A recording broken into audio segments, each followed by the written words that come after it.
Hello, and welcome to Actual Tech Media's Enterprise IT Virtual Summit. Today's topic, cloud, tools, products, and services critical to cloud migration, security, sustainability, and success. I want to start by saying a giant thank you for joining us. On the summit today, we've got some of the most innovative leading companies in the industry.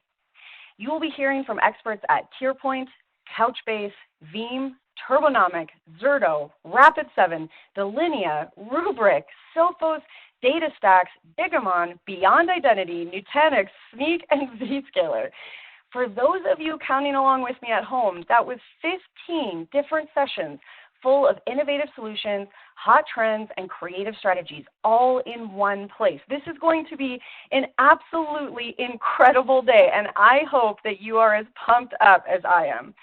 But okay, we are in it for the long haul today, so get your comfiest slippers, grab your favorite snacks, put an extra pillow on your chair, and settle in, because today we're talking cloud. Application, security, performance, disaster recovery, and more. Basically, and forgive the pun here, the sky's the limit. With all these amazing experts gathered together in one place, every person in our audience today will take away some cool or exciting insight or get a new idea for how to maximize their cloud environment. So all I can say is settle in, get cozy, and get ready to make a trek up this epic virtual summit. In order for you to get the most out of your day today, I'm just going to go through a few housekeeping things to get us started. Of course, we do have some of those awesome prizes lined up for you, and I will get back to those in just a moment. But first, I want to draw your attention over to that questions box in your webinar control panel.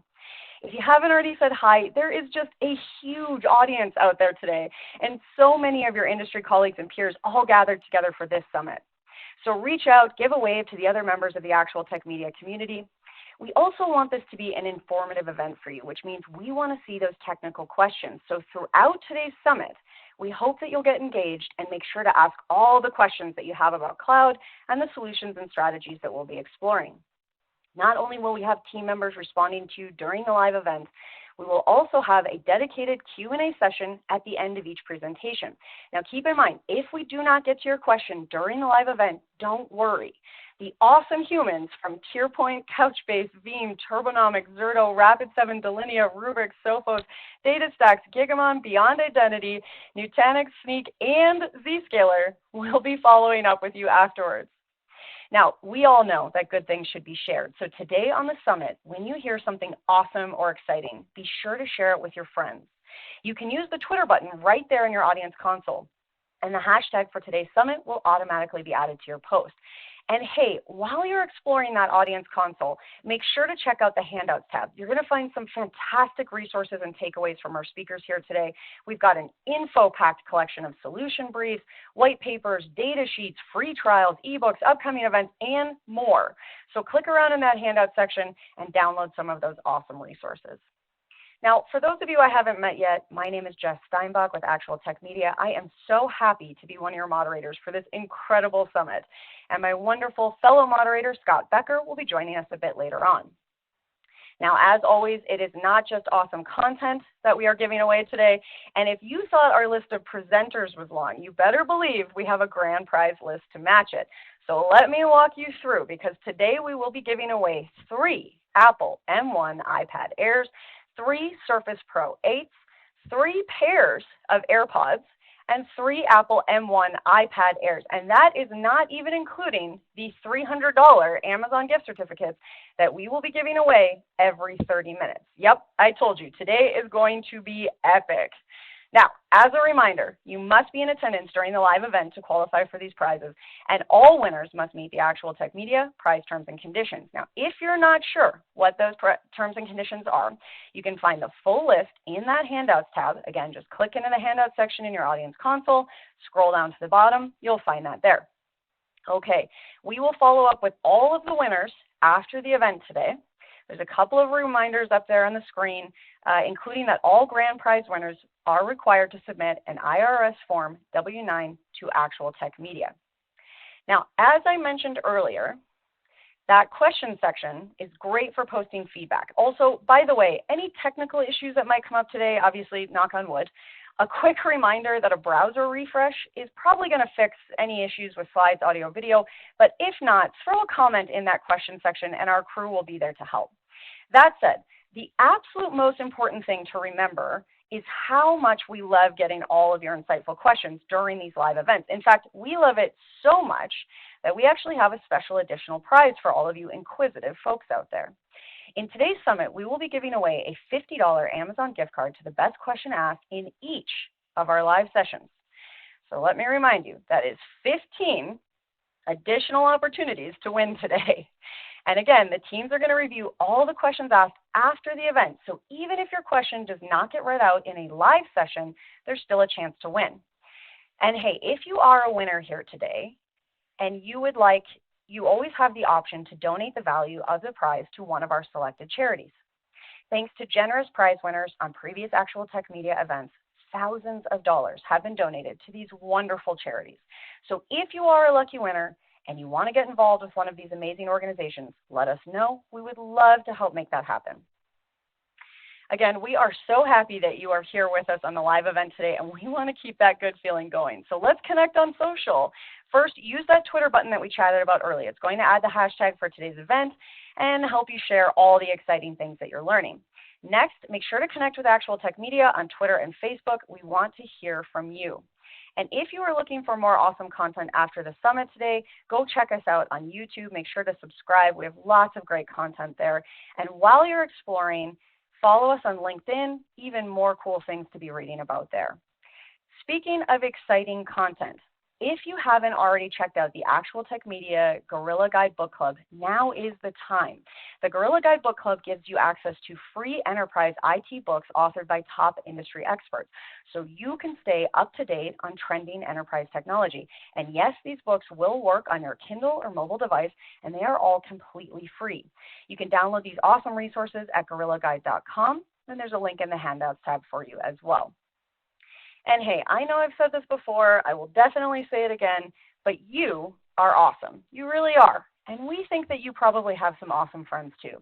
So another way to win a prize today is to refer an industry friend or coworker to the Actual Tech Media event series. Now, you'll find a link to do that right in your Handouts tab. You're also going to get automatically redirected at the end of the event as well. And we promise not to spam your friends and coworkers. We will send them an invitation to a list of upcoming events. And if they don't respond, they're going to get one more friendly little hello from us, and that's it. Then both you and your coworker could win a $300 Amazon gift card. We hold those drawings every month, so be sure to refer a friend because, hey, it could quite literally be a win-win situation. Okay, we have covered a lot of information already. But if this was an actual summit, we're basically still at base camp, and we have a giant mountain still to climb. So let's start our expedition today at the very beginning. If you're still considering the move from on-premises to cloud, what do you need to be thinking about? To help us navigate this very first adventure, we have two awesome experts here to guide us. Dave Kawula, Principal Consultant, Tricon Elite Consulting, and John O'Neill Sr., Chief Technologist, AWS Solutions. Dave and John, we are geared up and ready to tackle this summit, so let's get moving. The mic is all yours. Well, thanks for the amazing, warm introduction, Jess. John and I are so pleased to be here to present this keynote for this virtual summit. And John, we've got a lot of burning topics to talk about here. And I think the first one that I'd like to chat with our viewers about is the migration process to cloud. And, you know, kind of what are we seeing for organizations that are, you know, in the process of either evaluating moving to the cloud, you know, looking at that lift and shift process. How do you see that going for companies that you're working with in the field? Well, Dave, thanks, and I just wanted to take a moment and echo thanks to the sponsors of this event for having us. We always enjoy this. But looking at that question about cloud and migrations and what's going on, particularly when we put it under that lens of is cloud supplanting on-prem, is on-prem holding on for dear life, all that kind of thing. One of the issues that I see kind of driving that's new in the last, we'll say 12 months, is the shortage of qualified IT pros. And that may seem like an odd driver, but let me explain that from the perspective that I'm talking about. And that's organizations require IT pros to keep things up and running, whether they be in the cloud or on premise. Well, if there's a shortage of qualified pros and they can't get them to join their companies and onboard, then the only choice they have, other than not having that service, is to outsource it, to get help from outside professionals. And one of the biggest ecosystems to find help right now is cloud. So I'm seeing a lot of organizations speeding up some of the things they're migrating to the cloud, and even migrating some things that just a few short months ago, they just said, no, we're not going to migrate that. They're migrating it over the cloud because it's the only place that they can find the qualified help that they need to support those things, right? Because you can't just say, I'm not going to do DR now because I can't find a DR technician. You got to go get that somewhere. So how about you, Dave? Yeah, absolutely, John. I'm seeing the similar type experience from customers that are out in the field right now. And the big one for me is, when we take a look at, performance and scalability capabilities of the cloud, and what that means for customers, because one of the big challenges with making those migrations right now in the past was we have a lot of capacity on-prem. And because we have a lot of that capacity on-prem, why should I go make that investment in cloud when, I've already made that CapEx investment? Now the problem is that we have that on-prem infrastructure. Maybe it's hitting the end of its life. Maybe it's due for replacement. And so now we want to go order that hardware. Well, everyone's heard about the supply chain crisis with, vehicles. There's a chip shortage. You might get a vehicle, and actually, John, I was talking to one of my friends about this. He just brought a brand new truck, and his heated seats and heated steering wheel actually don't work until they can get those chips in. So he's buying a limited functionality vehicle, and the IT community is seeing similar challenges with that, where we're just not able to get hardware. I know you have a case where you're waiting upwards of 9 to 12 months for a set of switches to come in from one of the major vendors. Yeah, absolutely. And how about this one, Dave? Security, right? Just in the last few months of the beginning of 2022, we saw a shift from the increasing cyber attacks that we had into an era of cyber warfare with the events that are happening around the world and things like that. And now the criticality of doing our server patching and our app stack patching and all that is more than ever before. Cyber insurance companies, you know this, Dave, they're requiring us to patch and address CVEs within 30 days of them happening. Well, we weren't staffed for that before. We're certainly not staffed for it now. So the cloud becomes a very compelling option where we don't have to worry about the underlying OS stack as much. We can leave that up to the cloud vendor, right? Whoever that may be. So security is a big driver. I mean, it's always been a driver, but it kind of kicked itself into supercharged mode in the last 6 months, I'd say. Well, yeah, absolutely. And I'm even finding customers abandon some of their on-prem workloads, John, and just say, hey, listen, we may have some of those databases that are running on an older platform, older operating system. We're not even going to look at upgrading those anymore. We're going to look at completely migrating that workload, that part of the business, up to the cloud, because as you mentioned, the ability for that vendor to help us patch that up there, maybe we're going to move it from an infrastructure as a service to a platform as a service.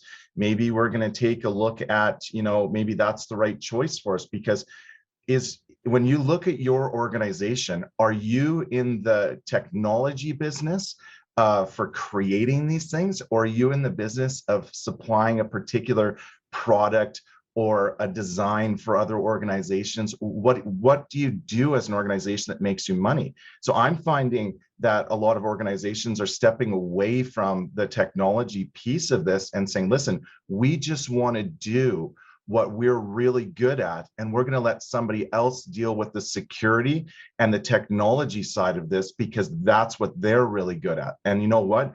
I don't have to worry about my IT department becoming a revolving door where, I just nicely get somebody trained and then they're moving on, right? Yep. let's face the reality, right? Most businesses, most organizations can outsource IT. IT cannot outsource the organization. So, as you mentioned, if you're a distribution company or a government agency or a nonprofit, manufacturer, whatever, your core ability to keep your employees employed and to generate profit for your stakeholders is not typically decided on a pass-fail by your IT department. So you can go out and get partners and cloud vendors and that sort of thing to address what you need, just like you said. Well, and I think one other really big piece here, John, that's been a real game changer in 2022 for a lot of organizations is when they got their cyber insurance policy renewals.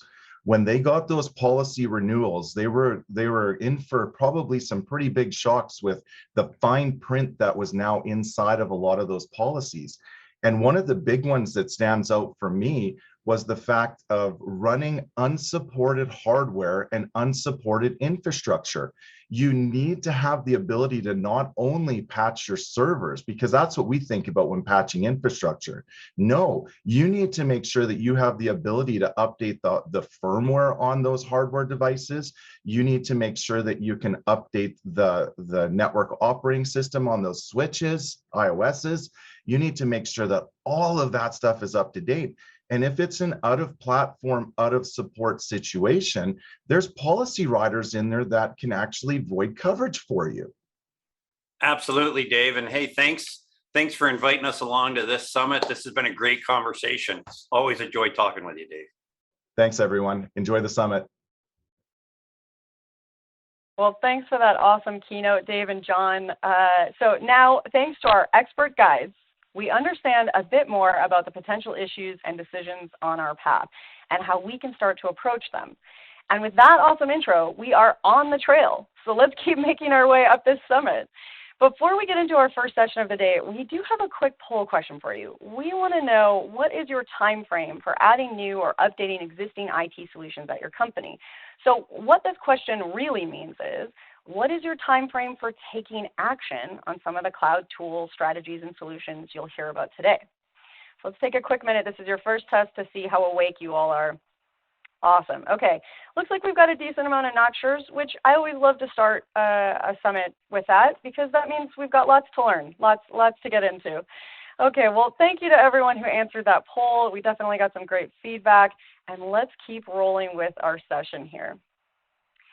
Okay, it is my pleasure to introduce you to our first two presenters in today's virtual summit. Kicking it off for us, Adam Lawson, Cloud Solutions Architect, TierPoint, and Stephen Lehman, Cloud Sales Specialist at TierPoint. Adam and Stephen, thank you so much for being here to get us started today. I will hand the mic over to you both. Thank you very much. This is Steve. What I'd like to start with is just a real quick recap of what we're going to do for the next 15, 20 minutes. We'll be talking first about enhancing your hybrid cloud approach with a trusted partner, because we believe that is a very critical part of your cloud journey and helps set you up for success with ongoing support and ongoing transformation. And so I said before, my name is Steve Lehman. I've been in IT for about 20 years. I've been with hands-on keyboard for quite a long time, actually, since I was about 10, and I've been in IT since the late 1990s. Today, I'm a cloud sales specialist with TierPoint, and we'll talk a little bit about TierPoint in general in just a moment. But with me, I have Adam Lawson. Adam? Hello, everyone. Adam Lawson here. I myself, as you can see, have been in the industry for quite some time. I started out my experience in the data center and then quickly moved into more strategic and architect style roles. Thanks, Adam. We did mention that we're with TierPoint. TierPoint is one of the larger hybrid cloud providers in the United States. We've got 40 plus data centers that are sprinkled throughout the United States on a regional basis. And with our capabilities within Azure, AWS, and then in the data center, we actually build hybrid cloud solutions. And I think that's really important in today's climate because, as we saw, we have a lot of not sures on where you are on your cloud journey. And a stop along the hybrid cloud trail is where a lot of you will end up. So I think it's a good place for us to start that we're a hybrid cloud provider, and we come at this conversation from that perspective. While we were preparing for this conference, we did some statistic searching, and we are able to give you a few things that we found out along the way. And I think this is a good way for us to level set what the rest of this conversation is going to look like. Over 80% of CIOs just last year, this past year, have discovered that they're devoting more time to transformational responsibilities rather than just keeping the lights on. Again, over 80% say that CIOs say that their role is more digital now. It's more innovation focused, and they're now involved in leading digital transformation initiatives. And they believe that they're doing this actually more often than a lot of their counterparts. About 3/4 of CIOs are saying that it's challenging to find the right balance between business innovation and operational excellence. We like to call this the combination of agility and stability, and you'll hear us talk about that a few more times today. But one of the other things that we found is a little more concerning when you step back and take a look, and it's about some of the challenges that IT leadership faces in a public cloud arena. Over 90% of this group says that they're having issues with budgeting, either with budgeting for cloud costs or maybe unexpected cloud costs. And that's probably a function of the fact that only about 30% of IT leadership report that they actually monitor and optimize public cloud effectively. Now, there's a disconnect between what the business says and what IT professionals say about how well cloud costs are being managed, and that's where a partner can really help. So, TierPoint is a hybrid cloud consulting partner. We also are a managed partner for your infrastructure within public cloud. And this is important because you need a partner like this in order to help you speed up adoption. And not just adoption of your internal users adopting new services within the cloud, but your end customers. And this is probably even more important to speed up adoption of your end customers being able to use new applications. Along with that, it will enable you to ignite innovation and to think about application deployment and development in a different way. Because the public cloud does give you more tools than a more traditional architecture. And of course, all of this is in the pursuit of gaining a competitive advantage against the competition to make sure that you can drive better results for the business.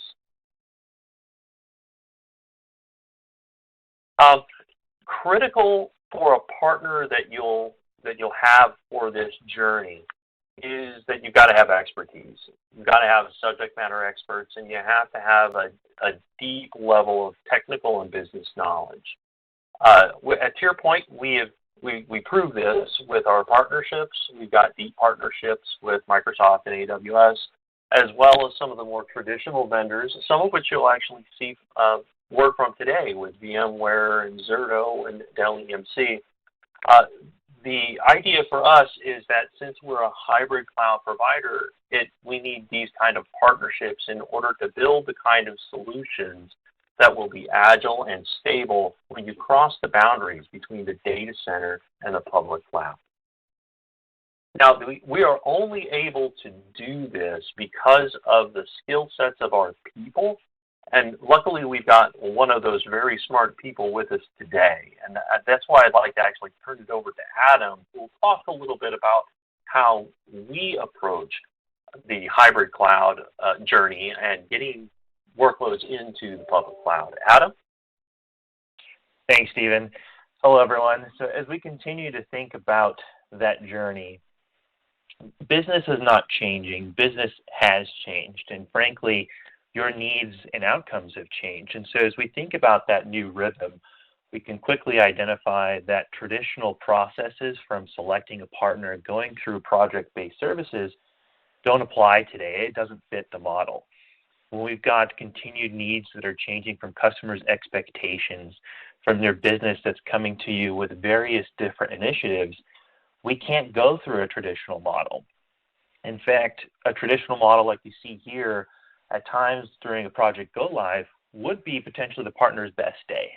The project is closed out, we've done final invoicing, it's go live, but that can mean that it was your worst day.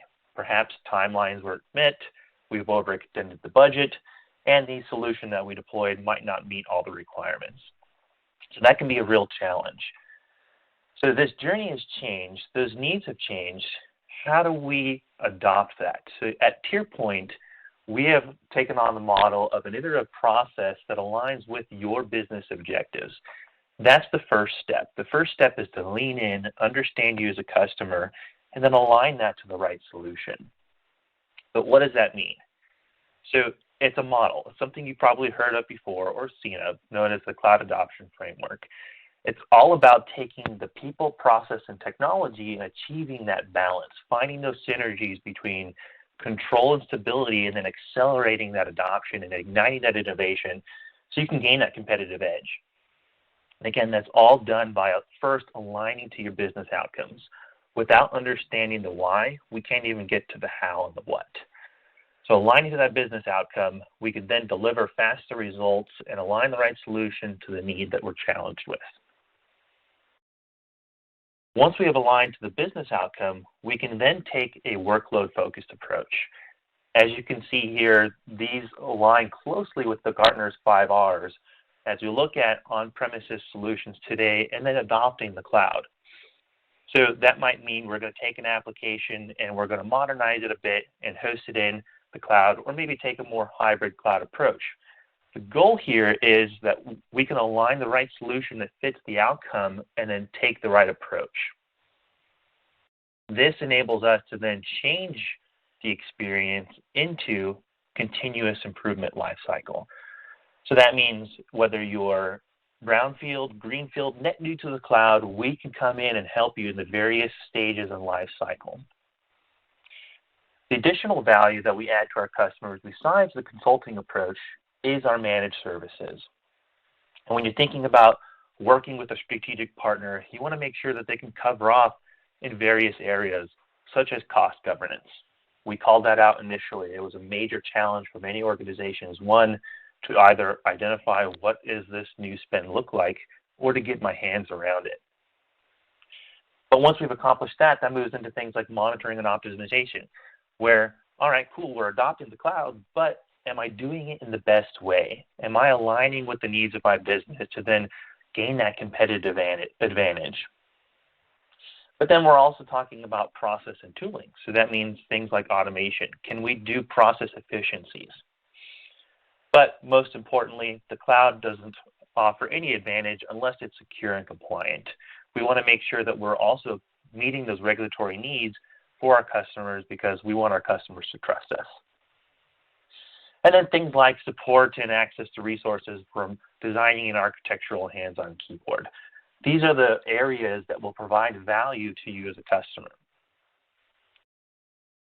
And then some examples of insights that you might work with a partner on is to understand from a cost modeling perspective, where's my spend going? Am I doing it in the right manner?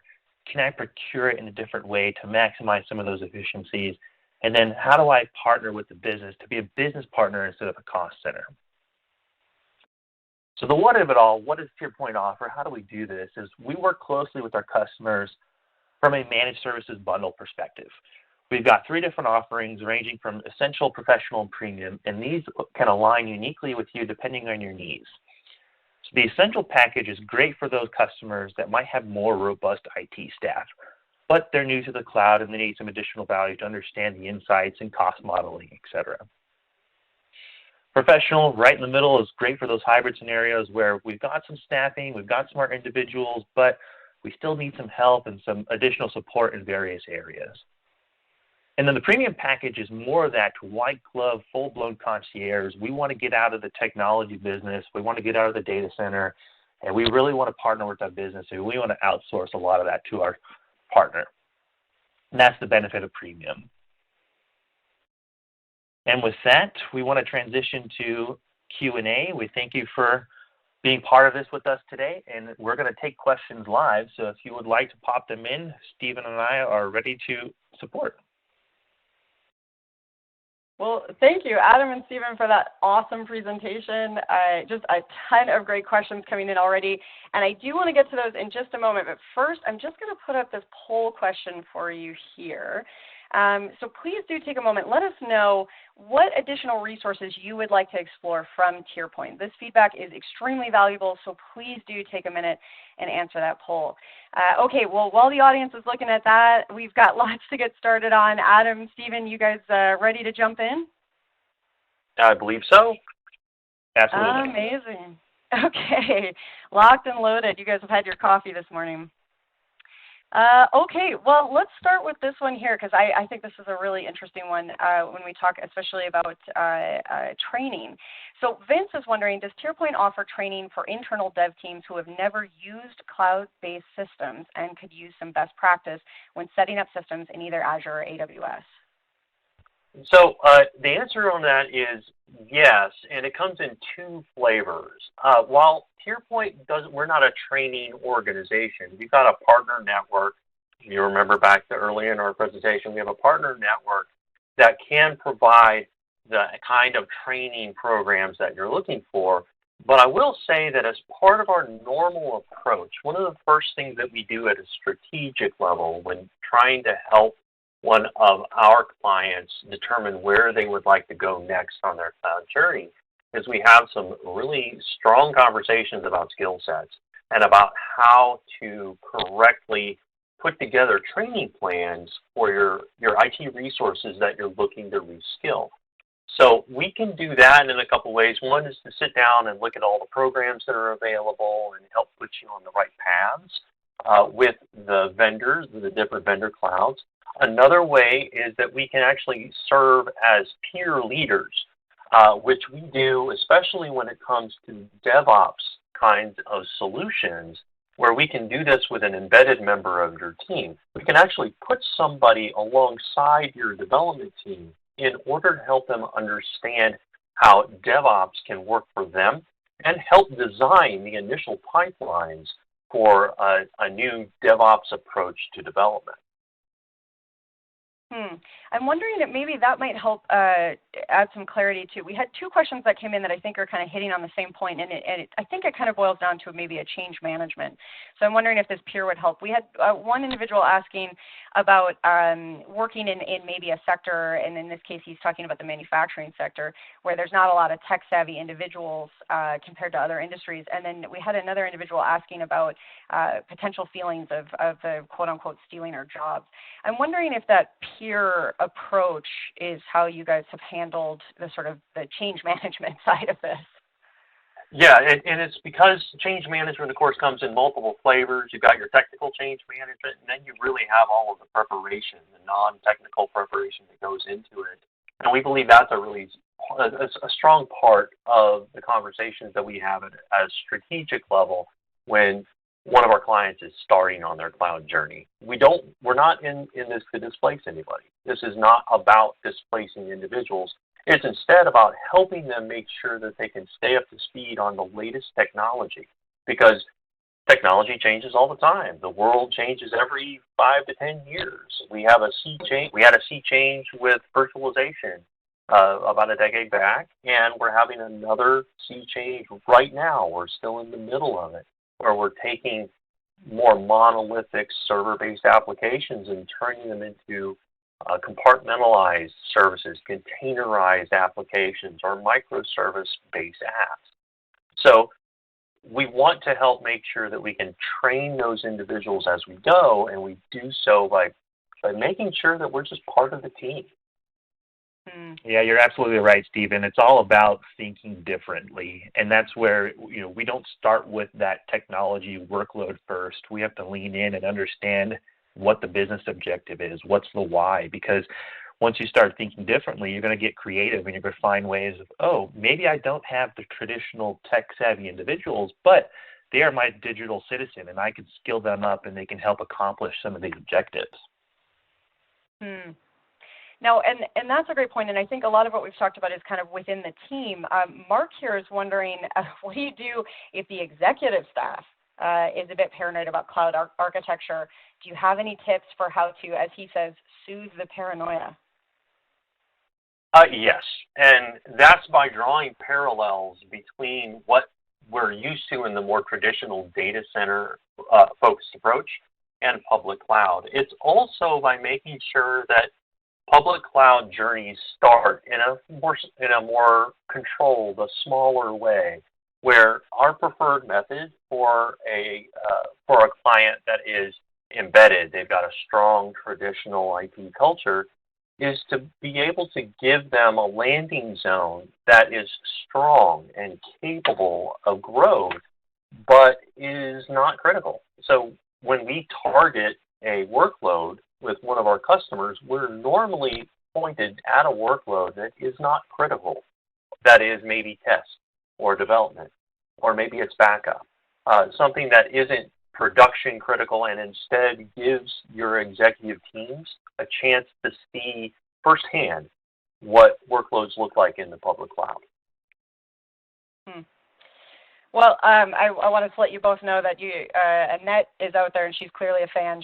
She wants to see if you guys would come and talk to her college students. So Annette, Adam and Steve will follow up with you afterwards and let you know if TierPoint can come in and do a demo for them.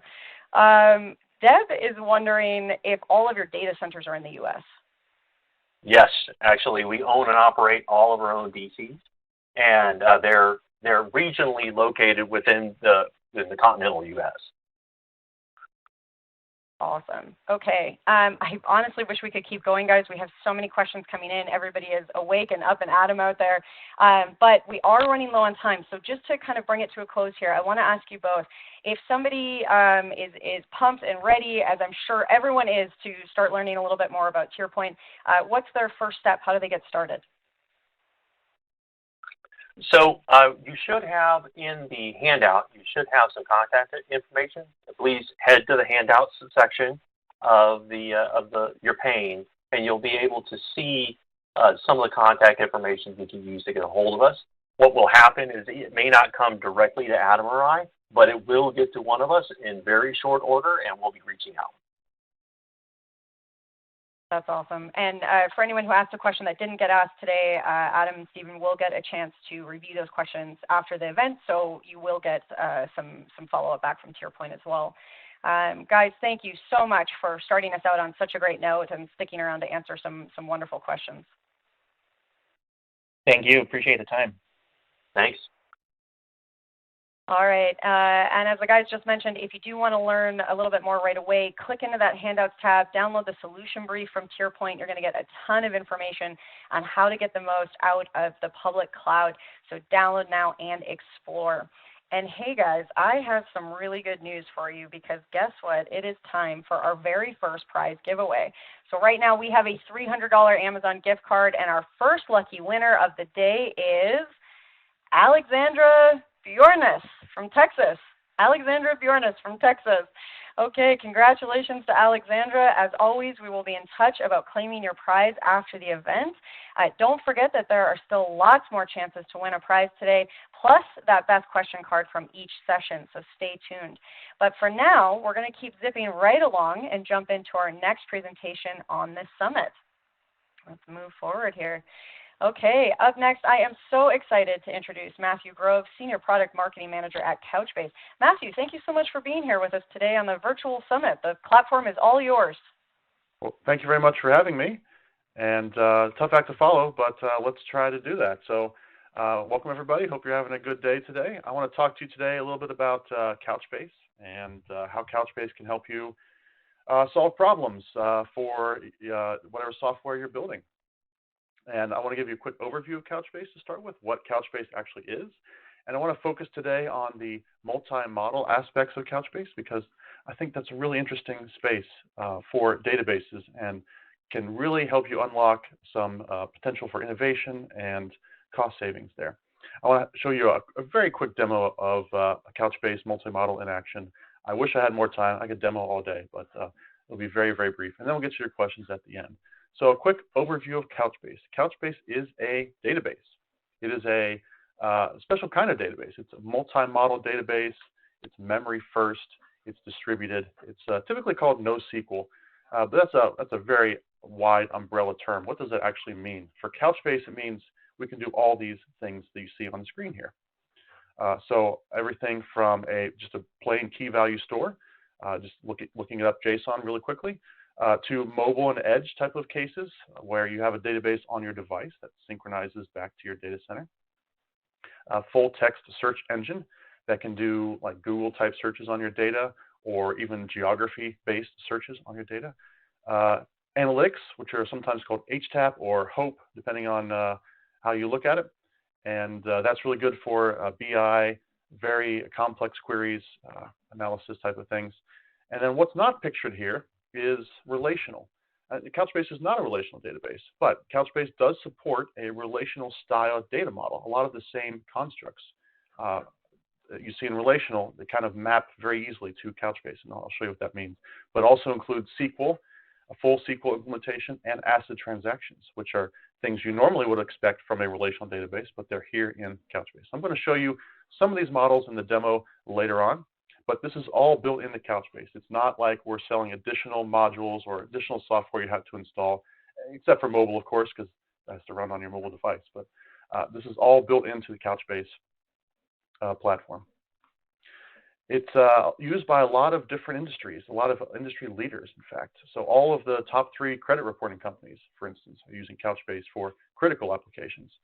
The top 3 GDS companies, you may not have heard that term before, but those are the companies that power online travel. So whenever you go to something like Orbitz or Amadeus or Sabre on there, they are using Couchbase.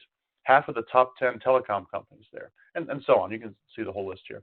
And so you may not have heard of Couchbase before, but this is something I like to do because I'm familiar with all these customers. Is I like to scroll through my phone and just say, oh yeah, Couchbase is used there, Couchbase is used there. And there's lots of companies that we're not allowed to show the logos of that Couchbase is also used at. One of the ones I'm most looking forward to using in the next month, in fact, is Carnival Cruise app. I'm going to be vacationing on a cruise app, and I'll be using Couchbase while I do it. And so we've asked our customers why they chose Couchbase and what features of Couchbase that they value the most. So on the left there, the reasons why they chose Couchbase in the first place is performance. You know, Couchbase is very fast, low latency because it's a memory-first architecture. It's a built-in cache layer right there, built into Couchbase, not a separate caching tool you have to add on. Replication, something that Couchbase does really well, replicating data amongst its own cluster, between clusters, to and from mobile and edge devices. And then scaling, Couchbase is designed to scale from the very beginning. So it's a shared nothing architecture. It's not a primary, secondary architecture you might be used to seeing.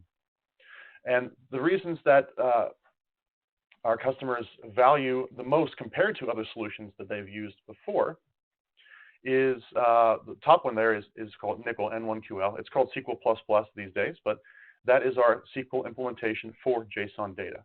It's a full SQL, everything you'd expect from regular old relational SQL, plus some extra to deal with JSON data.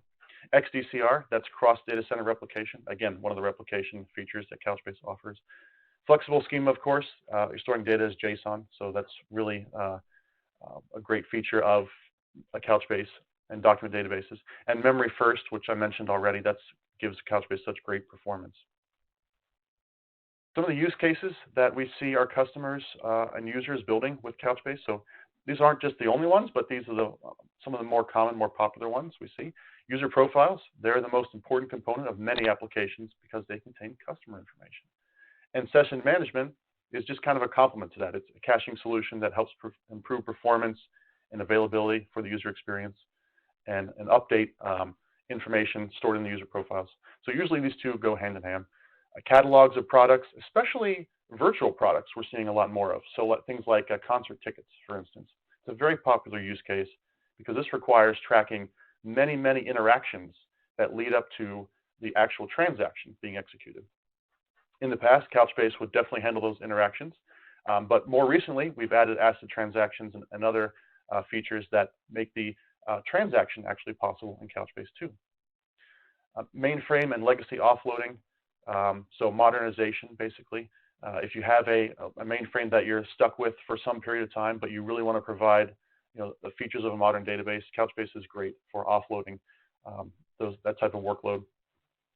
IoT and mobile use cases, especially because those mainframe systems, legacy systems, weren't designed to deal with mobile databases or mobile applications. Customer 360, this is a term you may not have heard before, but it's basically a, if you're at enterprise, you have, say, 15 different databases that contain a piece of data about a customer. So you have to go and look 15 places. If a customer calls in and says, hey, I'm having trouble, can you help me out? With the Customer 360 system, you can see their information in one place. So Couchbase can ingest data from lots of different sources. Because it's a flexible JSON data, no problem ingesting that data and providing a single view for the customer. So every one of these use cases are critical, and customers want to do these things and contain their costs without compromising the competitive, innovative features that they want to have available when they're building software. So with that in mind, I want to focus on Couchbase's multi-model capabilities specifically. I won't have a limited amount of time. I want to focus on something that I think is really, really cool. So these are all independent services that Couchbase offers. Again, all part of the same piece of software. You don't have to use all of these at first. You can start with one or two. But what's so great about this is that it's all built in. So you can expand to these other use cases, these other services as you need to. So I mentioned JSON before. It's flexible. It can evolve the schema in an agile way if you need to. SQL++ is as familiar as SQL. It is a full SQL implementation with joins and all the CRUD operations, common table expressions, everything you'd expect from SQL is there, ACID transactions as well. And then memory first data services. So a lot of our customers start using Couchbase as a cache, which is fine. That's a great use case for us because it's a memory first database. And it provides really, really low latency lookups via key value. The other ones down there, full text search, I mentioned that. It's like Google search for your data, analytics service, reporting, BI, big data sets that can be from Couchbase or from external sources like S3, for instance. And then eventing is a way that you can write JavaScript-based code to respond to data changes.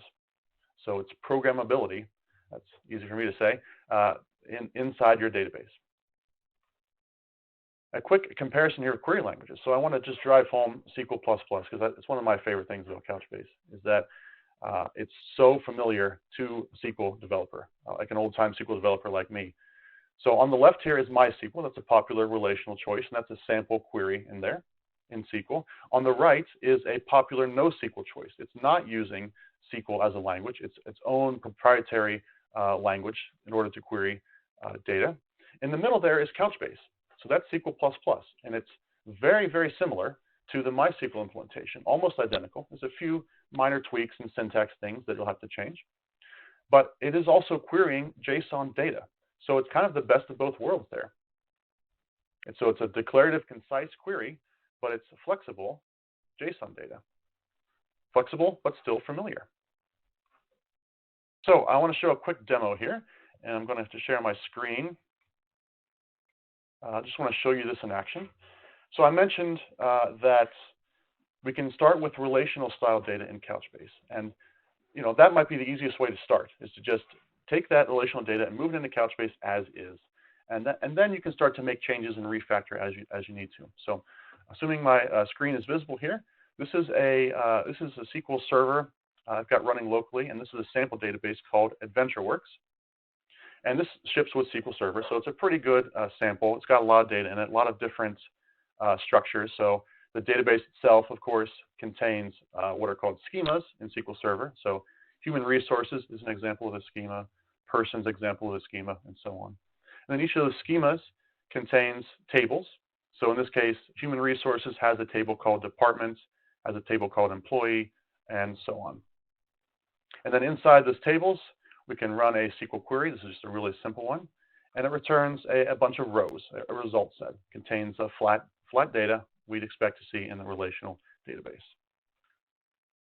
Okay, and now I want to do is I want to move over to Couchbase Capella. Now this is the cloud-based version of Couchbase, the DBaaS of Couchbase, and this is a completely hosted by Couchbase and managed by Couchbase, so that you don't have to do all that infrastructure work and that patching and upgrades, and Couchbase can do that for you. It's not the only way you can use Couchbase, but this is a very popular way these days of running a cloud-based service. So what I've done already, I've done this ahead of time because it takes a little bit of time to do this, but I've actually copied the data over into Couchbase, and I've created this, what's called a bucket here, called AdventureWorks. And so it's similar to the database concept in SQL Server. And you can see all the documents that are in there. So let's take a look here first at the RAM here being used. So you can see that this bucket is taking up 274 meg of RAM. And Couchbase buckets are memory first. So if you do a key value lookup, you'll be reading it right from RAM. The entire database in this case is in RAM. It's relatively small, I guess, for Couchbase scale. But also it's stored to disk, right? So if data is not in cache, the lookup's going to pull it into cache. It just happens that it all fits in memory in this case, so every single one's going to be pulled from RAM. So let's drill in here a little bit. Let's go into the scopes. And you can see we've got scopes that match up to the schemas in SQL Server. So it's roughly the same thing. We call them scopes, but SQL Server, they're called schemas. And let's go into the person scope here. Inside of this scope are collections. So this corresponds roughly to tables in a relational database. And if we go into address, we can drill into the documents that are contained in that collection. And this roughly corresponds to rows in a relational database. And if I click on one of these, it'll do a key value lookup right there. I just had the key of 1, and I looked it up, and I can see the JSON data. And it's relatively flat because, again, we just copied it directly from relational data. We haven't made any significant refactoring to this yet. Spatial location is a little easier to read because it's in JSON instead of some binary format. But otherwise, it's exactly the same data that was in SQL Server. Now, not all data in Couchbase has to be JSON. The values can be whatever you want. But if you stick to JSON, as most Couchbase users do, you get a whole other world of functionality beyond key value lookup. Also, ACID transactions are possible with this key value lookup as well. So let's look at document. So if we're using JSON data, then Couchbase is a document database. It's the JSON standard that's used everywhere. It's not our own custom JSON or anything like that. But let's try something to show this off a little bit. I'm going to go to the query workbench. And this is where I can enter SQL++ queries. It's based on SQL standards. So if you know SQL already, you're going to be comfortable reading and writing this language. It's SQL like you're used to. So this is a SQL with a join. I'm joining a person collection to the email address collection because each person in our model here can have more than one email address. So let's go ahead and execute that. And you can see I get the results back. And it's still flat because it's relational style data. I can even view it as a table. But if, there's only one email address for Ken Sanchez here, but if you had multiple, there'd be multiple rows here, just like you'd expect in relational data. But unlike relational style SQL, SQL++ works with JSON. So it has additional functionality beyond those relational basics. So that is a typical join relationship here, but it's likely going to require additional processing on the client to map that to your application entity, right? So let's do something a little different. Let's try a nest instead. Instead of join, I've used the word nest. This is the ++ in SQL++ because that's not a keyword you normally see. We'll go ahead and execute that. And now we've got a single person object being returned that has an array of email addresses. Again, Ken only has one here, but if there was multiple, there would be an array in that email address object. And so this is the direction that a user can keep going. A Couchbase user can keep going. We can aggregate and remodel our relational data into a single user profile document. And we can start cutting down on those joins. And by doing that, we can meet some performance goals and add flexibility. But just to recap though, Couchbase does have full SQL support for joins and aggregation and all the CRUD operations and common table expressions and ACID transactions. It's all there. One more model I want to demo, assuming we have time here, is the full text search. So let's go over here to full text search. This allows you to create search indexes. It's on the same exact data. So you don't need to copy or sync the data into another tool. So first, I create a full text search index. I don't have time to go over how I did that. It's relatively simple. But these indexes support stemming, language awareness, phrases, relevancy scoring, and geographical indexes, and more. So let's just do a quick demo of that search. AdventureWorks is a bike shop. Let's search for the keyword bike. And we should get some results here. And you can see, if I want to see the scoring, how these are ranked, it's most relevant to the top, just like Google search. And I'll do a key value lookup. And here is the document I searched for. You can see the word bike is in there twice, so that's probably why it matched so well. And let's do a different search here. Let's search for the word challenge. No results for the word challenge, but I bet that's in there somewhere. Biking is challenging. So let's add a fuzziness factor.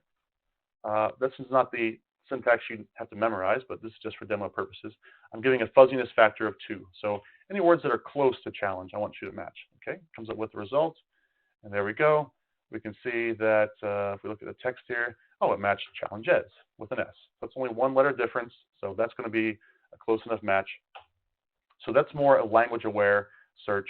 If you're doing text-based searches, a catalog, for instance, if someone wants to look for bikes or bicycles, this search would help with that. But one more thing, we can actually use those both together. We can combine a SQL join, SQL syntax, and full text search all together inside of this query workbench. So here I'm just using the keyword search and searching for the word bike. Get that.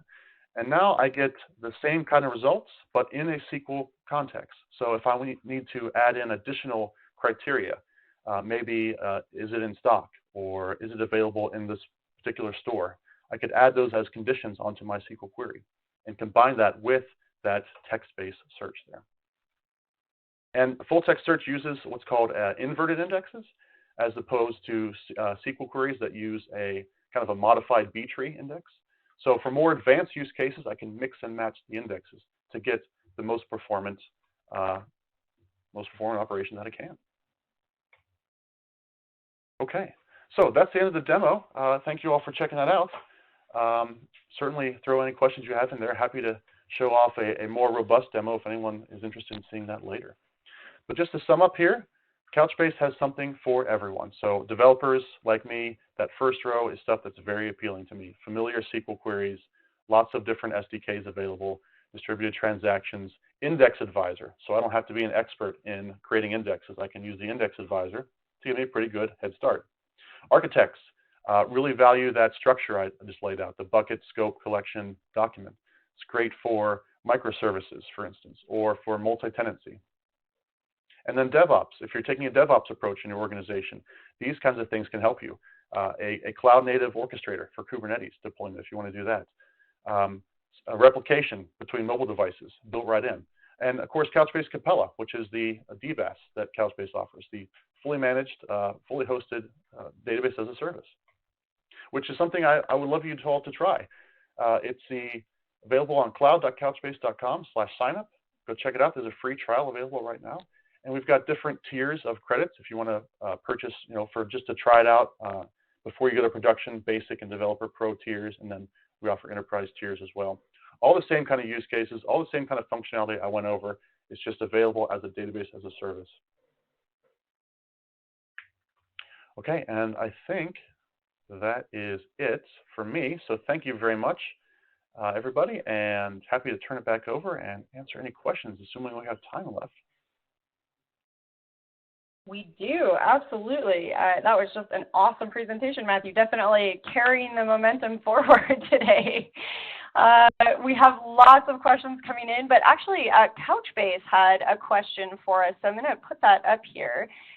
You guys were wondering, what stage are you at in implementing cloud-based database as a service? So fully implemented, rolling out, trialing, planning, no plan but interested, and no plan and no interest. So the full range of emotions on this poll here. So if you guys want to take a moment to fill that out. Okay, well, I'm going to switch over to our next poll in just a moment here, so I'll move that over if you guys want to get in your answers to this. And then the next question will be that usual kind of wrap question. We want to know what additional resources you would like to see from Couchbase. So please make sure to answer both of those poll questions. I'm actually going to flip over right now. So it looks like, just for your insight, Matthew, it looks like we've got a decent number of no plans yet. So you've got, hopefully you were able to help some folks today get moving towards that plan. All right, well, let's jump into the questions here. Matthew, you ready? Yeah, I'm ready. Let's go. Okay, awesome. Well, I wanted to start with this one. You know, we get asked a lot about training, and Theodore here was wondering what is the actual, his specific question was, you know, is there 24-hour live support? I think let's also just expand that into, you know, what is the support that a Couchbase user can expect to get in terms of training and ongoing? Yeah, so we, of course, offer different tiers of support. I believe there's a 24-hour support tier available. I think that's the highest tier. Certainly happy to put you in touch with support and sales if you want to know more details about that. And as far as training goes, we offer some free online training. If you go check that out right now, it's learning.couchbase.com. And we also offer some paid training and certification as well. I think in-person / live training is also available through our training and education team. Love that. Okay. Con here has snuck in like 3 questions into one, so I'm going to ask it all in one big chunk. Okay. I love it, Con. What types of resources are we talking about for Couchbase to run? And what he's wondering there specifically is there a difference between minimum resources and recommended or best practice for best performance? And his follow-up with that is, are resources different for on-premise or on-premises versus cloud servers? And then finally, is there a best practice for deploying such when you're looking at a single server or a cluster? Gosh, okay, that is a lot. Okay, so he did. He really jammed it in there. I'm not going to be able to answer this completely to your satisfaction. You know, please reach out to me. Leave my email address if you want to, or you can get contact information from the handout. But to answer your question, it's complex because, you know, Couchbase is distributed. So generally speaking, in production, in order to be highly available, we recommend at least 3 servers, 3 nodes in the cluster for a single cluster, right? And then how much RAM you want to give those clusters, or how much processing power you want to give those clusters. There is a minimum. I think it's I think 4 gig of RAM per node, I think, is the minimum we recommend. Certainly, I've gone lower than that just to experiment. But and then certainly you can go higher than that if you have a lot of depending on a use case. If you don't want to deal with the disk, right, have to wait on the disk very often, you can put more data into RAM, and therefore you'd have fewer cache misses, is what they're called. You're just pulling data directly from RAM. And then when we factor in things beyond just basic data lookup like queries and indexes, then we have to take those into account. And there's a sizing exercise we can go through to say, well, if your data is average this size and you're querying, you know, this many times, then we could recommend, you know, a specific topology for you. And then I think the question was about maybe about how to deploy that onto the cloud. I think certainly Couchbase Capella takes a lot of that in consideration and can help manage that for you as well, and take a lot of that headache off your hands to do that kind of management for you. So I hope that's not comprehensive, but I hope I've given you at least something to go on there. It's just a place to start. Can you talk about some of the key differences? Roxana here's wondering about Couchbase and Oracle. Okay, so Oracle is a relational database, right? That's I showed SQL Server today, but Oracle will be very similar to that kind of thing. And Couchbase is, not relational, right? So it's a JSON-based data, so it's more flexible. Couchbase also has that built-in memory-first architecture, right? So you don't have to bring in a separate caching service to sit in front of your data. That caching service is already built right in. That being said, Couchbase has a full SQL implementation. So if you're used to Oracle, your teams are used to Oracle, you're going to find the transition to be, relatively smooth compared to other, NoSQL competitors that don't have any SQL at all, right? That's one of the things that makes Couchbase very unique.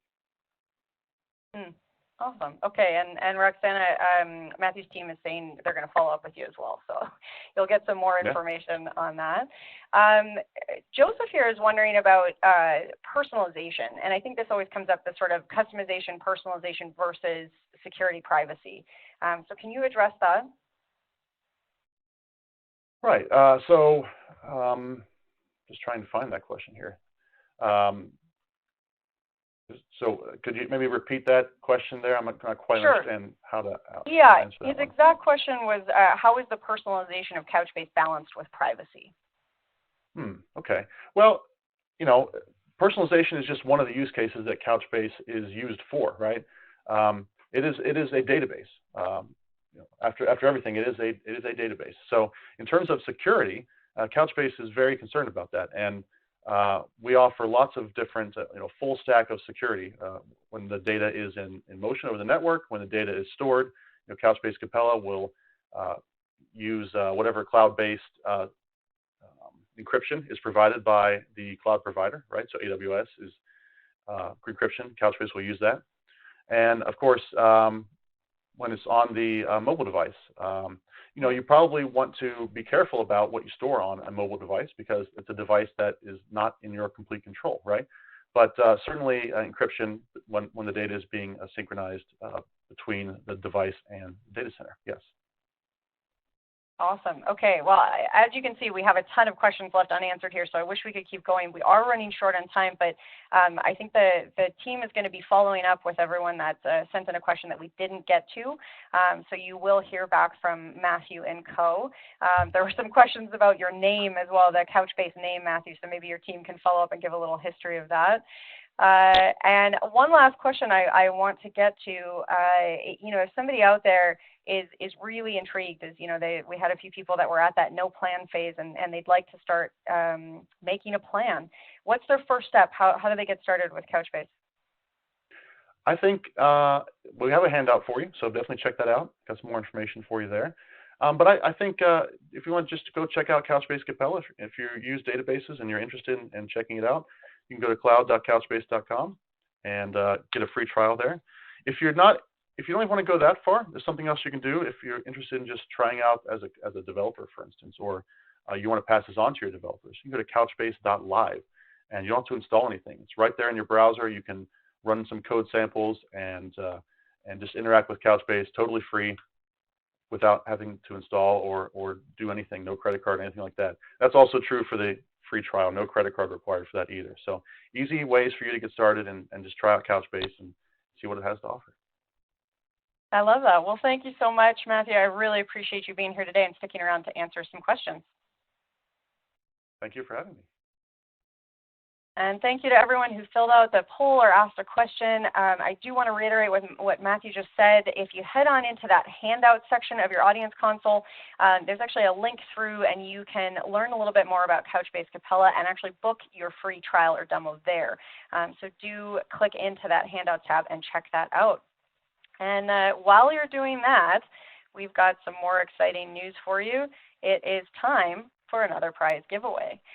So we are going to be giving away another $300 Amazon gift card, and our second lucky winner of the day is Pinja Sachi of Tennessee. Pinja Sachi of Tennessee. Congratulations to Pinja. As always, we will be in touch about claiming your prize after the event, and don't forget that there are still lots more chances to win a prize today, plus that best question card at the end of each session. So that is coming along. Okay. But let's keep trekking on our quest to the summit here. Up next, I am so excited to introduce Cody Allstaff, Solutions Architect at Veeam. Cody, I know you have a lot to cover here, so I'm going to hand the mic over to you. Good morning, good afternoon, everybody. My name is Cody All. I'm a Solutions Architect here at Veeam Software, and I help manage the Google Cloud Alliance. So let's set the stage a little bit and talk about why Google Cloud and why Veeam. Google Cloud's a leader in the public cloud space. They have a high-performance global network that interconnects all of their data centers, and they're a great choice for starting your hybrid cloud journey. They're very developer-focused, they're open-source friendly, they have lots of tools and features that help you reduce your time to market for new applications, They have a strong analytics platform that's great for big data and AI. So let's talk about Veeam a little bit. Veeam offers you the ability to protect your mission-critical data regardless of where it sits, whether it's on physical, virtual, cloud, containerized, or unstructured data. And we provide you the flexibility to migrate your data wherever you need it to be. All right, so I want to talk about some market trends with you guys. One of the biggest things I've seen is the adoption of object storage, both on-prem and in the cloud. We're starting to see traditional storage vendors start offering object right alongside their file and blocks, right alongside their file and block offerings.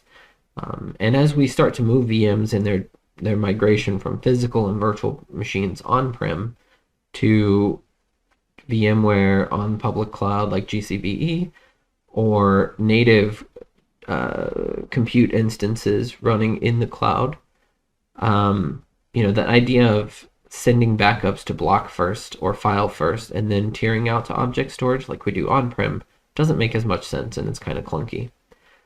So starting with version 12, our SOBR is going to support going directly to our scale-out backup repositories, going to work with going directly to object storage.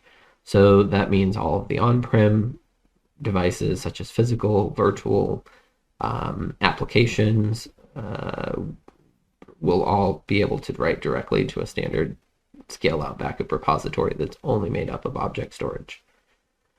And where this really makes sense is for those VMs that are already sitting in the cloud. So I'm thinking like native compute instances where for some reason we want to run agents instead of use snapshot-based native approaches to protecting those, and Google Cloud VMware Engine where it works and looks just like VMware on-prem. So we have our backup proxies, but instead of trying to land it on a compute instance in the cloud, we can go directly to GCS storage. And I personally have seen that this is true. I don't know very many people that are still standing up physical servers. The ones that exist are there, but virtual machines are definitely where most people deploy new workloads, whether that's on-prem or in the cloud. And people that have on-prem are starting to move their workloads up to the cloud, either as native instances or Google Cloud VMware Engine virtual machines. So starting a few years ago, Veeam started the process of moving from socket-based licenses to instance-based licenses. The idea being that physical servers and virtual machines are going to eventually make their way up into the cloud.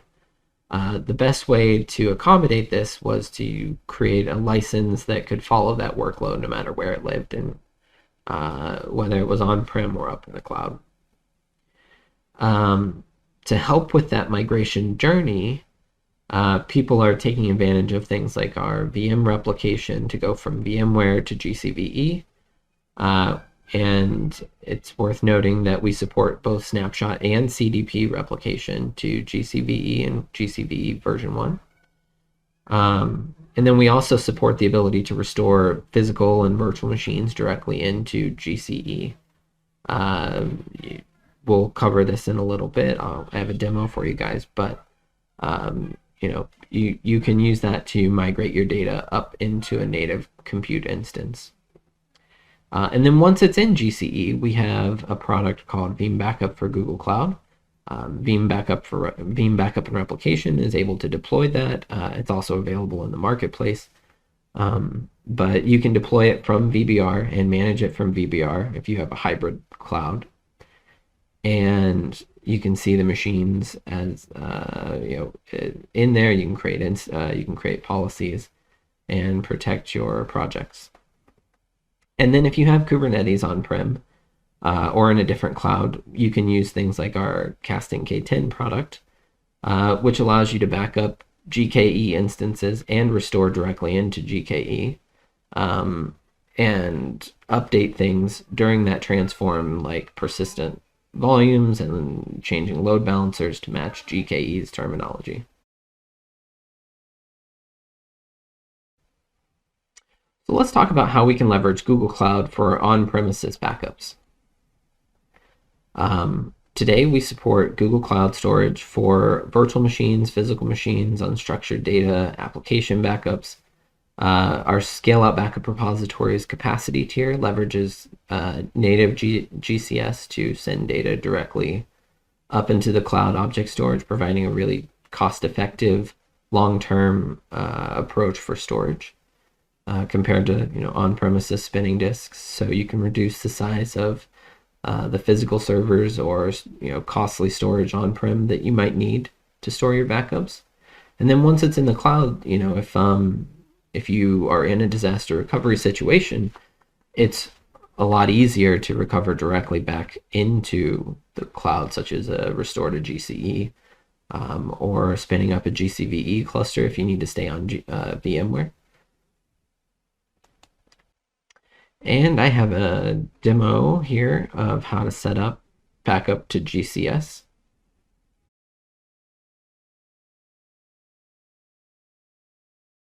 So you're going to start by adding your object repository. You select Google Cloud, give it a name, choose the account, select the region that you want to use, create a bucket and a folder, or select your bucket and then create a folder. Decide if you need to apply limits, so pick a specific gateway, and then we'll go in and edit one of our scale-out backup repositories. Make sure that we're using per VM backup files. Select the bucket you want to use. Copy will make immediate copies of backup files up to the cloud, and then move will start to dehydrate those backups as they get moved off after a certain expired point. So you can go in and select your repository that you want to back up to. If you create a new job for physical servers, can also leverage, because this is object storage, we can leverage things like GFS, which gives us that grandfather, father, son. So keeping weeklies, monthlies, yearlies is a lot cheaper on object storage than it is for on-prem. And then we'll run our backup jobs here. And if we watch as those backups complete, we'll see the tiering process kick in, and it'll immediately, as soon as those jobs finish, it'll start creating an additional copy up in object storage for us.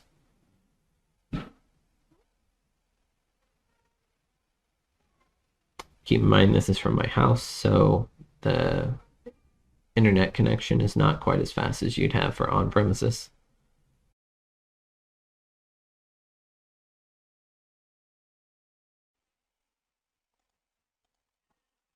So let's talk about what we can protect natively in Google Cloud.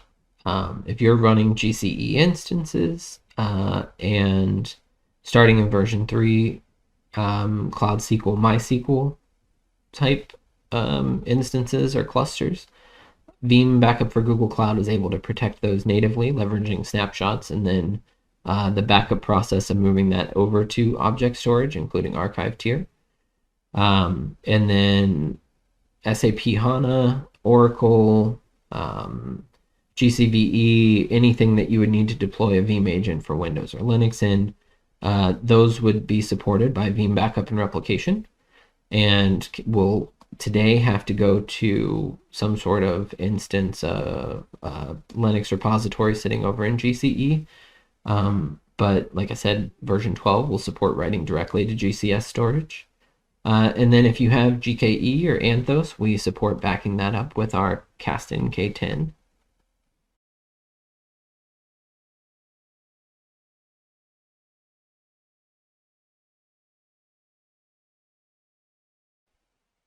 All right, I have a demo for you guys of our deploying Veeam backup for Google Cloud. So if you go to Add Server, you can select Veeam backup for Google Cloud, deploy a new machine, select your service account, select the region, the data center that you want to use, provide a name, choose your networking, whether it's going to have a static or dynamic. You probably want static.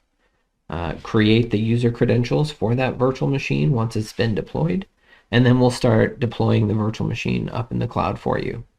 Keep in mind you can also do this directly in the marketplace, but it's for hybrid environments. It's also good to have the ability to manage it and see everything all in a single location. All right, now that we have Veeam backup for Google Cloud deployed, we can go ahead and start the configuration. So we'll start by adding projects. If there's any additional projects that we need to back up from, we can add those here with the accounts that have permissions. We can add additional administrators, restore operators, email. We're going to configure a repository. So we'll give it a name. This is where we're taking snapshots into object storage. So we'll pick a project and generate a key that we can use later to add into VBR as an external repository. We'll select the bucket that we want to use that's already been created. We'll create a new account, or a new folder rather, and then we'll decide if we want a standard tier or archive tier, and we'll give it an encryption password to make sure the data is secure and can't be stolen.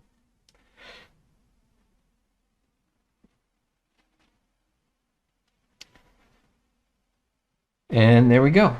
So we'll use that for policies in a little bit. You can see that the task finished successfully. So now we're going to go in and create our worker nodes.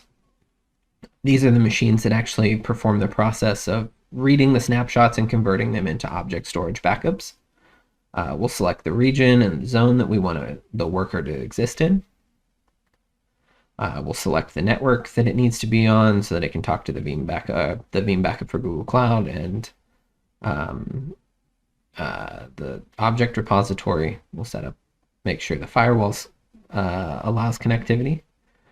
And then if there's any additional settings that we need to add, such as retention, if policies get deleted or something and snapshots need cleared out after a certain period of time, check that the license is added. And then if we need to export support information, we can do that as well, or apply updates. So you can see we don't have any backups yet, so let's go ahead and create a policy. So go to add, give it a name. We'll select the project that we want to back up from, make sure the account we're using has permissions. Select the region that we want to protect virtual machines from. Add that. And then if we want to be more granular, we can also choose to either protect all resources, or we can select VMs by label or by instance name. If we click browse, we can pick a specific set of virtual machines or a single virtual machine. And then if we need to, we could also do exclusions. If we selected all machines in a region, we could look for something that we don't want to back up. So we're going to enable backups in addition to snapshots by picking the object repository. So we'll turn on our retention. We want dailies, weeklies, monthlies. We can configure the settings here. So we're going to back up every hour. All right, well, we'll take a snapshot every hour, and then we'll take a backup once a day. And we'll keep the snapshots for 24 hours and the backups for 21 days. And then for our weekly policy, we'll take backups every Sunday and Monday, or snapshots every Sunday and Monday, and then backups every Sunday for a certain number of weeks. And then in here, you can see, because of our weekly policy, we can select either the first or last Sunday or Monday because we're taking weekly backups. So those weekly backups are also going to be used for monthly backups and yearly backups if we turn that on. We can apply additional labels if we need to. You can see the cost estimation, and we can set a retry policy.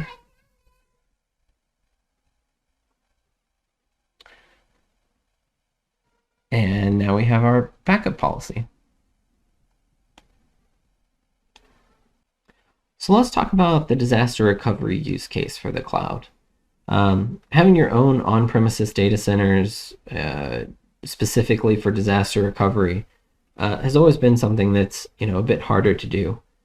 It requires a secure building, it requires staff, it requires hardware, networking, utilities, and it's a pretty static environment. So you have to pre-allocate the amount of resources that you're going to need in the event of a DR. Whereas with the cloud, it's kind of an on-demand model. So for mission critical machines that you need to be able to have a really low RTO window, you can pre-create a GCVE cluster, and we can use CDP replication, VMware to VMware, or snapshot-based replication. And then for those lower tier, or you have a longer RTO window for certain machines, we support the ability to recover directly to GCVE or to GCE for physical machines, virtual machines, whether that's Windows, Linux, VMware, Hyper-V, Nutanix, etc. We support the ability to recover those on demand as needed in the event of a DR situation.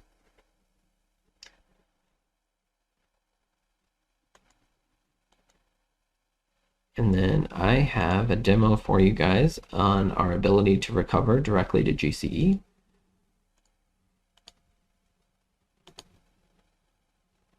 So you would find the object you want to recover, you'd select Restore to GCE, select your service, select the data center in the region, change the name potentially, select the instance type that matches the profile of that virtual machine, select the network that it needs to be on, and then we can leverage a proxy appliance, which is recommended. This basically is a worker node that reads the backup data and creates the disks for us. And then off we go. So depending on your internet connection, whether this is coming from on-prem, what type of storage, the connection to to Google Cloud, or if this is coming from object storage, there's some factors in there that could impact how long it takes, but the process itself is pretty simple. And I have one last demo for you guys. It's CDP over to GCVE. So I have a mission critical application that I'm running on-prem called App Server. It runs and collects logs and displays the most recent error messages on a website for people to see. I pre-restored that into GCVE so that it would speed up the process. So I can go in here and check to make sure that my IO filter drivers are installed on-prem and up in the cloud. The host that the virtual machine lives on has it set up. And if I go into GCVE, I can see that the hosts here also have it set up. And I'll click finish so you can see that everything comes back green. Now let's go check and make sure our CDP proxies are set up correctly. So I've got some on-prem, the VBR servers, set up by default, but we also have one locally and one in GCVE. So let's go ahead and create our policy here. If we go into replication, we can set up our CDP. We'll give it a name. We'll have to map the network, select our virtual machine, and we'll select the target cluster up in GCVE. And then between sites, I have a cloud VPN network created. So we'll select the source network for the virtual machine. It's on my backup network. And then on the target site, I have it called test. just to make sure that everything works okay. I need to go back here in a second and set up network mapping, but we'll go ahead and select our proxies real quick. So give me a second. We'll turn this on and we'll go back through this real quick. And then we can click detect and it should automatically figure out that the machines are the same. And then we'll change our policy here. You can go as low as every 1 to 2 seconds. I'm going to replicate every 10 seconds and I'm going to keep that for 30 minutes. And then we're going to create additional restore points every 12 hours and we'll keep those for 3 days. Keep in mind that the longer you keep retention, the more restore points you keep, the more storage you're going to consume on that target cluster. So now that the policy is running, it's got to go through and validate that the source machine looks like the target machine. So it'll do an initial synchronization. And then once that's finished, it'll start actually syncing active disk writes. Give that a second here. And then I let this run for a little bit so you can see that it's been syncing data. We can, assuming something happened, I can do a failover over up into the cloud. I'll select my restore point and I'll go back 20 minutes or so back to before whatever disaster occurred and click next and finish. And it'll go ahead and power up my CDP replica.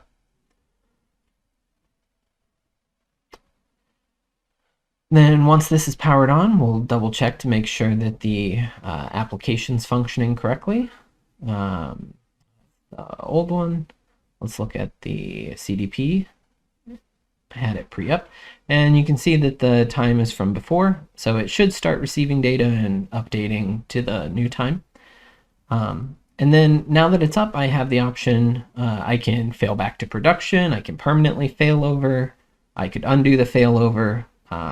So I'm not gonna walk you through this, but yeah, you have the same options you would with on-prem. All right, I'm gonna leave some slides here for you. Veeam On is out this week, and we'll have tons of available content for on-demand. The Google Marketplace, Veeam Backup for Veeam Backup and Replication, Veeam Backup Google Cloud, as well as a handful of other products will be available in the marketplace that you can purchase directly soon, if not already.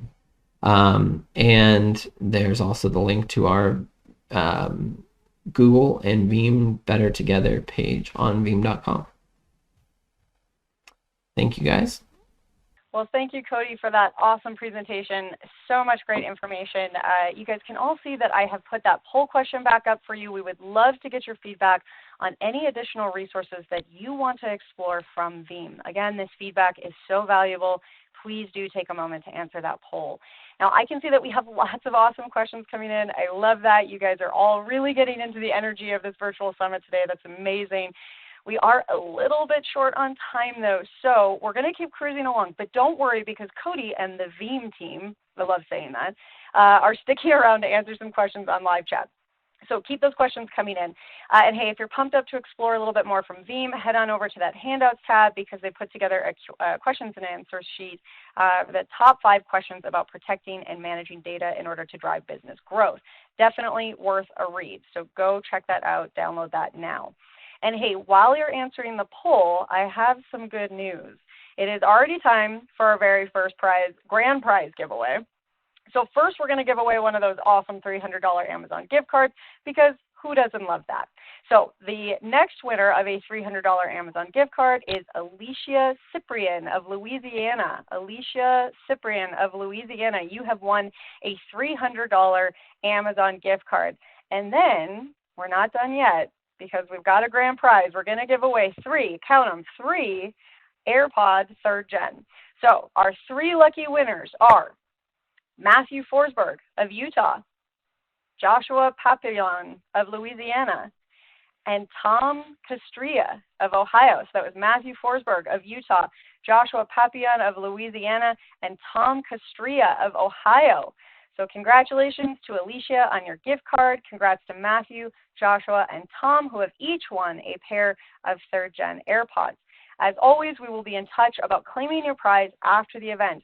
And don't forget that there are still lots more chances to win a prize today, plus that best question gift card from each session. But for now, let's keep zipping right along because we have another awesome presentation next up in our summit.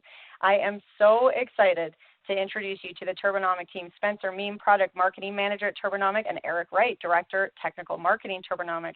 Spencer and Eric, thank you so much for being here today at the virtual summit. I know you guys have a lot of great content to cover, so the mic is all yours.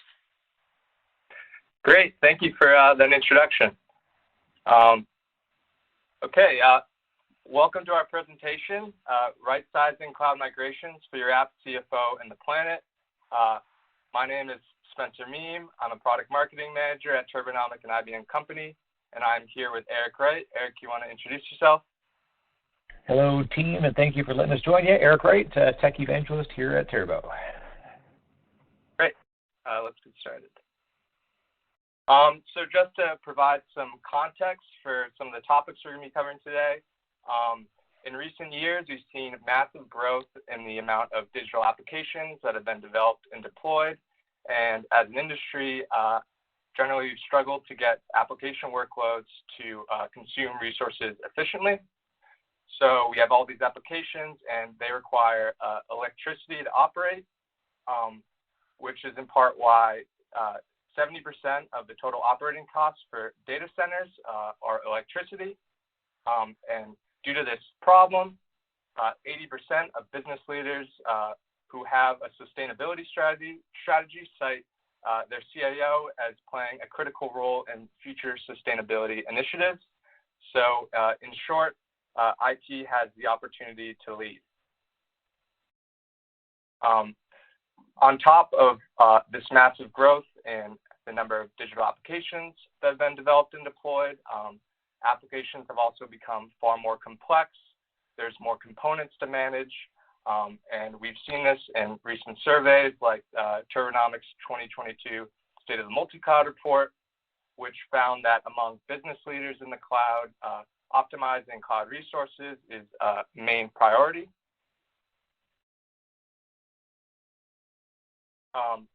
So we have all these applications. They're more complex to manage, and currently the current approach for managing these applications can't be done at scale. So today, IT teams wait for there to be a problem with their application. They receive an alert.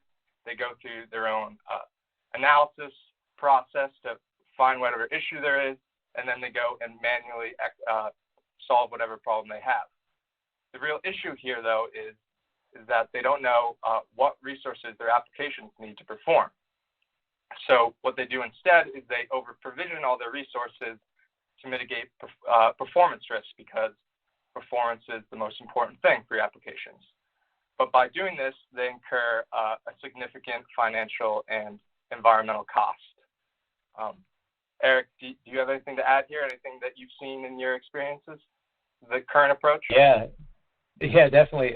Having lived behind the desk and being that little person with the tools, the struggle we often have, and look for all the folks that are on here, right? We have a lot that we want to do, and what we don't want to be doing is troubleshooting, right? So it's the ability for us to use, we started with scripting and other types of automation, but ultimately, where can we make that loop much more automated, and ultimately data and data-driven processes that lead to better human experience. I know automation has made my life better in many, many ways.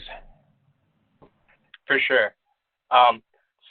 So what Eric is getting at is you really need a solution or a software that understands exactly the resources your applications need to perform. And that is really what Turbonomic does. So Turbonomic, through API-driven discovery, goes into your environment, pulls in all the existing data you have, and then maps out the resource relationships between your application, your platform, and your infrastructure to know what resources they need to perform.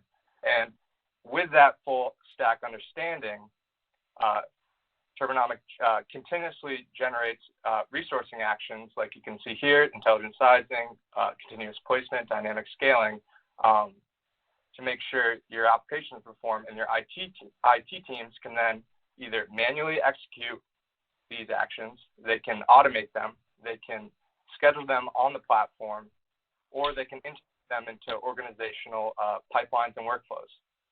And through this continuous optimization, the end result is you can improve application performance, you can reduce public cloud spend, and you can increase data center utilization.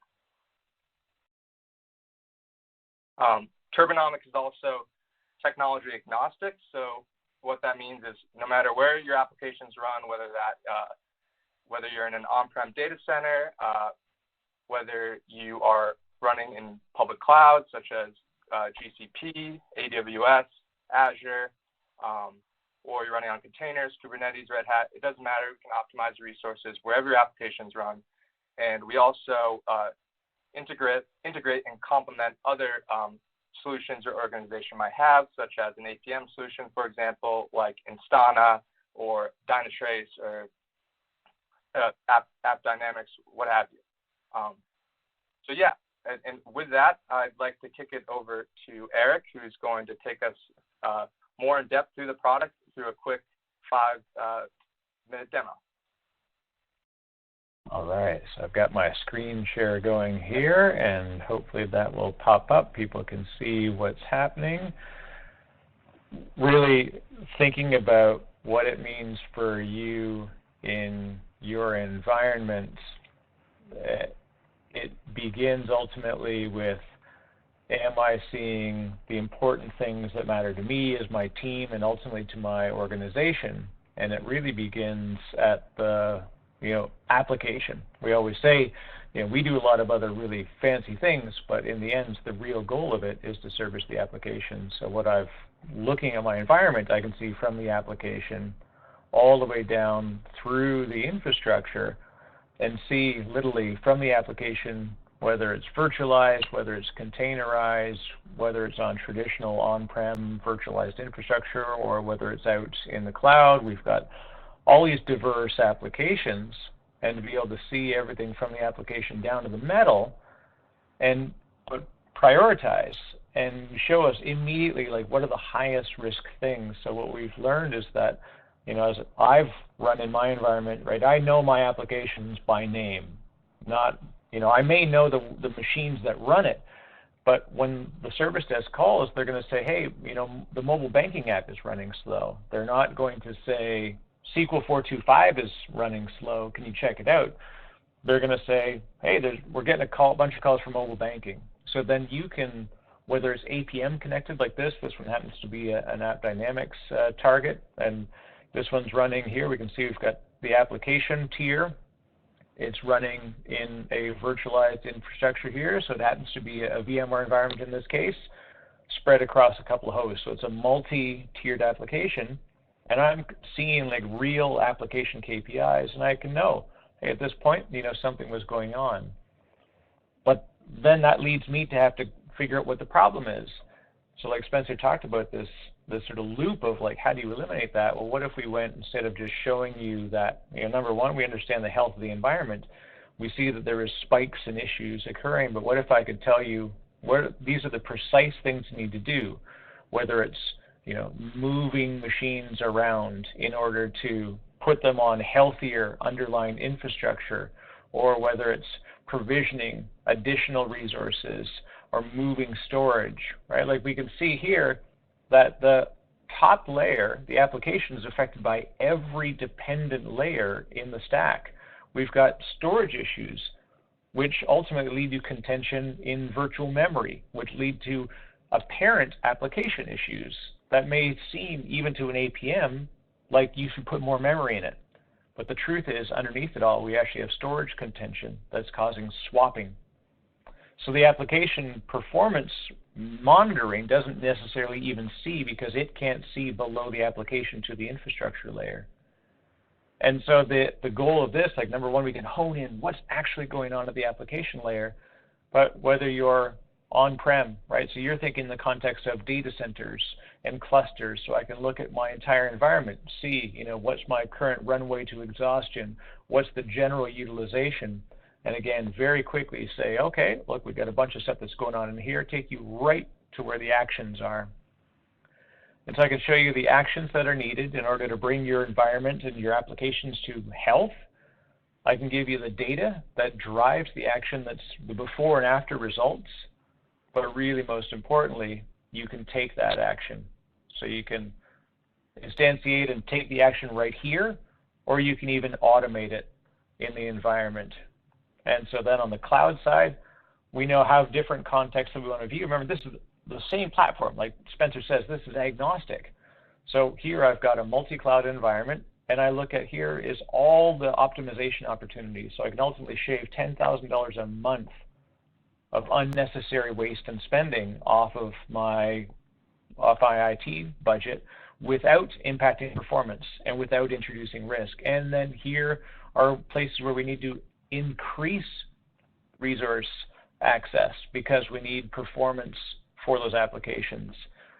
And it's very easy to see that, in a multi-cloud environment, it can get out of hand pretty quickly to have to measure this at this granularity, but now we can do it all in one space and ultimately say, there's 781 actions. Well, what if I just take this one region, this one application, and I choose to automate actions in there, whether it's storage, whether it's virtual machine sizing. So this is the real-time environment, and then the same engine that drives the real-time environment also is able to run what-if scenarios. We talked about, we're here talking about sustainability. So sustainability, what if I said, maybe I want to actually take 4 clusters, or 3 clusters in this case, and collapse them down to 1, and take down the virtual walls. So I can go from 22 hosts down to 17 hosts. I can literally eliminate 5 hosts out of the environment without impacting performance by taking the actions that Turbo presents. And then we can also run all sorts of custom plans, like whether we wanted to optimize your existing environment, look at the right ways to buy reserved capacity, and ultimately, what's the right thing to migrate to the cloud and how. Look, there's a lot more. I could spend all day showing you the neat stuff. Of course, in the Kubernetes side of the world too, the complexity with containers is incredible. So we know now at the container, at the pod, at the node, and at the underlying infrastructure layer how to optimize for performance and everything else. So anyways, I'm super excited. I hope that you are as well. And if you need any questions answered, of course, drop them in the chat, and we're happy to take them here live or even in follow-up. Thanks, Eric. You really brought some of this stuff we were talking about to life. Okay, so yeah, just going back to this sustainability piece, Turbonomic can support your sustainability goals wherever you are in your cloud journey. So whether you are still just running applications in an on-prem data center and you're trying to optimize those applications and plan for future infrastructure growth, for example, whether you are planning to migrate workloads to the cloud and you want to know the best cloud instance type to migrate workloads so they consume resources responsibly from the start, whether you have multiple applications running in the cloud and you want to reduce cloud consumption and consume resources sustainably as your business grows, or whether you are mature in your cloud adoption journey, you have many applications running in the cloud, and you're leveraging cloud native and PaaS services, Turbonomic can go in and help you elastically scale those modern applications based off of specific metrics such as response time, transaction throughput, or really whatever SLO your business chooses. And this is all to ensure the best digital experience you can have. So Turbonomic can support an organization wherever you are in your own cloud adoption journey. And just at the moment before we close up, because obviously we got a ton of stuff we've covered, but there's 2 great questions which I think are perfect in kind of what you're about to close out with, Spencer. One from Paul saying it's a great idea with the green tech initiative. How can Turbonomic ultimately involve other IT solution providers into green tech power? So if we talk about scope 1 and 2, where like my own power consumption, I can ultimately illustrate making real actionable outcomes and then help to drive, my own partner growth. And then on scope 3, which is my cloud provider, by making better decisions around usage and then ultimately reserve capacity, that gives them the foresight to make better planning and reduce their consumption and allocation, which is kind of cool. And we've actually worked with multi-cloud providers and service providers, so we've got MSP relationships where we can help them, and we're even going to be adding some neat stuff around better visualizing the impact on the environment side. So pretty cool stuff on the green tech. And then another one that John brought up, which is a fantastic question: can licensing costs be incorporated within the what-if scenarios? And absolutely, and they can actually influence the live real-time environment as well. So quick example, John, we can define a set of resources like SQL servers that need to sit on a SQL cluster, and we can actually optimize and create an immediate policy so that we can co-locate other resources with licensed assets. And then if there's a case of contention, then Turbonomic will automatically take unlicensed resources and effectively lower the priority of those to make sure that we do not move licensed resources away from licensed hosts. So we can actually define those policies dynamically, and then instead of having a dedicated Oracle cluster or a dedicated VDI cluster, we create simple one-click policies that then can define behavior and action, so that now the automation engine will do the right things to assure performance without impacting things. And we can then generate and show you license costs in some of the what-if scenarios where we can assign a cost to a host or to a virtual machine. So there's better ways. We're going to do more with visualization, but I wanted to call that out because it's one of my favorite things. And then, if you don't mind, sorry, Spencer, I'm eating this all up, but these are live questions and they're my favorite part of this. So Con asks, how do you really distinguish yourself from competitors? What specific characters distinguish you? The greatest question, right? What do we do? If you take everything away from what we do and we pull it down to a sentence, we make sure that applications get the resources they need when they need them, continuously and automatically. So the fact that we are agnostic to the targets, we are agentless with our deployment, and we have continuous real-time actionable insights and automation. So the differentiation is that individual platforms like, say, VMware vRealize, we've got the AWS Advisor, we've got Azure Advisor, you've got Oracle has their own tools, we've got, Nutanix has their own tools. You're probably running more than one of those platforms, and each one of those tools is only individualized, right? So they do fantastic individual things, but they cannot see the broader scope of the environment, and every action inside Turbonomic takes the entire environment into account. So we also don't just look at, hey, this virtual machine needs more memory. We know what the impact will be on every other part of the environment if we make that change. So there's a lot of very large, it's system level optimization versus localized optimization, which is the only way. That's why Tesla's full, self-service or full service driving and full automated driving is differentiated from everybody else, because they know both the local optima as well as the global optima. So anyways, neat stuff. I'm super excited on that stuff, which is why I wanted to capture those questions. So thank you for all the great questions on that one. Sorry, Spencer, back to you. Thanks, Derek. Yeah, no, thanks for calling out some of those great questions. So yeah, I just want to finish up with some of the outcomes we've seen from our customers. So Turbonomic has been able to improve application performance by increasing availability in business critical applications. We've been able to reduce your cloud bill through dynamic scaling and workload right sizing. And we've also been able to help your IT organization become more productive. So that's through increasing speed to market for IT projects, and through allowing IT teams from managing the application to actually focusing on what could be more interesting stuff like innovation and competitive advantage. So these are some of the outcomes we've seen from customers. I don't know if, Eric, you want to call out any outcome specifically or have any comment, but. Yeah, definitely just the idea that these like we can take the numbers into account, but the human side of every story is like, what can we do better because this stuff is being taken care of? And automation doesn't get rid of jobs, it creates better jobs. And I've talked to team after team, and my own career has been based on automating my day away so that I could learn new technologies. And, you know, when you adopt Kubernetes and cloud infrastructure and we have to make the jump to whatever's next, you can't do that if you're, you know, building bash scripts and PowerShell scripts to just keep your environment alive. So those things have to happen. But when done in conjunction, in tandem, it's a huge boost. So if anybody ever needs any help, of course, you can always hit Spencer and I up.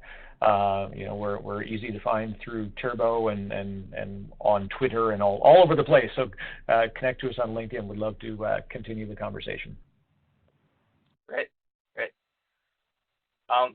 And with that, I'd just like to thank everyone for giving us this time to present, and happy to answer any more questions that you have with the time we have left. But I just want to call out a few additional resources that we've highlighted here. So Try Turbonomic is our live demo environment where you can go in and explore our product at your own leisure. So the link that is there for that. We also have a sustainability calculator, which is a tool where you can actually estimate your own organization's carbon footprint. And finally, we have a white paper here, which shares some best practices for accelerating your sustainability initiatives in IT. So hope you guys check some of these great resources out. And with that, I'd just like to thank everyone again, and happy to answer any questions. Yeah, thank you, Spencer and Eric. That was just a fascinating conversation. I love the energy you guys are bringing. I have to say I love the emphasis on the human side of things and also the sustainability. I think that really resonated with our audience today in both cases. Thank you. I'm just gonna. I was leaving that resource slide up because there's some great things there, but I'm gonna move along to the poll. So last 5 seconds. Run to your computer screen and click real quick. If you need any resources later on, shoot us a message through the chat, and we'll make sure to send you a link, or the Turbonomics team will follow up with you. I'm going to throw that poll question back up because, again, we do want to know what additional information you would like to get about the Turbonomics solution. So please do make sure that you fill that out. Spencer and Eric, again, we've gotten through a couple of questions already. There's a few more. I do want to ask this one on behalf of Tammy. I think this is an interesting use case. So she's an existing customer for on-prem, and they're looking to adopt the cloud and curious about the process of bring your own license to the cloud. Yeah, great question. I just actually answered in text form, but yet we include You're speedy. We include BYOL in the migration scenarios, and the real-time engine also includes license costs in both the display, so for visibility, and also in the decision engine itself. Awesome. On the note of sustainability, I do want to ask, do you actually show or integrate with tools that can help track energy consumption? We are today, we're doing more in that space. We're fairly early to the game. We may have heard of a company called Invisi. They were acquired by IBM recently. Oh, well, not recently, I guess quite a while ago now, but and we're looking at real like in-platform integration where we can bring Invisi data forward. So obviously, being another IBM family member, it's easy for us to get tied in. And we're always looking for additional external partners. All the data that we have can also be, pulled into external dashboards and views. And there's going to be some, wink, wink. There's going to be some more of this sustainability data visible in the native platform soon. Awesome. I love that. I can feel how passionate you guys are about this, and that's just incredible. I really wish we could keep going with questions. We did get through quite a few, which is awesome. And if you guys have some time, it looks like you're speedily answering things on live chat as well. So for anyone that didn't get their question read out, the team will follow up with you. Before we come to a close, I do want to ask you both, if someone wants to get started with Turbonomics, so you put that resource slide up, is that the best place to start, or how do you recommend that they jump in? Yeah, definitely. If you go to turbonomic.com/try, you'll get plugged right in. You can actually use the sandbox, and then we've also got a call to action. If you go to the main site, you can get a demo. And but yeah, using the try is a great way to do it, because then you can literally kick the tires yourself. It's a real live sandbox environment. I love that. Okay, well, thank you both again for an amazing presentation and some great questions and answers here. Thank you so much. All right. Well, and thank you to everyone who filled out the poll or asked a question. Again, I just want to remind you, you know what, I'll actually throw up here again the resource slide. So if you missed any of those resources earlier, please do head over and click on them now. You can also go to the Handouts tab and click on the Turbonomics PDF. They've got a really informative and impactful guide to sustainable IT and resource management, how to accelerate your journey to carbon neutrality. So I think this is really important. Please do head over, download that, and check it out. And in other important and exciting news, it's time for another prize. So we are going to be giving away a $300 Amazon gift card. Our next lucky winner of the day is Verley Washington of Iowa. Verley or Rural Washington of Iowa. You have won a $300 Amazon gift card. Congratulations to Verley. As always, we will be in touch about claiming your prize after the event. And don't forget, guys, still lots more chances to win a prize today, plus that best question card from each session. So keep those questions coming in. Okay, well, look, we are well on our way up this summit now. And I think that is a good time to check back in with our handy-dandy guides and keynote speakers. So let's hear again from Dave Kawula, Principal Consultant, Tricon Elite Consulting, and John O'Neill, Senior Chief Technologist, AWS Solutions. Dave and John, thank you so much for coming back to join us, chat a little bit more about some potential threats and maybe what folks can do to avoid them. Take it away, guys. Hey, Dave. So talking about security in the cloud, and looking at it from the lens of top threats and some steps that we can recommend to organizations based on what's going on, I wanted to kind of kick off our conversation with one of the things that I'm seeing. You've got a lot of organizations that are taking advantage of cloud-based security products, right? Solutions such as, Microsoft Defender for Cloud and these kind of things.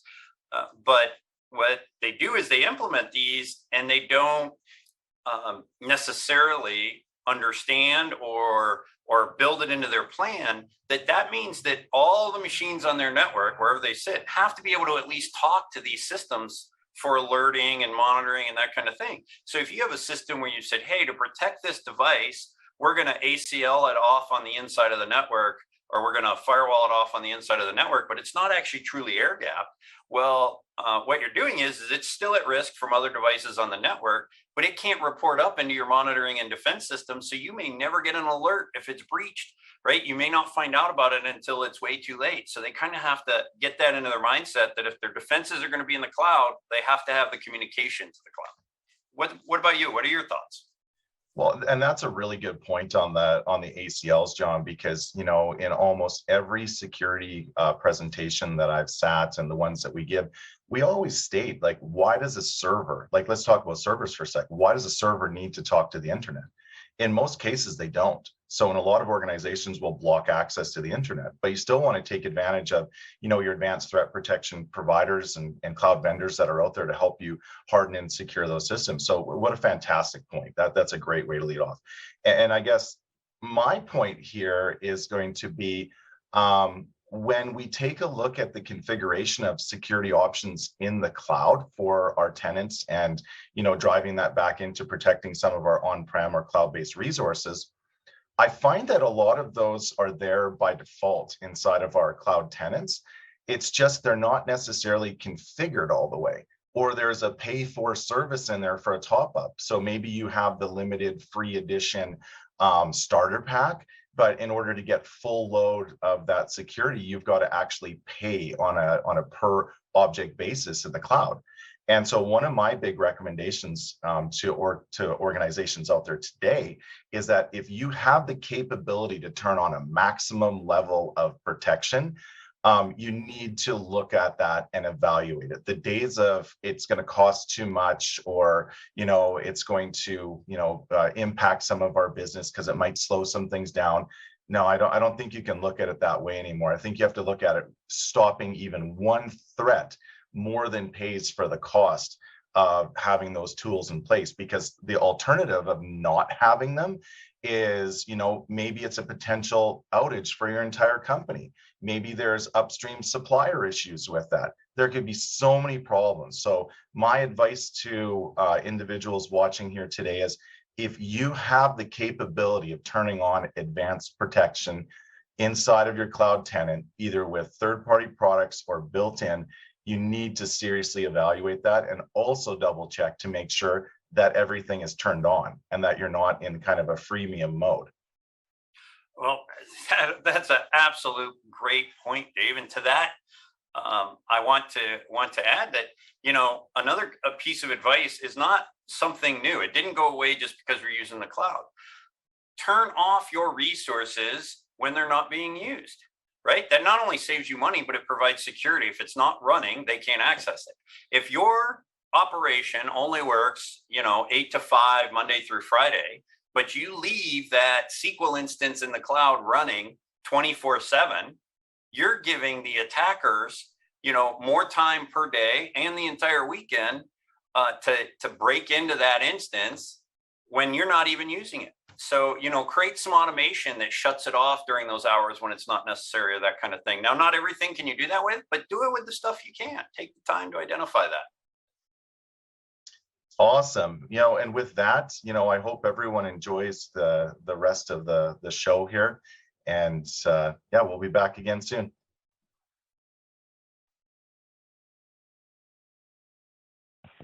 Well, thanks, Dave and John. These little segments are really packing a punch. Lots of great info, and we are ready to roll into our next session on the virtual summit.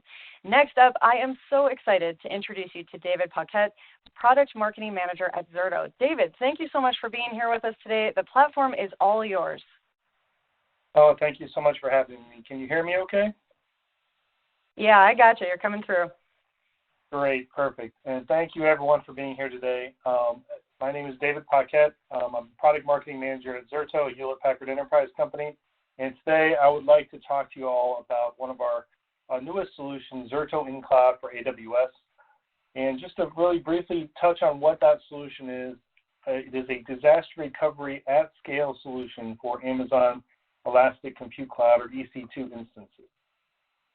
Before I really get into what the solution is and how it fits into our greater portfolio of solutions and how it works, I want to talk a little bit about why we created this particular solution.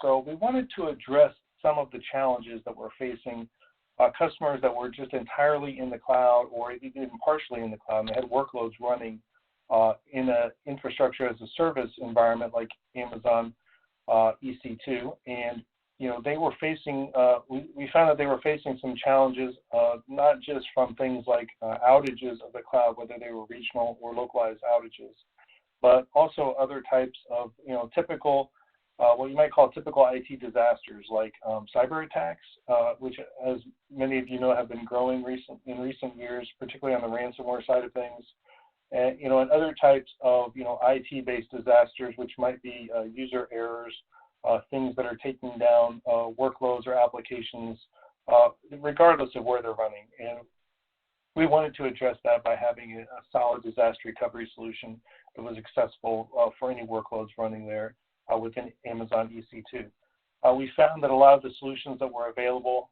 were limited to backup and recovery solutions, not really suitable for disaster recovery, or those disaster recovery solutions often used, agents that were hard to scale, also hard to automate, and the speed of recovery really wasn't where it needed to be for those solutions. And also those solutions, because of the way they were implemented, were often very complex, hard to manage, hard to test, and there were many manual processes involved. So we wanted to create a solution that tried to address a lot of those challenges. And that is why we came up with Zerto in Cloud for AWS. Now, just to talk a little bit about where that fits into our Zerto solutions. And some of you may be familiar with Zerto, others may not, that's fine. I want to just sort of go through the various types of solutions that Zerto has, particularly for AWS.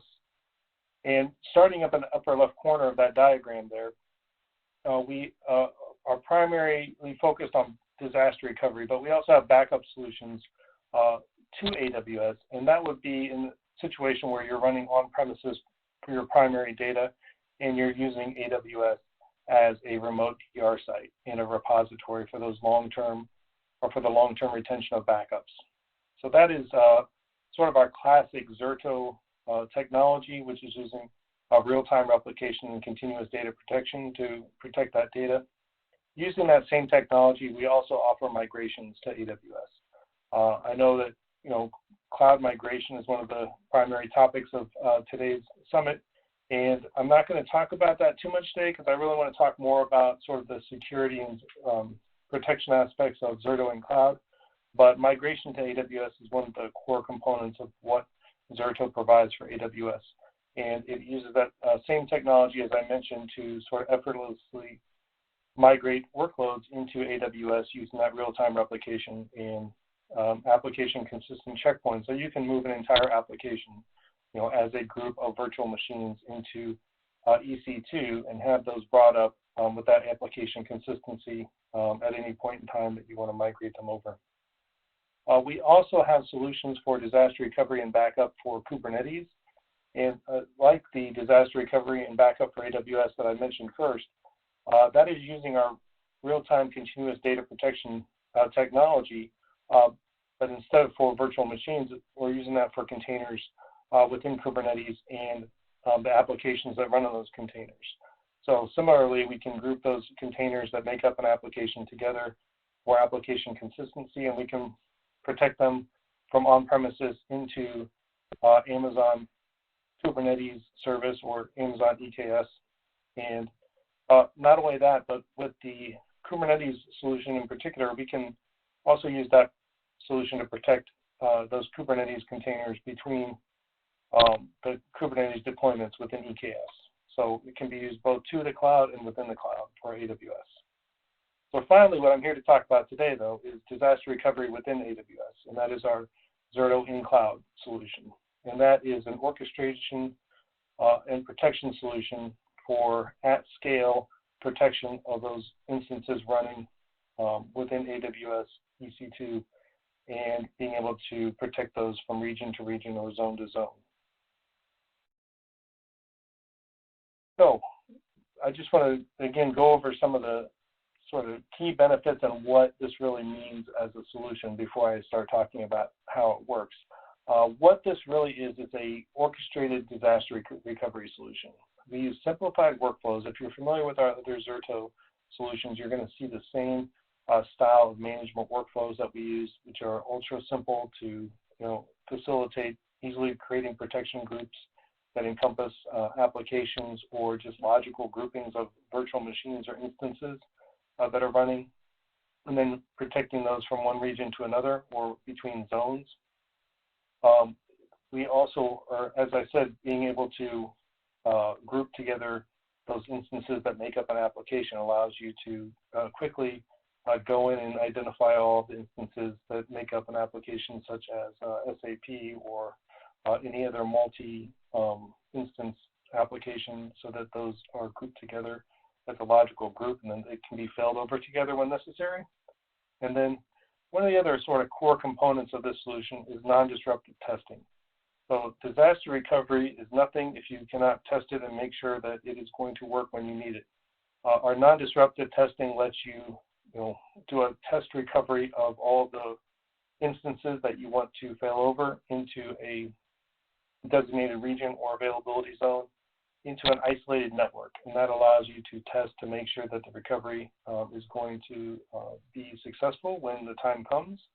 You can bring that entire environment up in that isolated network and separate it from production, so you can run whatever tests you need to against those instances. And we also have our own built-in reporting mechanisms to help document the success of the recovery to make sure all of the instances that you're failing over are able to come up in a consistent manner and everything is successful. And we provide a report to that effect.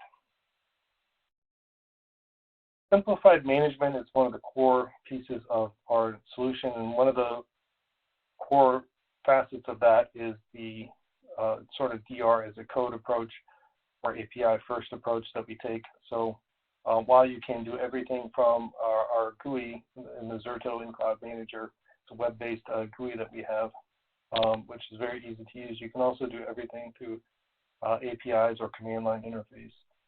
So it's very easy to integrate with other solutions from that standpoint. There are no agents to manage. I'll get into that when I talk a little bit more about how it works. But it is also secured with multi-factor authentication and role-based access. And it just gives you the ability to use some of those management tools that are probably common in your environment, such as JSONs for configuring protection of all of your instances. We're really trying to make it as easy to automate as possible to eliminate those manual steps, which generally cause errors.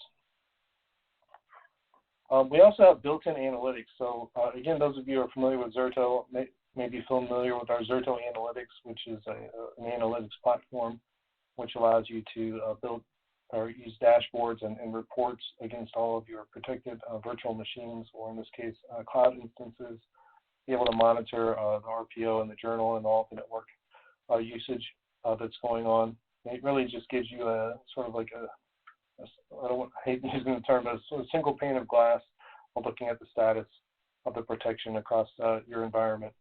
And you can view Zerto in cloud alongside all the other Zerto solutions you may be using within the Zerto Analytics. Also on the analytics front, we have integrated with Amazon CloudWatch. And that integration not only allows for analytics to be viewed alongside other solutions that you may be using, which are also integrated into CloudWatch for a larger sort of enterprise cloud environment, but it also allows for automation based on events that are triggered and triggers within Amazon CloudWatch. And those events may be used to initiate part of the disaster recovery workflow. Again, being part of that larger platform of CloudWatch allows you to sort of manage the solution alongside others for auditing purposes. And it also gives the ability to easily integrate with some other third-party solutions that are integrated with CloudWatch to allow those to monitor and manage Zerto in cloud using the integration into CloudWatch.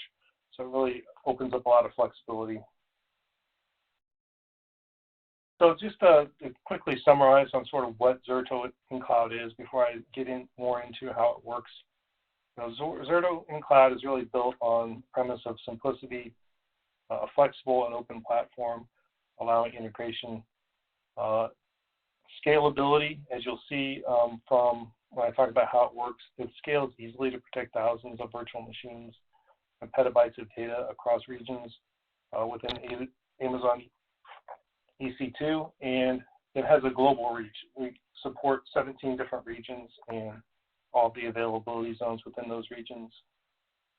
And the ability to look at the analytics for insights both within Zerto and within Amazon CloudWatch. So let me get into a little bit about how it works now. Okay, this is an architecture diagram of our Zerto in Cloud Manager. And this is probably the key piece of the solution, because this is really the only thing that you're going to install onto Amazon EC2. And this Zerto in Cloud Manager can really go in any region. It doesn't even have to go into the region where the instances are that you're going to be protecting. It can really reside anywhere within Amazon EC2. It is a Linux-based appliance. It is stateless for the most part. There are a couple security aspects of it which are not stateless, but otherwise it's stateless, which means that if anything were to happen to the Zerto in Cloud Manager, it's very easy to stand up a new Zerto in Cloud Manager and continue managing all of the data protection data and be able to recover any of those instances that were being protected, because all of that data that's related to the Zerto in Cloud Manager is being stored in an Amazon DynamoDB or Dynamo database. And so that is separate from the Zerto in Cloud Manager, but that is where the data is being stored. So we can always easily reconnect to that data for restoring or failing over, recovering any of the data that needs to if something does happen to that Zerto in Cloud Manager. It runs a number of containers within that virtual appliance, and those containers do everything that that appliance needs to do, including all of the security authentication, the log collection, the configuration management, the web server for the GUI that I mentioned, and of course the Zerto in Cloud Manager itself, which is managing all of the data protection. So it's a very simple installation. This is available in an Amazon machine image file, AMI, and it can be easily deployed within the Amazon EC2 environment. And again, it's using that Amazon DynamoDB for all of that data so that it can always easily be replaced. The Zerto in Cloud Manager can easily be replaced, and if something were to happen to it. Now, we're using an agile methodology for our development in this particular solution, which means that all of the updates that we're making are going to be available as soon as they're ready. We're going to be releasing those as soon as they're ready, rather than using more of a waterfall style of development. So we're going to be constantly making updates to the solution and pushing those updates out via new updates to the Zerto in Cloud Manager. And that is really the only component that's needed. And regardless of how many virtual machines you're protecting, you really only need one Zerto in Cloud Manager running in the environment. Now, this is a little bit more detail about how the protection works. Those of you who are familiar with Zerto solutions are probably familiar with our real-time replication and journaling that we use on hypervisors that we protect virtual machines on. And that is, what we're doing here is a little bit different than that, in that we are, instead of doing the replication and any of the heavy lifting ourselves, we are using the native capabilities of AWS or Amazon EC2, particularly in the elastic block storage, to take snapshots of virtual machines and replicate those snapshots across. I'm not sure if my animation is working here, but let me see if I can. There we go. I think it's working. So we take snapshots at the EBS level, and we replicate those across to the desired protection region. And then what we do is we create a journal, if you will, of those replication or the replicated snapshots. So we have a number of checkpoints to be able to recover from in the case of a disaster. You can go back to the most recent snapshot, or you can go back to a previous snapshot as needed. So those are kept track of in that Dynamo DB that I mentioned.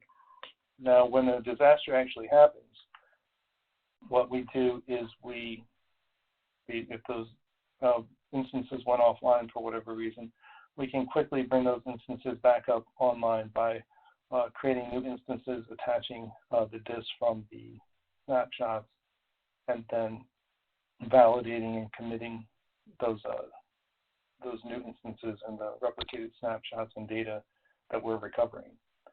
So that really gives us the ability to spin up a lot of virtual machines or instances very quickly within that target region, and bring back online within a matter of minutes after a disaster happens. Let's see. So I mentioned before, we have all the major regions, all 17 of the major regions supported. We don't currently support China or GovCloud. We are looking at those and watching those for possibly supporting those in the future, but they're not supported at the moment. We are looking to add additional regions, though, all the time. We are basically just monitoring what the needs are of the customers who are coming in to use the solution. But we can protect to and from any of those supported regions without any limits, any of those regions and any of the availability zones within those regions. So finally, just to sort of start wrapping up, why Zerto for Amazon EC2 workloads? Again, going back to what I originally talked about with some of the challenges. the strengths of the Zerto in-cloud solution. We're really able to provide that orchestrated DR. So we're able to automate and orchestrate the live failover, the test failover, and the recovery of all those instances within Amazon EC2. So we really eliminate any of the manual steps that are needed other than sort of declaring that a failover needs to occur. Otherwise, the entire process is automated and takes place very quickly, and all orchestrated and driven by that single appliance. The simplicity at scale, again, there are no agents to use. We are using all of those native capabilities of Amazon and Amazon EC2 and AWS to perform all the functions. So we can easily scale out to thousands of virtual machines across regions and availability zones, all being managed again by that single appliance. And then for operational efficiency, having that flexible open architecture with all the API first approach to management makes it easy to implement, deploy, and then maintain and integrate with other solutions. Just to, going back, reminding that, this is part of the greater suite of solutions, everything from migrating to AWS to protecting to AWS and protecting both containers and instances within AWS. This is all part of what Zerto does for AWS. And then just, looking at our greater platform, having that one platform that can do all those things with the continuous availability and the simplicity at scale. And here are just a few of the contact points that you can use to get started with AWS. In particular, hands-on labs are, something that you can use, just spin up yourself and get right in to try out Zerto for yourself at any time. So I encourage everyone to use those. I think with that, I'm going to say thank you for your time, and I'm open for questions now. Oh, that was just awesome. Thank you so much for that presentation. Lots of great content, and we've gotten a couple of high fives and thank yous from the audience as well. Before we dive into the questions and answers, as always, I'm just going to put up that poll question for you. If you could take a look, let us know what additional information you would like to get about the Zerto solution. Again, that feedback is so helpful for us, so please do take a moment and fill out that poll. Okay, David, are you ready to jump in? I'm ready. You're ready. Okay, I do want to ask this question just because I was a bit curious. I know this is brand new, so I don't know how much you want to speak to it. I think I saw a press release like 8 days ago, but we had someone asking about the new Linux platform. It's probably not what you might think of as a new Linux platform, but we did release a new Linux-based appliance for Zerto in general, and that is where our Zerto Virtual Manager would generally run. Now, of course, on this solution that I've been talking about, it's already a Linux-based appliance, but we had been using some sort of legacy Windows appliances within Zerto, and for security reasons, a lot of our customers were interested in moving to Linux, and for that reason, we started implementing our appliances with Linux-based appliances for the management of Zerto. That's probably what they're referring to. I think that's what he was getting at, yeah. And kind of on that note, we have someone who's maybe known Zerto for a little while and is wondering if there's any notable features that you would want to highlight that have been updated or changed since the HPE acquisition. Since the HPE acquisition, I don't think that really has impacted what anything that we've had to announce thus far. Now, we are going to be at HPE Discover in June, and we'll probably be making some more announcements there about some of the things that we're doing within HPE.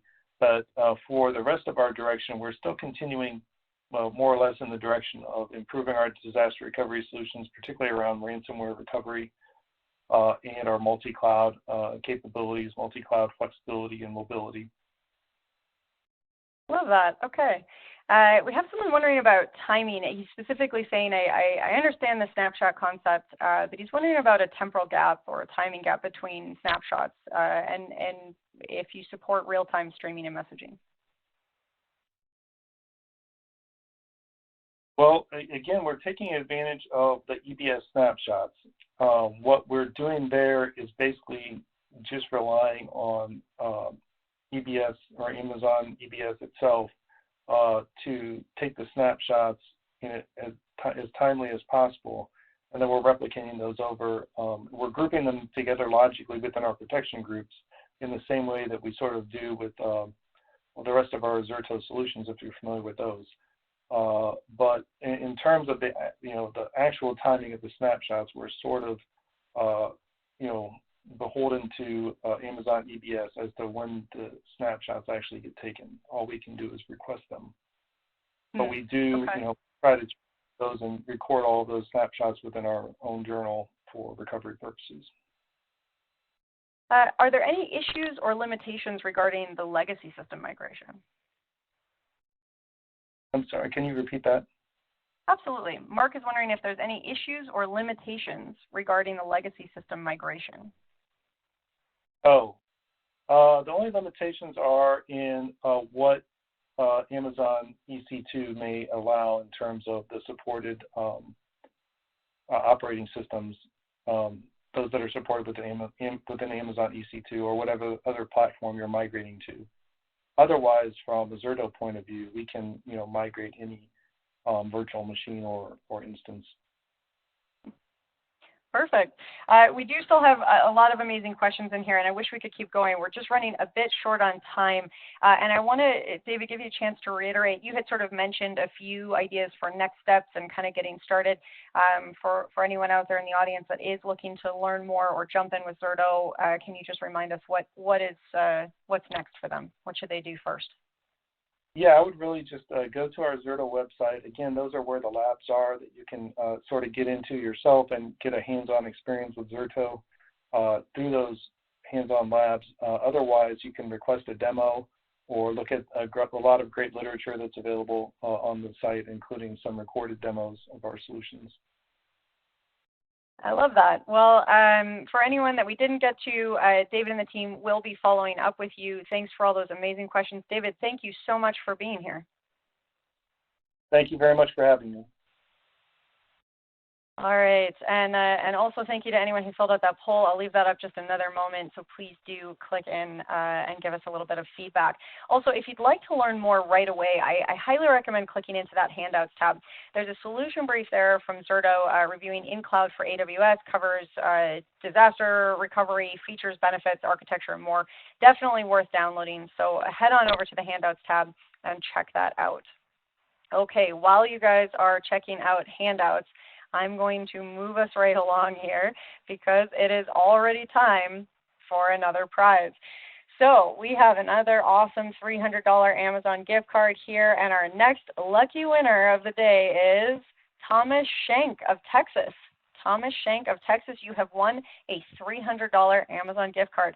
Congratulations to Thomas. As always, we will be in touch about claiming your prize after the event. And don't forget that there are still lots more chances to win a prize today, plus that best question card from every session. So keep those questions coming in. But for now, let's keep trekking right along on our quest to the summit here. All right, next up in our virtual summit, we have an awesome crew of people. Anthony Cito, Field Director for Cloud Native Application Security at Sneak, Jane Mann, Director of Product Management at Rapid7, and Jimmy Green, VP Software Engineering at Rapid7. Anthony, Jane, and Jimmy, I am so excited to listen in on this discussion between the three of you, so I will hand things over to you. And let's get things started. Introduce the great folks joining me today. Anthony, if you want to kick us off. Yeah, thanks for having me. I'm Anthony Cito. I am the field strategist for container infrastructure code here at Sneak. So happy to be a great partner with Rapid7 and happy to be on this call today. I am Jane Mann. I am Director of Product Management for our Vulnerability Management practice here at Rapid7. As Chris mentioned, I've been at the company for over 8 years and seen the evolution that we've been going through. Hi, Jimmy Green. I've been with Rapid7 quite some time, close to 10 years now. Come through, work through vulnerability management, application security, and now lead our engineering side for cloud security. So good to be with everyone here. Thanks. So first, let's do a quick run through on the agenda, what we're kind of discussing today. First up, the evolution of vulnerability management with transformation to cloud, approaches for reducing friction, and the need for applying context. Also, and then we'll get into accelerating, automating, and the need for automating and remediation, and then we'll open things up to some Q&A towards the end.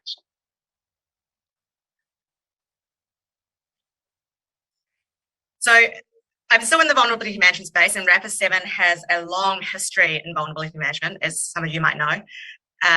When we look at the evolution over the last decade or so, we've seen security in teams and VM programs go from traditionally focusing on protecting the critical systems, the on-premise data centers, what we would used to call the crown jewels of the network. But as we all know here, IT ecosystems have evolved beyond this traditional infrastructure. And what we're seeing now is an acceleration of this evolution toward that to include more than just servers and networks. So if you click through, Jimmy, you will see that it now includes the remote workforce, as we've all experienced over the last 2 years or so, applications, Internet of Things, operational technology, and of course, what we're focusing on today, cloud and containers. This expanding attack surface means that security teams need to evolve the scope and approach of their vulnerability management programs. So when we look at the programs itself, the basic principles of vulnerability management still apply in the cloud. So let's take a look at that processes. You still need that visibility to discover and identify everything you have in your environment, your assets, your resources, your services. You need to then assess and prioritize and remediate those risks. So the basic steps that you need to take are still there, and then ultimately to communicate your compliance and security posture. However, the highly ephemeral nature and sheer scale of the cloud, as we've all been talking about today, really changes how each of these steps would be completed. The traditional approach of running a scheduled scan, waiting for it to complete, then handing a report over to IT really doesn't work when instances may be spinning up and down on a daily or even hourly basis. In fact, it's probably not even IT that's responsible for remediating these risks. We probably more likely the DevOps team, or even in some cases, the development team. And also the act of remediation is different. Patching in the traditional sense is no longer the most effective way to reduce risk when images can be rebuilt to remove these vulnerabilities, and then the instances quickly redeployed with the fix. So we're going to talk a bit more about these changes in principles, and I'm going to hand it over to Jimmy to talk a little bit about this shift in mindset. Thanks, Shane. So, with the transition to cloud comes, the idea of immutable infrastructure and shift to immutable infrastructure. Right, this evolution is you're avoiding updates in place, and instead rebuilding, redeploying the infrastructure. Right, with this, you get the benefits of kind of limiting infrastructure drift, kind of lowering your surface area, right, as opposed to checking, say, 5 individual resources for their configuration. I'm looking at a single image, single configuration, and knowing that's replicated across 5 different images. And so you're able to get some kind of operational gain by, as opposed to deploying 5 different resources and then having them drift in their own different directions. Also, when you think about a shift left strategy, typically as things roll through this deployment pipeline, it's a point in time, right? You're looking at what did this image look like as it's being built. If that image remains consistent as it gets deployed through production, the benefit that I'm getting from my shift left guardrails are much more beneficial, right? I've assessed, and that's also great optimization I can make and great efficiency gains by looking at things before they're deployed out. But knowing I have that consistency from what I initially intended to deploy, it's just a great kind of operational gain, right? And along with that kind of GitOps concept where my infrastructure is defined and my production infrastructure is essentially representative of what I previously determined I want it to be. Containers can help us here. And containers largely have been designed to be immutable, and then some organizations are able to treat even their general compute as immutable, right? And this is where you're as opposed to logging on to a particular instance and running some kind of update or deploying a patch to a single machine. It's updating a base image and redeploying across the infrastructure, right? And leveraging orchestration. And it's this whole kind of pets versus cattle methodology. If Jane or Anthony, anything you want to add in this regard? Yeah, it's basically that change in a remediation approach where when you do have everything based off these images, you can shift to that. So I think that's a very key part. And when you're thinking about moving your vulnerability management program into the cloud, that completely changes the way that you think about driving remediation and communicating with remediation teams, right? Absolutely. Yeah, Jimmy, I think you hit some great points there, right? Especially around the golden division. I think, specifically from like the Sneak side, right? What we're seeing with customers that are really shifting security left is this move to either leveraging a trusted source, right? So making sure that their developers are getting those images from Docker Hub and not just getting it from some random site on the internet, but also being able to put those guardrails in place to say, you know what, maybe we don't want developers to actually go get public images. Maybe we want to have a process where we have an SRE team or an infrastructure team, right? So the folks that traditionally were responsible for building servers are now the ones that are responsible for building images, right? That they're then allowing developers to use, right? So making sure that we know where those images are coming from, and then leveraging a lot of best practices, which we'll dive into some of those things today around how do I manage this image and what things should I be doing to make sure that as I move away from, again, that kind of old world of doing things, right? I spent 7 years at VMware, and people used to tout, like I've had this VM running for 45, 50 days or 60 days, right? Where you had to care and feed like you would your pet, right? As opposed to the cattle, which is like, hey, this cow's not working out for us. Take them off the pasture and just put a new cow in its place, right? So I think these are all changes that we're seeing as well, really coming from the developer side of cloud native security. Yeah, great point. So kind of first principle we'll talk about, right? Reducing friction, overhead wherever possible, right? First thing, management, agent management, right? At the end of the day, if you're managing a tool, you're not improving your security posture, right? This is where especially in a highly ephemeral environment where you've got changes happening all the time, and really what you need is automated visibility, right? New accounts spin up, new workloads spin up, new workloads spin down, new accounts go away.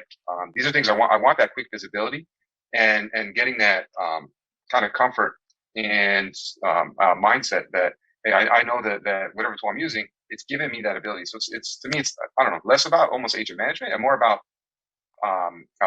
management lists is the key, I think, that we really want to get to when we think about securing within the cloud. Talked before a little bit about the adopting a cattle versus pet mentality and the benefits you get by leveraging kind of orchestration, right? Of not having to treat things as one-offs and being able to essentially deploy, a critical configuration change and being able to deploy that throughout the infrastructure, as opposed to going one by one. And again, having that drift and evaluating on an individual basis and the care and feeding associated with at an individual level. And then also around, improving focus by leveraging exemptions, right? I think this is where a development account, I don't have the same concern that I have with my, my production, right? And how do I look at that? How do I make sure the findings don't become noise, right? Oh, that's this particular account, this particular test server, which maybe we've opened up for accessibility reasons, something like that, right? And it's nothing you would ever deploy in a public facing server or anything in, in a production account or linked with any kind of critical data. And so the ability to kind of exempt or filter findings by what matters and what doesn't matter is pretty key to be able to focus on those things that do matter. And always, I think we've seen where these exemptions, typically you want some kind of time-based attribute to this, right? If you're accepting risk and something, hey, I'm going to get back because I can't, this isn't something we can address or change today, but it's something that is not something we want to lose sight of. This is where those exemptions by time can help. And then, it's pretty rare that we have those long running things. This is just something permanent that we don't ever want to care about. Yeah, I think that's another key difference when we go from traditional VM to think about VM in the cloud is time becomes different. The scale that you're thinking about becomes different. And then this reducing friction overhead this is not just limited to the way that you collect your data, so whether you use agent or agentless approach, but also thinking about other areas of the process that you can automate. One of the other key differences is that there's more certainty about the type of data you're getting, right? Because you're pulling that data from the source of truth, from using the APIs, and you're getting that true visibility, as opposed to with scanning. Often you're making a guess based on what the scan engine is able to collect from that particular endpoint. So that certainty means you can drive a lot more automation and use integrations and workflows to maybe automatically notify people, or even automatically mitigate or remediate a particular risk if that's something that you're able to do. Yeah, I think also kind of keeping, in context of the slide, right, about reducing friction, right? I think the other thing that often gets overlooked when we talk to customers that are, made this transition to going really to the cloud is just the process, right? When you go to the cloud, most organizations now have obviously started to shift or have adopted that kind of DevOps approach, right? But when we talk to customers today, some of the biggest challenges are still in the internal process. The challenges between breaking down those silos between really security and devs, right? And if you think about, again, you go back to that virtual infrastructure, the way we did things in years past is security was always something you bolted on at the end, right? Developers made their applications, deployed things to the virtual infrastructure, and they weren't responsible for anything other than their application, right? They didn't have to deal with security, they didn't have to deal with the infrastructure itself. And now with things like infrastructure as code, and this move to the cloud native and DevOps where things are changing and software releases are becoming almost daily, right? As opposed to quarterly, right? And we move to this different process. Those barriers just between breaking down those silos and that communication between security and ops is really still a very critical piece, right? So when we think about shift left, which is a term I think we've all used, and maybe it's been beaten a little bit in the industry, right? It really is, about putting things back to the developer, but you've got to build that bridge, right? From a process perspective between security and devs, where there can't be that friction anymore, where security can't look at devs as people that just have to go fix the problems, and devs can't look at security as people that are trying to stop them from going forward, right? And so I think aside from the technology, which is obviously critical, right, there's also the business process of all that really needs to be addressed. And that's will obviously vary widely between different organizations, but something you really want to think about as you start to move to the cloud is how do you change your business process in terms of how your teams play together to really enable that shift to DevOps. That's so true. You can't automate a process that in itself isn't working, right? So 100%. There's a question before I move over to next. Came in around handling agent decay with ephemeral assets. And this is a great example of the transition, right? Think about like laptops or right, a lot of, you may call it like your traditional infrastructure. And they're not coming up and down in seconds, minutes, hours, right? It's more in the time of days, right? And that's where, so waiting for something to go offline, we're thinking about it from a day perspective, right? But if you put that around your cloud infrastructure and let's say you're leveraging Kubernetes where you're spinning up nodes and things like this all the time, in days, you're going to get ballooning numbers. And so this is a great example. We're having an event-driven report, kind of an event-driven approach to monitoring what are configuration changes. So I'm not waiting for it to time out to know that instance went away. I'm looking at like some explicit events that are telling me that resource is now basically decommissioned or terminated. And I know that agent is no longer around. Jump over to. So I'll take this one, right? So I think the next principle is more data is necessary, but context is mandatory. I think this is where, with all the different tools that we have today, with all the different vendors, there's no shortage of information, right? But understanding the context of it really helps us figure out and prioritize how we address issues, right? So when I think about application code, for example, right? Like software is eating the world, developers are leveraging open source code more and more. But the problem with open source code is you don't know where it came from, right? You don't know the provenance, you don't know who owned it before you, right? And one of the things that we found with Log4Shell, which is probably everyone's least favorite dirty word from December, is what we found is 60% of Java projects, Log4Shell actually existed in a transitive dependency. What that means is it existed in a package that was called by another package that could have been called by another package, right? So just telling a developer or a security team that, hey, you've got this container running that has Log4Shell, okay, that's great. We can take some action to triage the problem, right? We can take some action to bring that application down.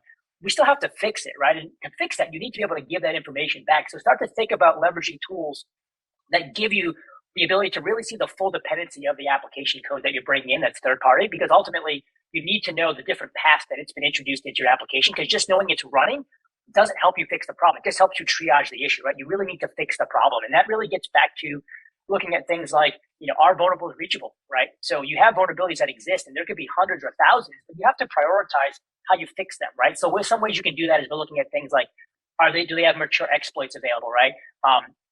Is it reachable, right? And even the term reachable now is getting a little old in the sense that, reachable as some vendors defined it is really about just statistically analyzing the code path, figuring out, all the different permutations. And that can be a bit inaccurate, right? So, looking at things like vulnerable conditions, right? So something we're working on at Sneak specifically is like looking at how is the library being used? How is it configured, right? Is something exploitable based on how it's configured? Because sometimes what you see is you may have vulnerable parts of your code or your application, but only a specific set of conditions need to exist to really address that, right? So, certainly understanding the context is very important, right? And also the context of where you get the data from, right? So with our partnership with Rapid7, right, they have our Sneak Intel database, right? And our database isn't just a single public database, right? It's a database that we hand curate. And really the messaging here is, whether it's a Sneak database or another database, there are lots of different sources of databases out there. And sometimes you want to look at different sources to make sure you're seeing a little bit of the same story. The downside of that is sometimes you end up with a lot of false positives, right? If you're getting too many sources. But I think it's always good to double check where you're getting your data from around the context of vulnerabilities, because everyone has different ways that they research data and do their analysis. And sometimes looking at something as simple as the CVSS score isn't really good enough, right? Anything, Jane or Jimmy, you want to add to that piece? Yeah, I think you bring up some great points around the context, the reachability. There's external context, right? The vulnerabilities. Are these vulnerabilities being actively exploited, right? I think there's a question around standard report on CISA's known exploited vulnerabilities, right? There's some things around, being able to understand what are actively exploited, what are actively discussed vulnerabilities, and the context around, specific vulnerabilities. And then there's almost this inside out context, which is like, all right, as you kind of mentioned, Anthony, like, is this code path reachable? Where does that vulnerability sit within the application? Where does that resource sit within the cloud? Is that externally facing, right? It's a, especially again, traditional environment, it's got a public IP address. Okay, that's my quick and dirty way. Cloud infrastructure, you could have a resource sitting behind a load balancer, so that resource isn't publicly accessible per se, right? It doesn't have a public IP address. But port 80, right, serving the web traffic forwarded on the load balancer and a vulnerability tied to that particular port, okay, that's externally facing. And so this is, the cloud, I think, provides this great opportunity of being able to layer together a lot of the infrastructure context that we a lot of times have tried to do, I think, in like traditional networks, which is I have, software-defined networking, I've got software-defined identities, and I've got software-defined infrastructure, right, within the templates. And being able to associate and kind of correlate those different layers of context together to understand what are the things that matter, what, in this long list of potential things is truly great. And I think you make a lot of great points, Anthony, around on the app, even within the application, that becomes so important as well, from like what code to what third-party library and things along those lines. So that context really is advantageous to understand what's happening. I think both the tools and the cloud together are really giving us a better opportunity here. Yeah, and the whole concept of CVSS not being enough and having to understand what's actually exploitable, and someone in the comments mentioned CISA known KEVs, that's obviously the bread and butter of Rapid7, and really timely that this week we just announced our 2021 annual report for vulnerabilities, and we looked at how the vulnerabilities exploitation and activity was just increasing, capped off by wonderful local J that Anthony mentioned. Then another piece of context I think that's really important is, that internal context around who owns this, why is it important to me, where, who's responsible for remediating or just owning this particular piece of asset or resource. And that, in my experience, that's a really difficult thing for organizations to do in the traditional world, because getting that information requires having an up-to-date CMDB or going around business owners and tagging assets manually. It's difficult to get the context, but in the cloud, it's a lot of these resources and services are already tagged through AWS or GCP or your services, and so you get a lot of context. But I think the key is how do you actually figure out which parts of these contexts matter, and working with those application and cloud teams to define a structure or hierarchy or kind of nomenclature that you can use that can map what they care about to the way that you think about managing your security program and managing vulnerabilities across the cloud. So that tying the context that your development and your DevOps and your cloud teams use to the context that you need to drive risk reduction is probably that missing piece. But you've already got a great head start because you actually have all this information. It's just tying to something that means something to you. Yeah, I think another thing that I heard around this kind of environmental context is I was talking to a CISO yesterday who said there's all this focus in cloud to focus on what applications are exposed to the internet first. And I think that's obviously very much a priority.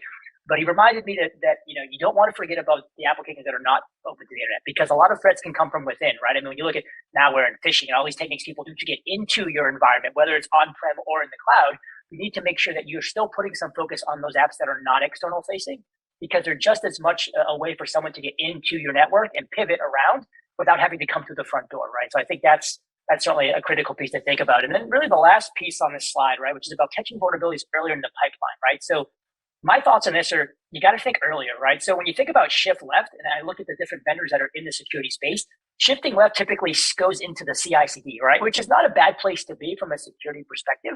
But if you think about the process of, again, Sneak taking the approach of the developer, right? When you think about how applications are built that run in the cloud, developers are building and they're putting in the pipeline, and then they're moving on to the next thing, right? And when you scan in the pipeline, what you're essentially doing is you're saying, I'm going to check all your code, whether it's application code, containers, infrastructure as code, et cetera, after you've put in the hard work, right? And then you got to go back and fix it. And so, we really believe, and we think the industry really is starting to shift towards shifting all the way left, right? Meaning, can we be a tool in the IDE, right? Can we enable our developers to, do that checking as they're building versus saying, I want you to build it, and then we're going to tell you it's broken, versus being more proactive about building it, earlier in the process, right? And whether that's in the IDE or a command line tool or, scanning and Git, right? These are all different places where we can address cloud native security much earlier. And I think the other last piece on this is developers also oftentimes don't want to write crappy code, right? They want to be proud of the code they write. And I think when it comes to security, it's on organizations to build secure developer programs, right? To really enable, and you see a lot of organizations now, a lot of companies that are coming up around developer enablement, right? Because if we can teach a developer why this security change affects their application or affects the security of the organization, they're less likely to make that mistake versus just saying, I need you to change this line of code to X, Y, Z. They change it, they move on, right? But if we can really empower them with some enablement, I think we also build a better practice around, again, how do we build more secure applications in the cloud? So, Jane, you want to take us over on the principle 3? Yeah, I think we've touched on a lot of these concepts, but let's pull it all together. One of the key things around enabling remediation, and sometimes it might be automating parts of that process or automating the mitigation or notification for remediation rather than the remediation itself, is really that context. Because as Anthony pointed out before, you need to make sure you have a solid process that you've aligned and agreed with your partners and the cloud teams and the development teams to understand who owns this, what is the level of risk we have for this service or this resource in production, where is it in pre-production, because often you might be finding this vulnerability in production, but really the ideal way is to try to address and address the source of the vulnerability and then redeploy, as we talked about with the cattle versus pet approach.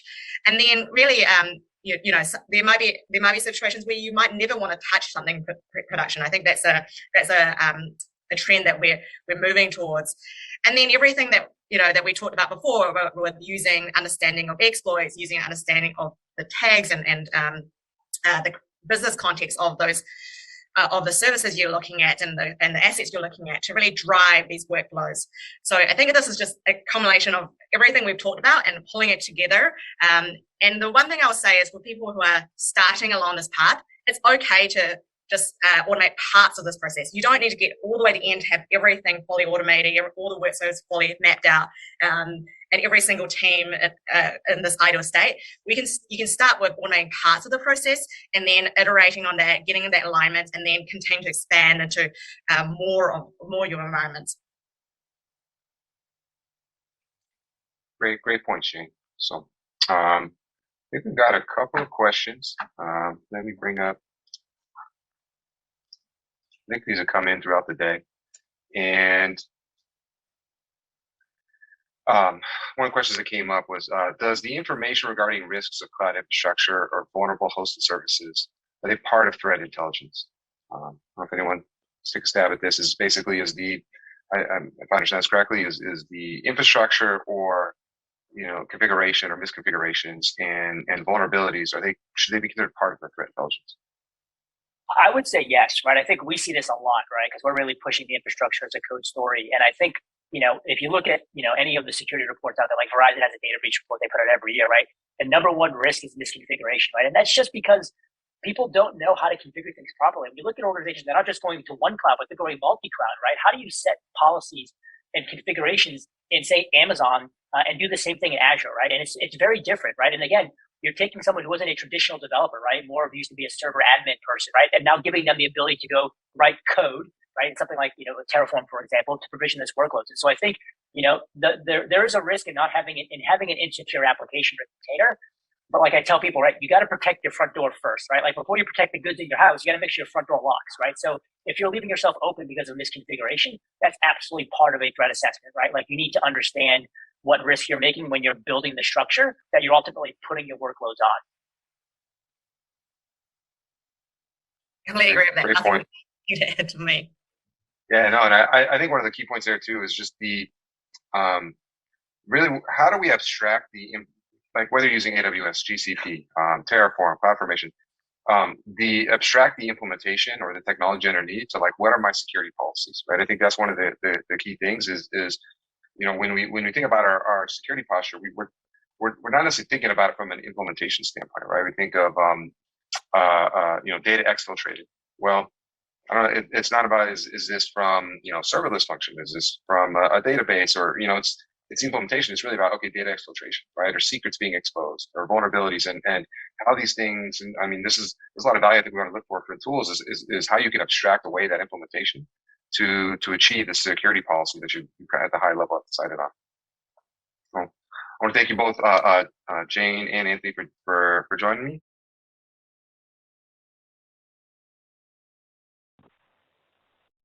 Yeah, thank you guys. Anthony, Jane, Jimmy, that awesome presentation and discussion. A reminder that we have the poll question up here on the screen. So please do take a moment, let us know what further information that you would like to see from Rapid7.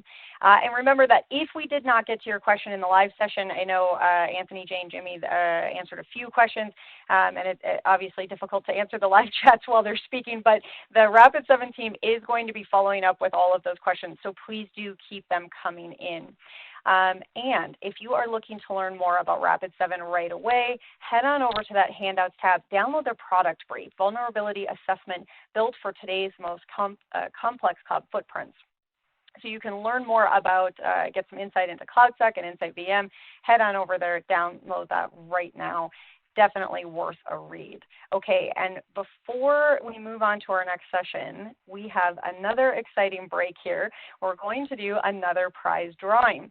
So we've got an awesome $300 Amazon gift card, and our next lucky winner of the day is Laura Sanchez of Ohio. Laura Sanchez of Ohio, you have won a $300 Amazon gift card. So congratulations to Laura. As always, we will be in touch about claiming your prize after the event.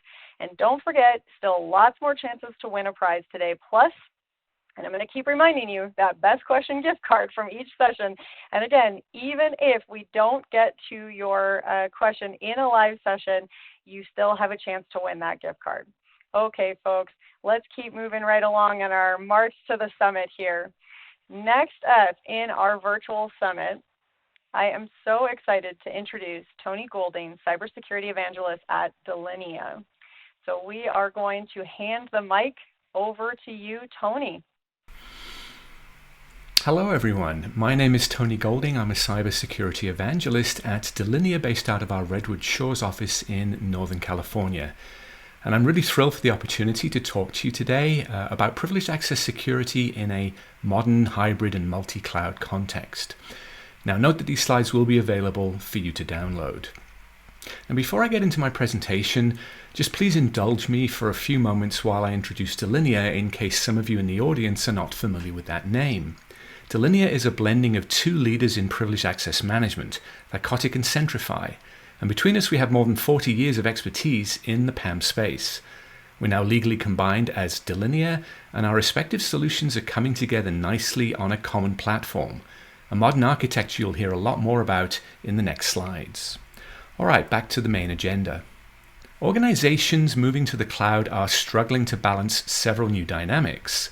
On the technical side, it revolves around how to leverage our existing investments in IAM and PAM technologies that we're already using. So how do we extend the reach of those tools to the cloud so we can ideally centrally govern and control access to our existing assets on premises as well as new workloads in the cloud? Now, related to this, but on the non-technical side, we have stakeholders concerned about too much security that can impact productivity. One major voice in that is DevOps, and we'll touch on that in the next slide. But also on the non-technical slide is the C-level and the board of directors. They want to see new digital-first initiatives drive revenue while reducing the risks of cyber attacks. They're concerned about the impact of data breaches and ransomware attacks on the business, keeping the company name out of the headlines. ongoing regulatory compliance, and pressure to ensure that they're not the next victim when one of their competitors announces they've been hit by a major breach. Now, I popped this diagram into the prezo because I feel it helps visualize some of the technical challenges. Several Delinea customers have actually used this diagram in their internal business case to the executive team.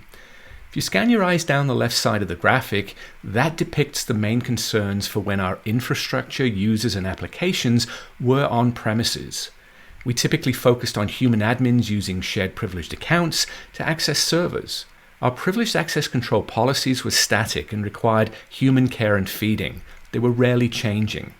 Passwords were ubiquitous with a smattering of MFA, but certainly not comprehensively applied at all major access control gates.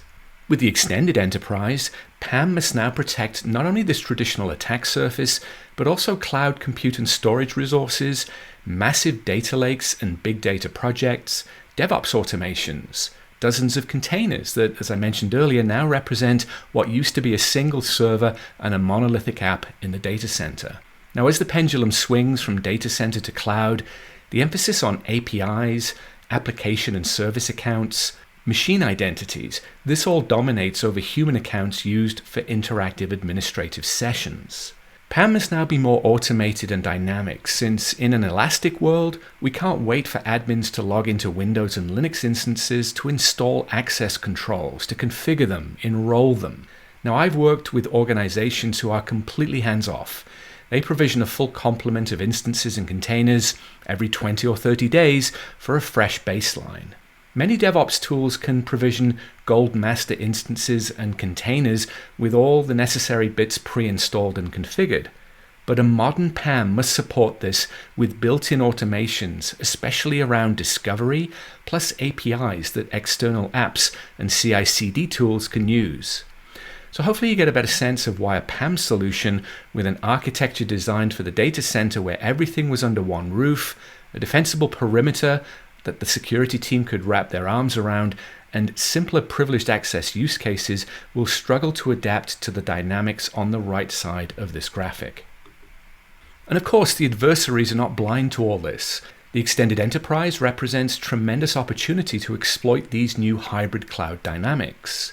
The extended enterprise has naturally extended the attack surface for sure, with those additional silos of identity, lots of new virtual instances and containers, new management consoles and API keys that represent additional vectors of attack. Like our own businesses, cybercriminals are certainly a lot more sophisticated than a decade ago. So gone are the days when they charged at the front door with guns blazing, trying to bulldoze their way into the network. Notoriety is not what they're looking for. Hacking is big business. And as a testament to that, ransomware developers are now offering subscription models, RAS or ransomware as a service, establishing affiliate programs to sell their tools and their expertise. So these attackers are sophisticated. They don't hack in anymore. They simply log in using compromised credentials, walking through the front door, masquerading as a legitimate employee or, for example, a third-party vendor or outsourced IT contractor. Now, one big problem for IT, though, is never enough budget to license and deploy all the security controls it deems necessary to cover all the bases. Given all these statistics, if IT is forced to be selective and judicious in its investments, it makes logical sense to consider security controls that are identity-centric. Controls that focus on protecting access to those privileged accounts that enable a cyber attacker or a bot to elevate privilege, to move laterally throughout our network, and to exfiltrate data or encrypt it for ransom. Now on the screen is just a small sample of independent research that basically tells us the same thing. Most attacks take advantage of compromised privileged credentials. It remains the preferred attack vector, amplified by the global work-from-home phenomenon. Now you may be surprised to hear that the old dependable phishing attack remains the most popular means of account takeover to gain user workstation access. Many organizations still permit end users to log into their workstations and laptops with local admin rights. If so, the malware can run locally with those same permissions. Taking ownership of that workstation in this manner is the first step in moving vertically to the server network and from there laterally from server to server. Now, given all this, plus the lack of resources in most organizations, and the chronic cybersecurity and IT shortage that they're dealing with, PAM can be your biggest bang for the IT buck, since it can help defend against the privilege escalation involved in 70 to 80% of breaches. But just in case there's someone in the audience who's unfamiliar with PAM, let me give a quick 100 level overview of its two key capabilities. Now, generally speaking, you'll find PAM delivered by vendors in two products that implement a vault and privilege elevation. A vault used to store and protect those credentials and secrets that facilitate remote server login, and privilege elevation to protect user workstations and servers by controlling login, controlling what privileged apps and commands the user can execute once they're logged in, and to audit and session record all privileged activities. Now, vaulting is pretty straightforward. Think of a password vault like a secure database to store those keys to the kingdom account passwords instead of implicitly trusting administrators with them. Since these accounts are in the crosshairs of cyber attackers, we want to take them off the playing field. We want to take them out of circulation unless absolutely necessary to use them in a break glass emergency. Vaulting is a critical part of the PAM equation. It's often the first things organizations deploy because it can be relatively quick, especially if it's a SaaS service, and it can help when the auditor dings you for not adequately protecting access to shared privileged accounts. However, vaulting needs to be combined with privilege elevation to fully implement the least privileged access control model that Zero Trust and related best practices such as zero standing privileges requires. Privilege elevation assumes administrators are untrusted. That's why in the last slide, we took away those admin accounts by vaulting them. We give these administrators zero administrative rights out of the gate, something we also call least privilege. But we provide self-service workflows to allow them to request elevated privileges to perform their legitimate job functions, with one or more approvers reviewing, validating, and then granting or denying those requests.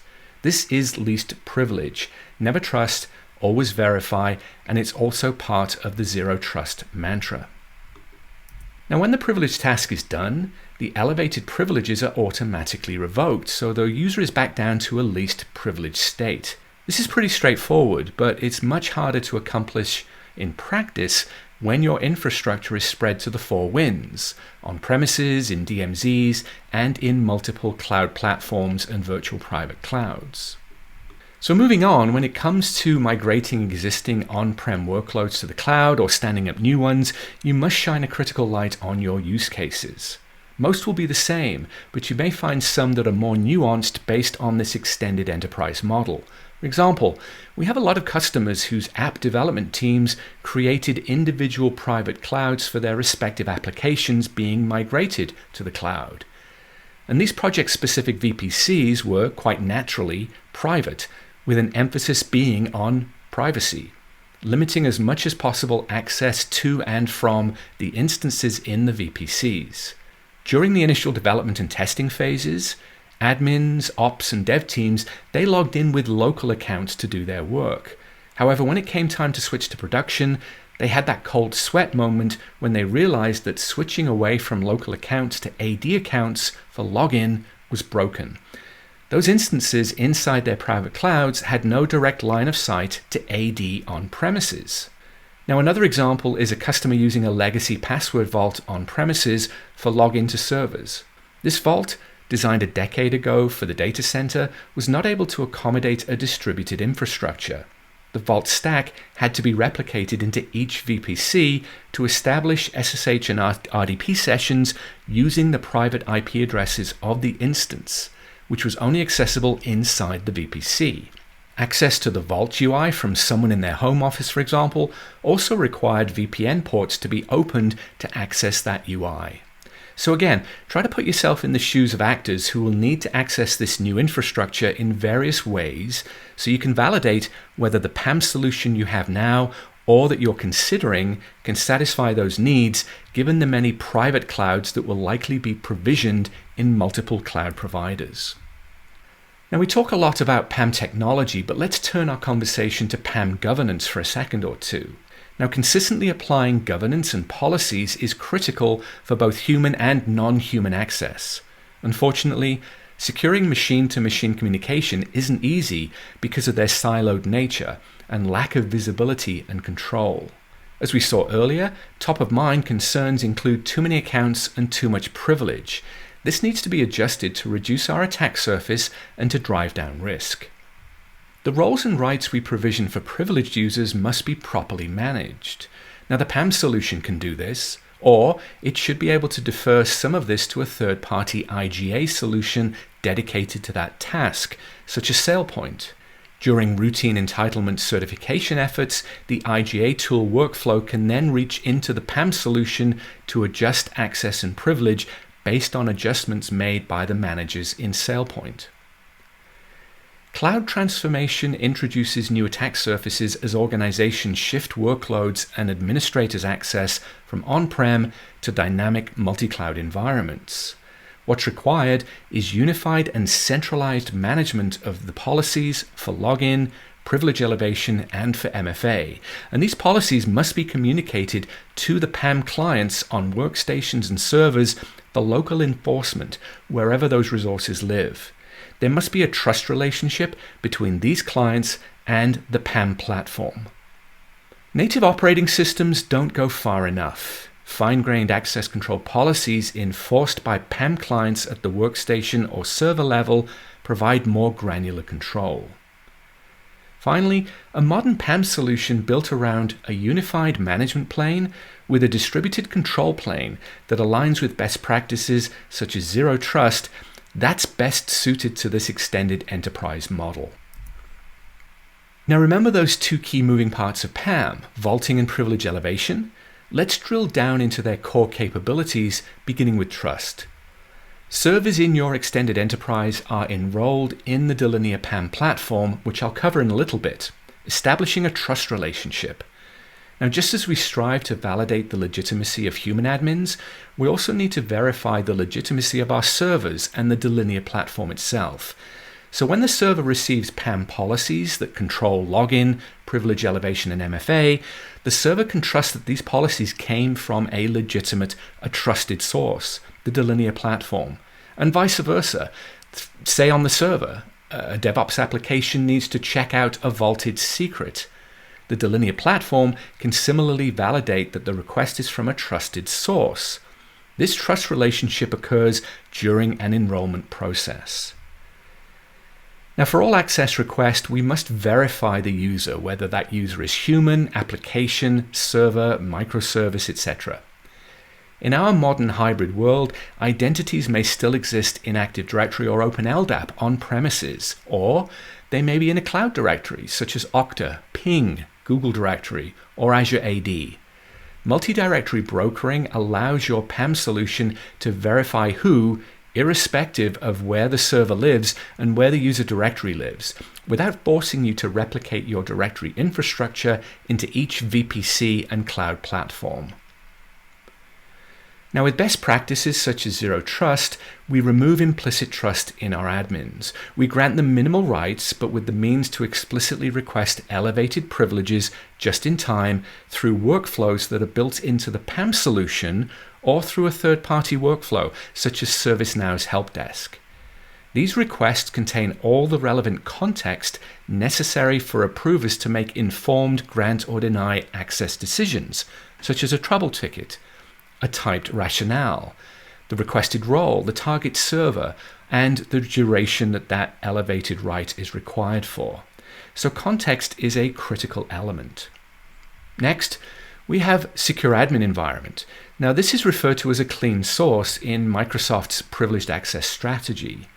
Our goal here is to isolate our sensitive internal systems from whatever is accessing them remotely. It helps protect our business-critical servers from several forms of risk. One is the risk of being infected with viruses and malware on the remote user's workstation. And especially in the case of outsourced IT and third-party contractors, we may not have sufficient control over that device to ensure that it's clean. Another risk is permitting the user to see and access servers in the network beyond just the ones they're authorized to see and touch. And then finally, there's the risk of an external threat actor gaining network and server access through a compromised VPN account. So Delinea PAM's secure VPN-less remote access mitigates all these risks. With no VPN, there's no VPN account to compromise and exploit. Also, the user workstation is not network attached, and so it can't spread any infection that may be present on the device. Instead of the user being dropped onto a jump host that can give them broader network access, with Delinea PAM they can only see the server they're authorized to access, and Delinea PAM will surgically place them on that server instead of a jump box. Also, the Delinea PAM client on that box can then enforce least privilege. Now, the principle of least privilege is a well-established security best practice and the foundation of many security frameworks, such as Zero Trust. With least privilege at the core of Delinea PAM, this translates to a model of just enough privilege granted just in time for a limited time. Enforcing this at the server level, where the crown jewels live, we can ensure that access to data on each server is strictly controlled and that lateral movement is prevented to combat data breaches and ransomware attacks. Now, moving on to host-level auditing by the PAM solution, this provides us with forensic-level detail that goes beyond standard operating system logs, and it ties activity back to a single user for full accountability. These PAM audit logs are then centralized and correlated to streamline reporting, incident response investigations, and audit and compliance activities. Because these sessions are so critical, it's also best practice to keep a searchable video recording for review or to be used as evidence. Now, there's multiple regulations including NIST, FISMA, and PCI DSS that specifically require this level of auditing. Now, last but not least is adaptive control. Many organizations will struggle to maintain and keep current a collection of static rules and policies used to grant or deny access or to challenge for MFA. As a modern complement to static rules, behavioral analysis and machine learning can cover additional bases that are either too challenging for humans to ensure that they're comprehensive or that simply go unmanaged. They become stale, they can introduce security gaps. Adaptive control generates a risk score based on a user's prior behavior and the context at the time of access. And based off this, we can challenge for MFA. This ensures a much more accurate and tighter level of access control that compensates for gaps in static policies that can leave you exposed. It also reduces operational overhead and it streamlines access for all users, since if their activity is within their established norm, they won't be challenged for MFA. Now, all this is reflected in our solutions portfolio that comprises a vault and privilege elevation. Now, throughout this presentation, I've mentioned the Delinea Cloud Platform on multiple occasions. This is the hub in a modern hub and spoke architecture that best practices such as NIST's Zero Trust architecture calls a unified management plane with a distributed control plane. And it's this modern cloud-native architecture that enables our solution to extend its reach out of the data center and satisfy all the demands of a distributed IT infrastructure. So as your enterprise and its supporting infrastructure evolves and grows, perhaps new projects in their own private cloud, or new virtual private clouds, each with their own workloads in the same cloud provider, or new workloads in a totally different cloud platform, or even a merger and an acquisition, you can quickly bring them into your PAM ecosystem with its SaaS platform, vaulting, centralized and unified policy management, and fine-grained access and privilege controls for the workstations and the servers. Our SaaS platform, built specifically to accommodate hybrid IT models, it grows with your business. And you don't have to throw away all your existing investments. Continue to leverage things like your identity management tooling, your directory infrastructure, such as Active Directory, and two-factor solutions, such as YubiKey, Duo, RSA, and FIDO2 authenticators. In this new paradigm, automation is imperative. I've mentioned it a few times in this presentation.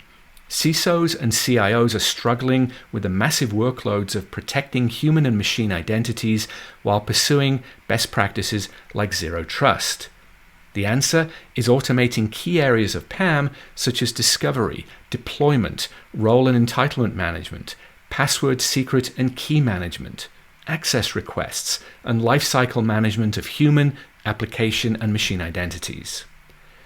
Remember, however, that aside from technology, many of your existing processes around privileged access, they shouldn't need to change either. Now, in terms of qualifications, Delinea is a PAM leader, placing in the top of all major PAM analyst reports, including the Gartner PAM MQ, Forrester PIMWave, and KuppingerCole Leadership Compass. Since our first submission way back in 2014, we've consistently been ranked in the leader quadrant of all these analyst reports. But perhaps the best way to understand Delinea is to see how organizations across all major verticals have placed their trust in us and our solutions. We have over 14,000 customers and over 50 of the Fortune 100, from industry leaders to innovative disruptors. So with that, and only a minute or so left, let's see what questions have popped up in the Q&A. All right, let's pick on this one.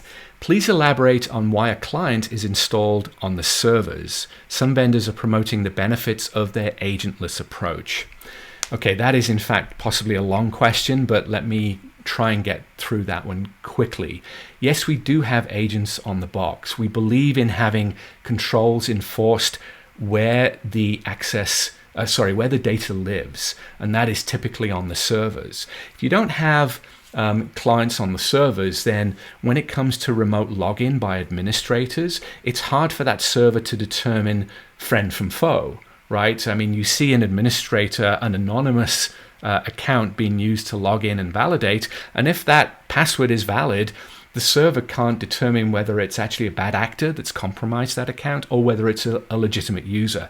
So by having a client on the box, we can establish a trust relationship with the platform. And once that's in place, the client can be the one that elevates rights for administrators logging in with minimum privileges, rather than having an external tool, a PAM tool, logging in artificially with a fully privileged account in order to create yet another privileged account that the administrator can then use to log in to perform their work. So hopefully that makes sense. All right, with that, I'm at the end of my time.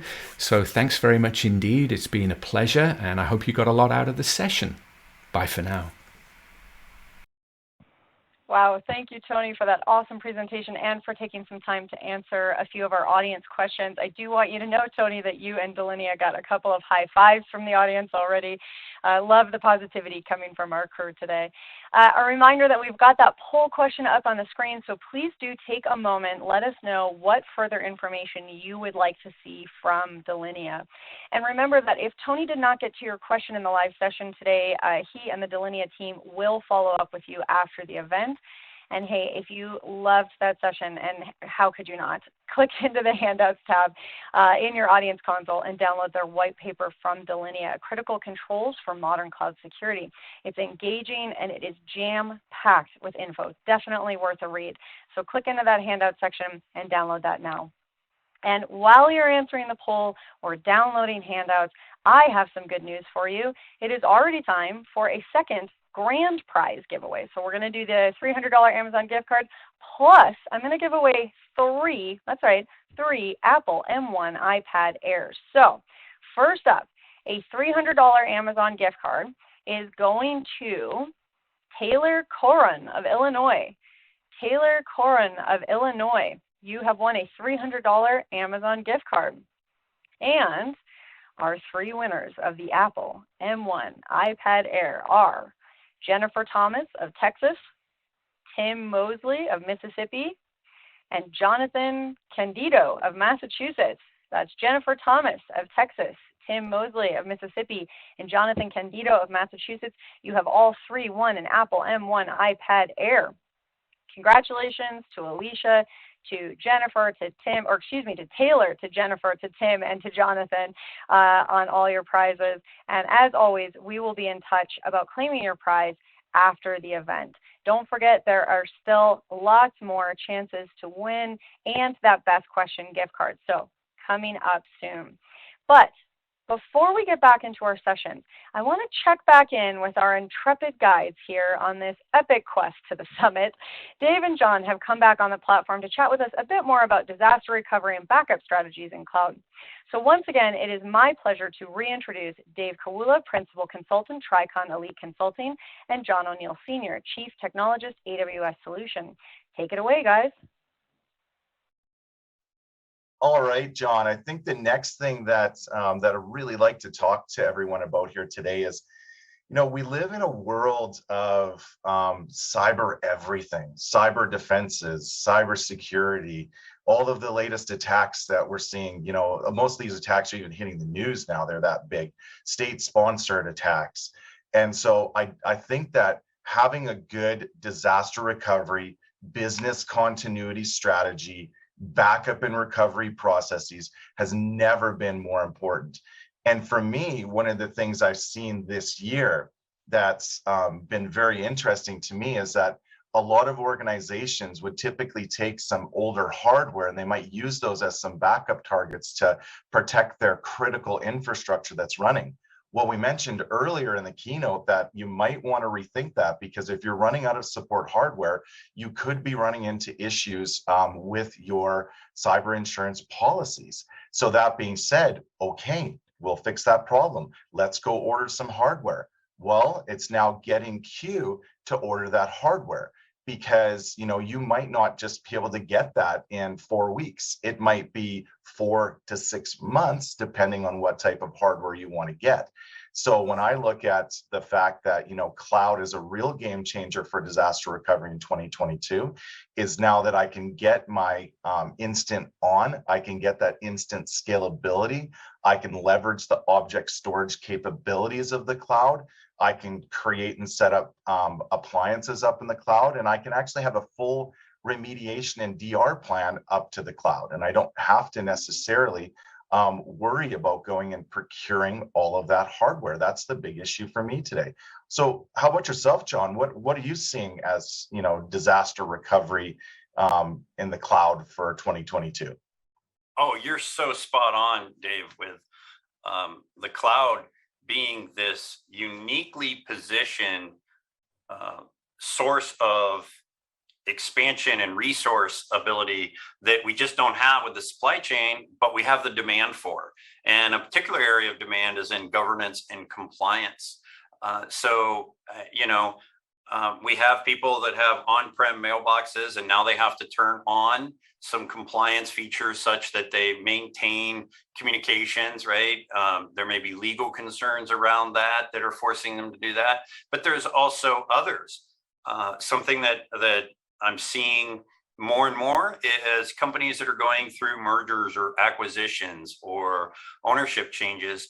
The process involves looking strongly at IT and what are their policies around retaining data, because that creates an exposure for the organization after it's purchased or after it transitions, and they want to make sure that that vulnerability is low.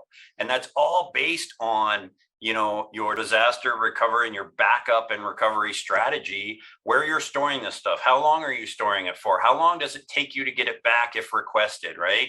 Is it a monumental effort, or is it a simple point and click type things? All these kind of things are now being taken into account and put on IT to deliver solutions for. And the cloud creates this well that we can draw from a lot easier than calling up our vendor and trying to order in some new backup targets. Yeah, absolutely, John. Absolutely. And as we step through this year, I don't really think that the trends are going to change all that much. So if you haven't reevaluated your disaster recovery, BCP, and backup and recovery processes, now is the time. Make sure that you're working with your key vendors out there and reevaluate it. There could be a little bit better way of doing things today. And Dave, I wanted to jump in and give this tip to everybody. you know, when you have on-premise resources, whether it be mail, whether it be databases, whatever, you have to maintain a DR strategy and system around those specific things. Maybe you got to be able to restore to a mailbox specific level. When you migrate those things to cloud services, a lot of that, just like we mentioned earlier with server OS patching and that kind of thing, a lot of that is taken care of for you. So you get some archiving, some DR capability that just comes with the solution that you're subscribing to, right? So if you move your mailboxes into the cloud, you get a lot of restore capability and such that's already there that doesn't need a lot of extra configuration and that kind of thing. So you can take advantage of that. Oh, that's awesome. Guys, I love listening in on these discussions from you. So many great takeaways for our audience. You are both excellent guides on our hike to the summit here today. But let's move on into our next session, because I have to say that I always love when I get a chance to connect with this next speaker. Leo Vela, Inside Sales Engineer at Rubrik. Welcome, Leo. It's great to see you again. The platform is all yours. Yeah, thank you for the introduction. Happy to be here as always. And thank you everyone who managed to attend today's session. I'm very excited to show you how Rubrik's going to be able to assist when it comes to working within the cloud and all the tools we provide to make your life just that bit more simpler. So starting off, you might know Rubrik as the tool for on-premises and cloud backups.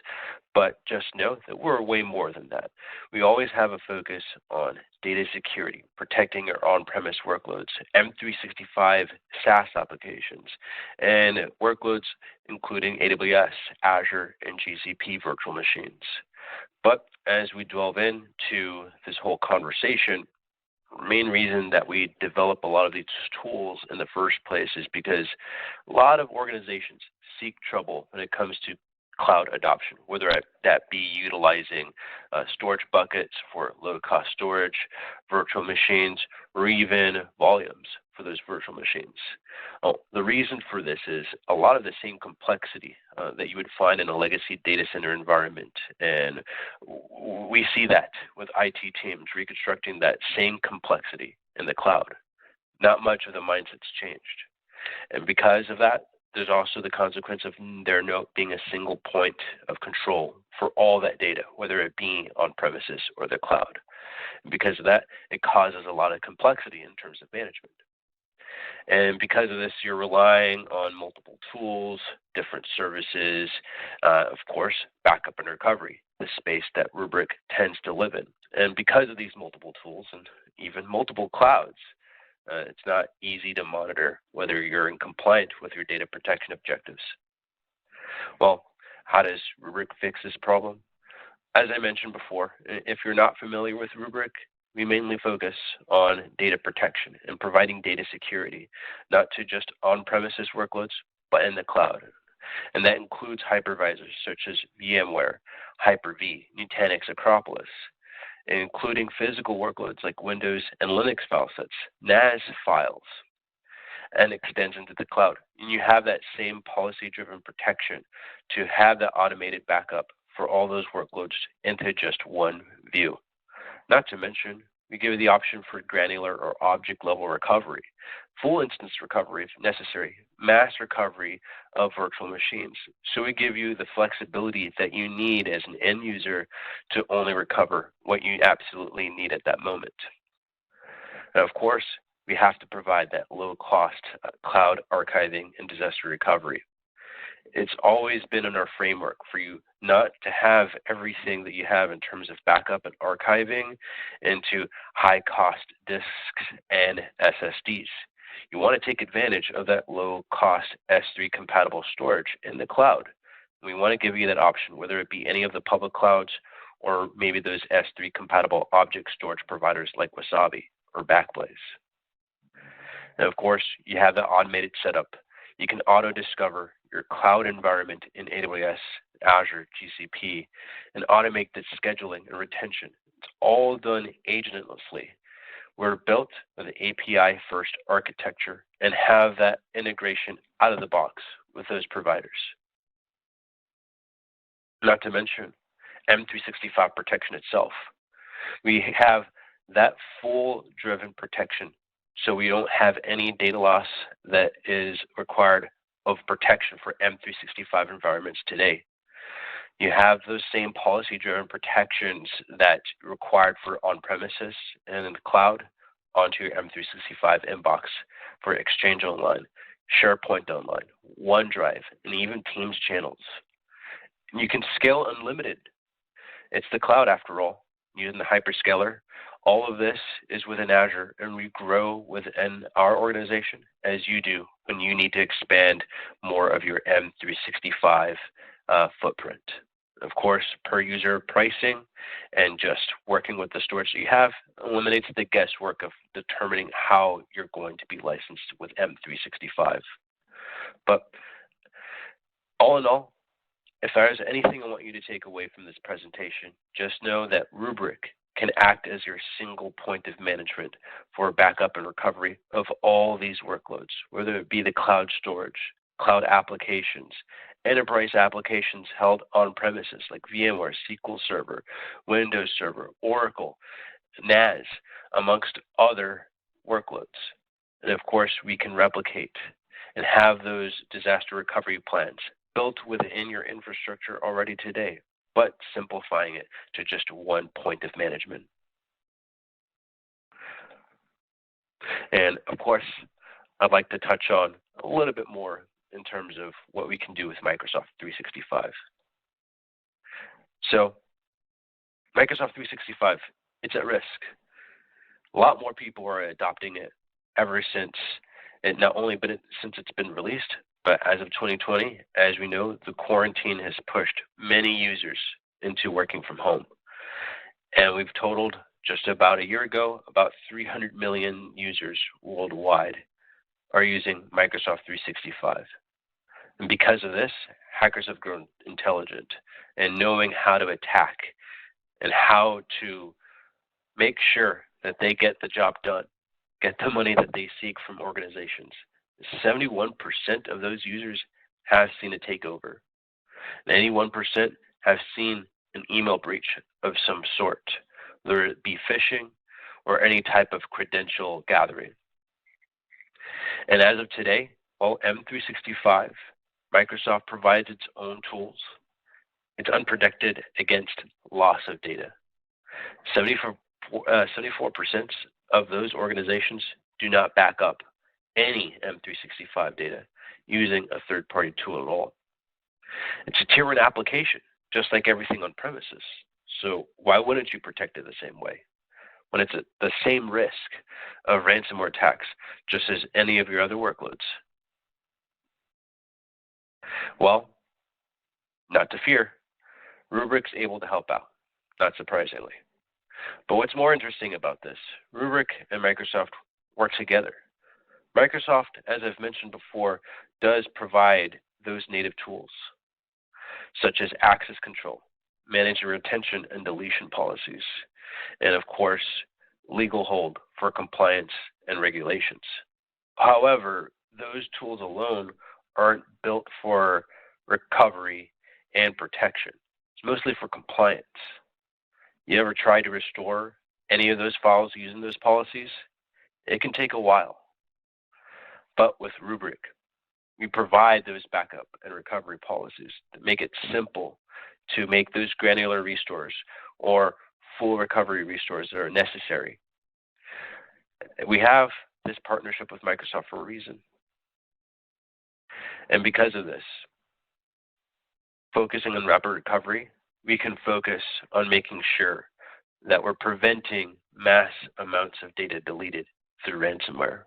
So when that ransomware actor comes in, saying they exfiltrated your data, deleted everything within your environment, and the only way they'll return it is if you pay up, just know that we'll have your back. And you can have your environment back up and running without paying a dime or losing any data. And you can unify that management of that M365 data center and cloud applications together. But don't take my word for it alone. Microsoft is a Rubrik partner. Rubrik is a Microsoft partner. I know a lot of people work with Microsoft. Who can't? They're one of the giants in the tech industry. However, they tend to have a little bit more skin in the game with us at Rubrik than other backup providers. So far as actually investing into Rubrik themselves, we have that executive alignment that you may not see with other third-party backup tools. Not to mention, we have a very extensive relationship as we've developed our product. We manage hundreds of petabytes within Azure and over 2,000 joint customers. So when we're developing our product, it's developed together. Not to mention our accolades. We have a Microsoft Gold Partner, Azure Partner of the Year, and Windows Circle Awards in the past years. And best-in-class integrated support for any of our tools over here at Rubrik. And M365 Backup is not excluded from that in the slightest. You have that complete data protection. I know I keep mentioning it, but it's very important that you have a single point of management to manage all those data across on-premises, in the cloud, in SaaS applications. And because of that, paired with rapid recovery, it makes too much sense not to pass up on taking a look at Rubrik. And of course, we have that joint future roadmap because of this partnership. As we're developing our product, our software engineers are working hand in hand with Microsoft software engineers. So we know we put it towards GA. When it's in your hands as an organization, it's going to work. And we have confidence. When we pit our product, our tool, against other third-party providers, we'll definitely beat them out in terms of that performance, giving you the protection you need. Is anything else I want you to take away from M365 protection?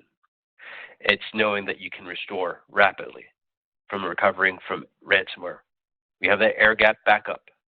When you store those backups from Microsoft 365 into Rubrik's Azure tenant, those credentials, they're just required one time to give permission to this Azure APIs. We can store them anywhere. And even though Rubrik manages those backups for you, not even us have access to that data. So the only way that anyone can access that backups is who has access to the Rubrik UI tool, you, the organization, and that's protected via multi-factor authentication. That functionally creates the air gap. No one is going to mess with that backup data. Because of that, we can prevent that data loss. Accidental deletions, sure, you have that one user that's constantly accidentally deleting that one file. That's okay. We can give you that tool to get that file back in their hands literally within seconds. And once again, unifying the management. But one thing that's very crucial not to let go of, out of mind, is how to protect your unstructured data. Now, unlike structured data, unstructured, that size in organizations has grown exponentially across the decades. As you can see here, from the 1990s all the way to the 2020s, we've grown from organizations using from megabytes to gigabytes worth of data, but we're seeing many enterprise organizations ranging from tens of petabytes, even exabytes worth of unstructured data. And if you're in any one of these verticals, healthcare, energy, and gas, so on and so forth, it's very likely that you've been in this situation. And this is a big problem for a lot of organizations. Managing this much data isn't easy, and it certainly isn't cheap. There comes a lot of challenges when it comes to protecting NAS data, that unstructured data. First of all, so many unstructured NAS file data growth is out of control. That petabyte scale is difficult to protect and manage. Many organizations may have several NAS vendors, and you're replicating that data for protection, and that results in more hardware, multiple copies of data to manage, multiplying the current complexity, and certainly leading to inadequate NAS file data protection and inability to support line of business storage consumption. And there's no visibility at all across these many different platforms and understanding the enterprise-wide data footprint. Lastly, and definitely not the least, this complex environment does not work with the leverage of the cloud, if at all. There may be integrations here and there, but it's not enough to make your life easier. Of course, those replications between different NAS arrays, that's not a backup. That's just replication between snapshots. That leaves a vulnerability for a cyber attack, and it essentially invalidates anything in terms of your cybersecurity. And let's say you have a cyber insurance premium. Well, you might say bye to that once you inevitably have to deal with a cyber attack that affects one, replicates it to the other NAS array. Essentially, now you have two arrays with both encrypted files. So much for that protection strategy. Now, because those NAS snapshots can only be stored on local servers, and it's under the same code base, that's essentially what creates that vulnerability for a cyber attack. Those snapshots can also be encrypted, preventing you from a successful recovery from a ransomware attack. Well, of course, Rubrik has a solution for that. Firstly, we have a product called NAS Cloud Direct, and with that, you have a much more secure environment for your unstructured data. All you need is that primary set, and we integrate with many providers out there.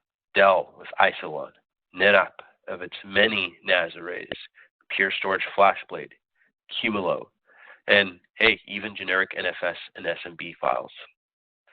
But with NAS Cloud Direct, we integrate with all of those, and we're able to tier that storage with an immutable and air-gap backup with code credentials, isolation, and data protection and recovery. And you recover from those ransomware attacks at any point in time. Not to mention high performance. You know, it's been a lot of times I've mentioned that we allow for that rapid restore, rapid recovery. We have 10 times the speed of any existing NAS backup solution because of these integrations built upon API-first architecture. Hundreds of threads are provided for that NAS data backup. And Rubrik's backup, it's essentially an engine with artificial intelligence. Because of that, it's non-impacting to end users with dynamic throttling. If there's any moment that we notice that there's a potential of affecting your production environment, we hold back. We throttle the backup, or we just reschedule it automatically on our own. And you get to define how often you're taking those backups for those dailies, weeklies, monthlies, annual backups. You just define how often you want them taken, and you can just let the Rubrik artificial intelligence do the rest of the work without worrying about impacting your production. It's cost effective.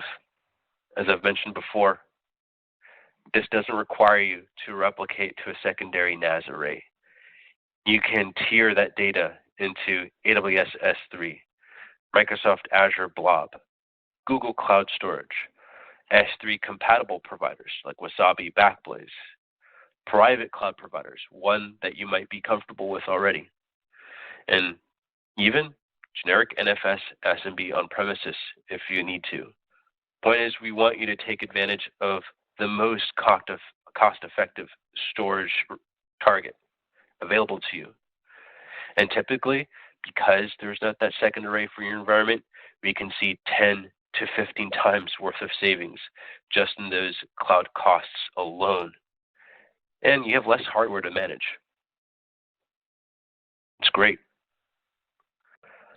Not to mention, this is just all innovative. We're built in the cloud and in the API era. Nothing about this is bolt on. And we have those REST API integrations for automation, alerting, reporting. So all these integrations allow these systems to talk to each other, handle a lot of the processes for you, take up manual processes, take them out, and you free up potentially hours in your day. Don't take my word for it. There are plenty of customers that are more than willing to share your stories to read. There are many brands on here, I'm sure, that you recognize. You can always go to rubric.com/customers and check out for yourself. See their testimonies.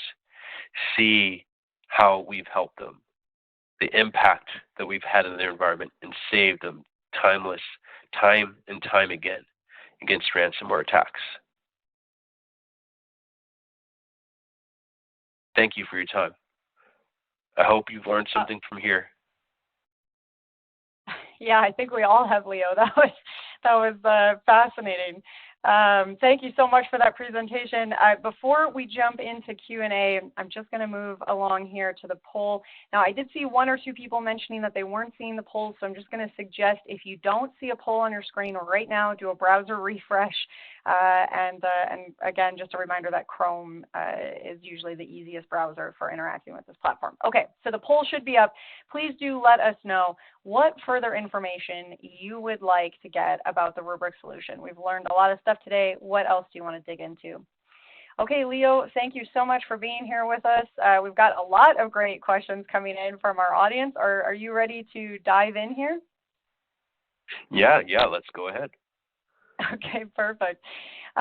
Well, I wanted to ask this one here. So what types of personally identifiable information data can Rubrik scan for? Yeah, great question. So I'll take a step back from that. You're probably talking about our sensitive data discovery tool. I didn't talk so much about it today, but that is a feature that's included. Essentially, we have analyzers that work within the realms of different common compliance requirements. So GDPR, PCI, HIPAA, a lot of common compliances are included. So when it comes to those PII that I'm sure you're asking for, the social security number, credit card number, that's all included. You know, I could go line by line of what type of PII can be detected, but it's probably easier just to mention we identify files based on what compliance requirement that you're working with. Or you can actually define that PII that you want to scan with your environment yourself. Create your own analyzer. Okay. You have mentioned a little bit about just how fast this solution is, which is awesome. So we have a little bit of a clarification. What is the smallest increment of time between replications? So replications, I'm assuming that I'm going to have to make an assumption here on what that means. At the end of the day, it's going to be asynchronous replication between 2 bricks. And it really depends. There's a lot of factors that go into that, especially if it's creating that copy and sending it across a larger distance. I want to say that's going to be the largest factor. So unfortunately, that's a very hard question for me to answer without knowing a bit more details. Well, maybe you guys can also follow up after the fact as well.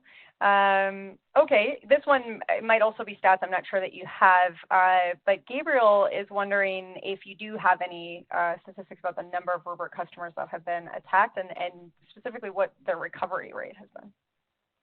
Yeah, great question. I always love talking about this. So I can work with 2021 stats. Essentially, I believe the number was 91 of our customers were attacked last year. And each and every one of them were able to restore all of their data, and none of them had to pay a ransom. It's 100% success rate. It's incredible. Yeah, that's fantastic.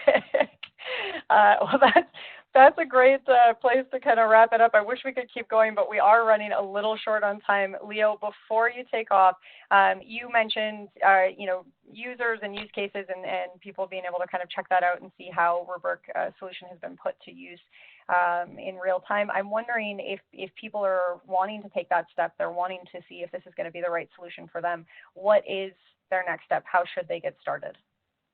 Yeah, it's as simple as going to rubric.com, scrolling down to the Contact Us page. Let us know your organization name, and we'll get you in contact with your account executive. And from there, we can have a discussion about what you're going through in your environment, what you'd like to solve, and even set up a demo for you so you can take a closer look. I love that personalized approach. Always makes it really easy to make sure you're getting the right solution for you. Well, that's awesome. Leo, thank you so much. I really appreciate you being here today. Yeah, thanks for having me.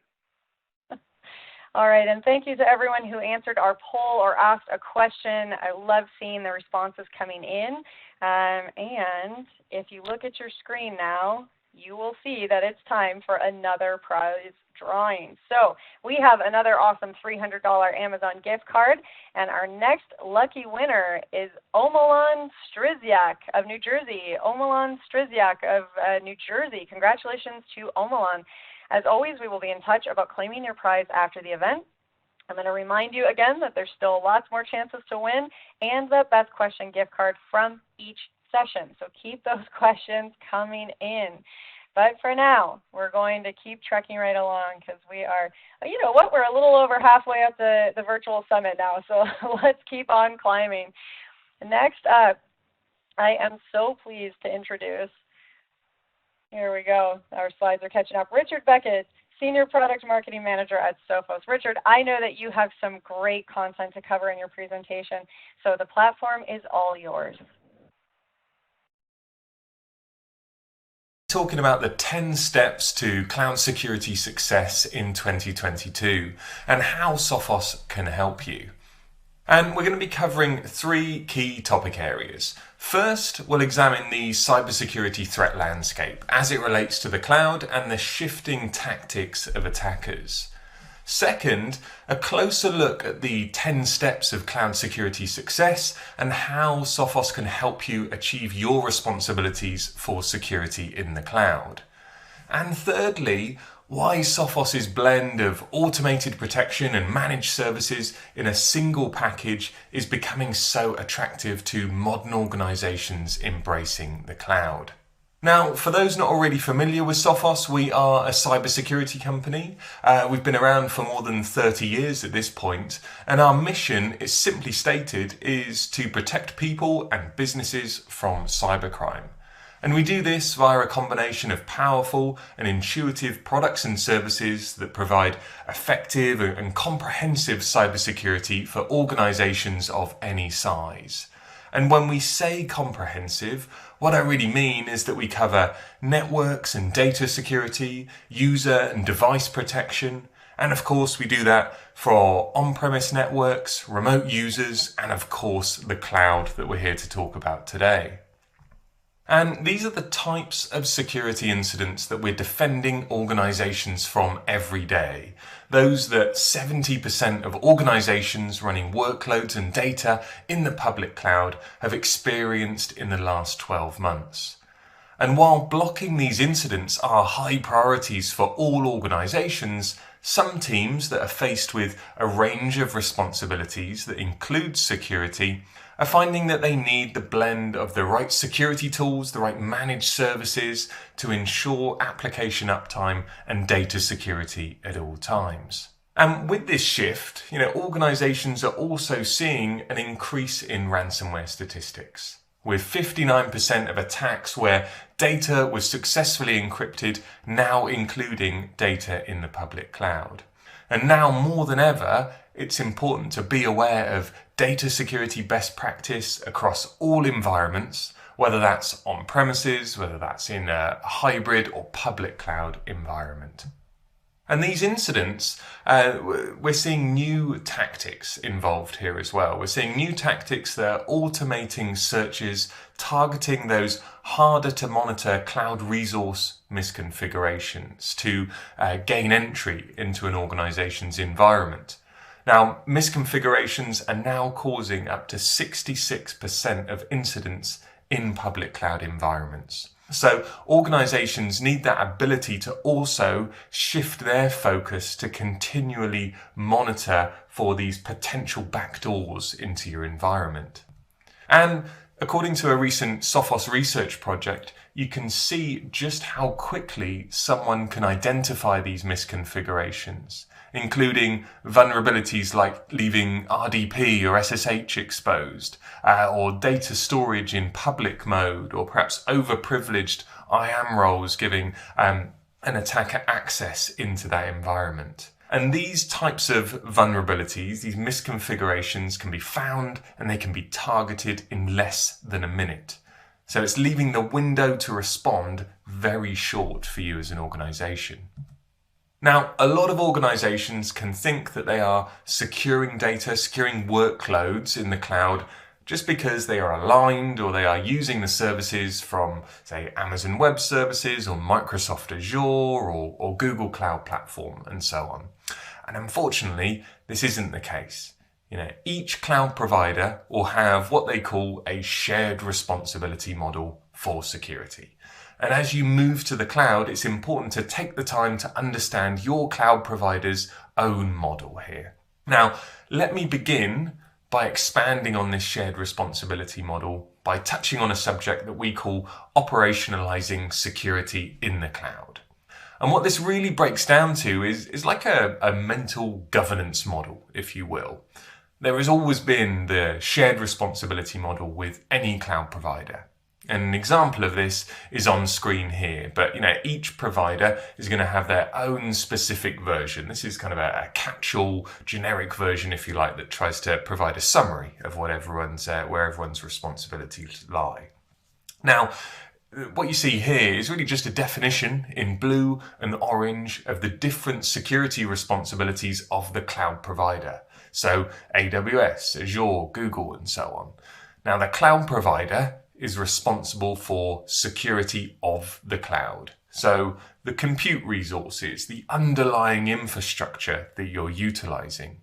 And the customer, so yourselves, you are responsible for the security in the cloud. So any data that you upload or applications that you upload into your environment, that is where your responsibilities lie for securing those pieces. And the term operationalizing that security is really important to grasp.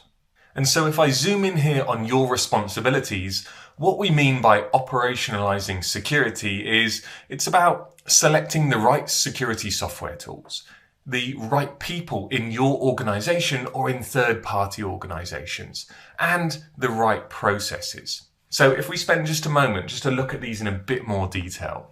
Now, the right security software tools. What I mean by that is that there are, of course, cloud-native security tools that you can leverage. There are also tools from cloud provider security partners like Sophos, where we've taken some of those native tools and we've built on top of them. We've really enhanced and expanded their capability. So having the right selection of software tools to watch the specific areas of your cloud environment for security incidents is really what we're talking about. And I'll of course define the right areas in just a moment. Then we have people, having the in-house or the third-party accessible individuals that are skilled with those particular software tools. Whether that is, for example, being able to use a SIEM to respond to events inside your central alert system, or responding to or managing native security tools like Amazon GuardDuty or Azure Sentinel, for instance, or leveraging the Sophos security stack that we have on offer.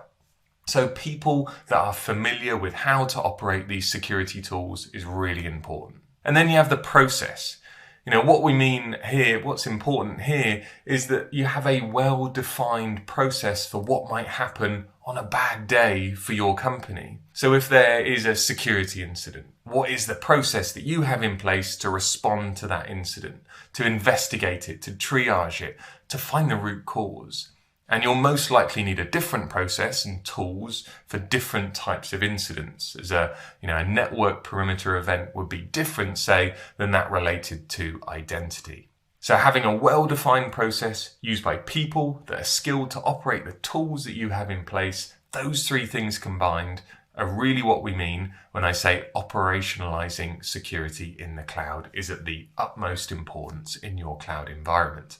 Now let's just talk a bit about what we can do at Sophos to help here.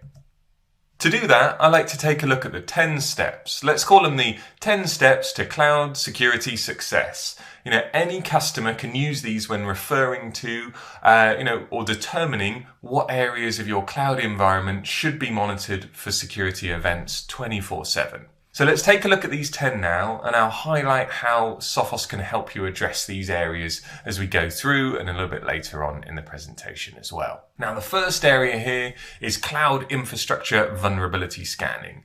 This is basically a definition or a set of requirements that points to your cloud environment and allows you to routinely scan your cloud infrastructure for known software vulnerabilities. So no doubt you're using different software tools and applications in your environment. And this is really just a mechanism, a service, if you will, to make sure that you're monitoring for known vulnerabilities.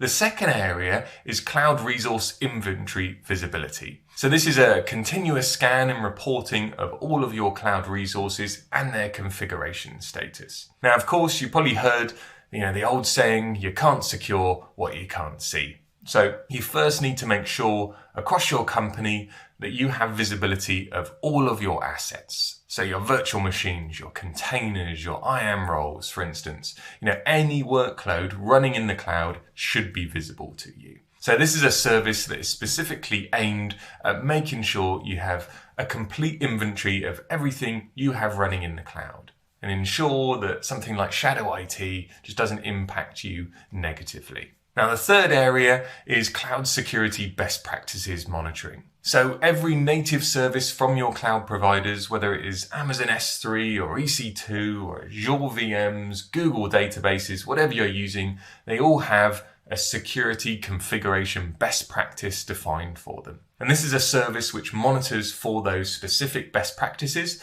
against all the native services that you might be using. And it detects misconfigurations and alerts the person or the system monitoring this specific area if that misconfiguration occurs. So common examples might be shared storage buckets that might be open, might be exposed to the internet when it's not intended to be in the first place. Now, the fourth area is compliance monitoring. So we've taken some of the most common compliance areas like CIS Foundation's benchmark or PCI DSS or HIPAA, for instance. And this is a service which monitors your cloud environment for compliance status against those specific standards and alerts the system or people or persons monitoring that specific area if there is a deviation from those standards. Now, the fifth is around monitoring and triaging security events.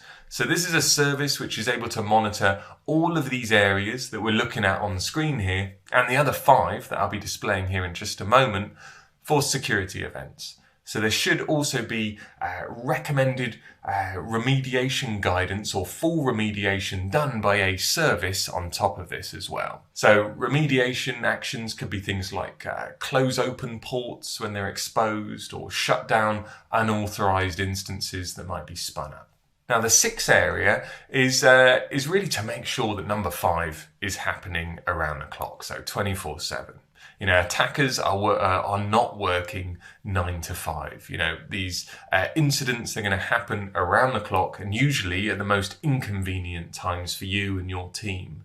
So your security tools and environment should be monitored around the clock as well. Now, number 7 is distributed denial of service or DDoS mitigation.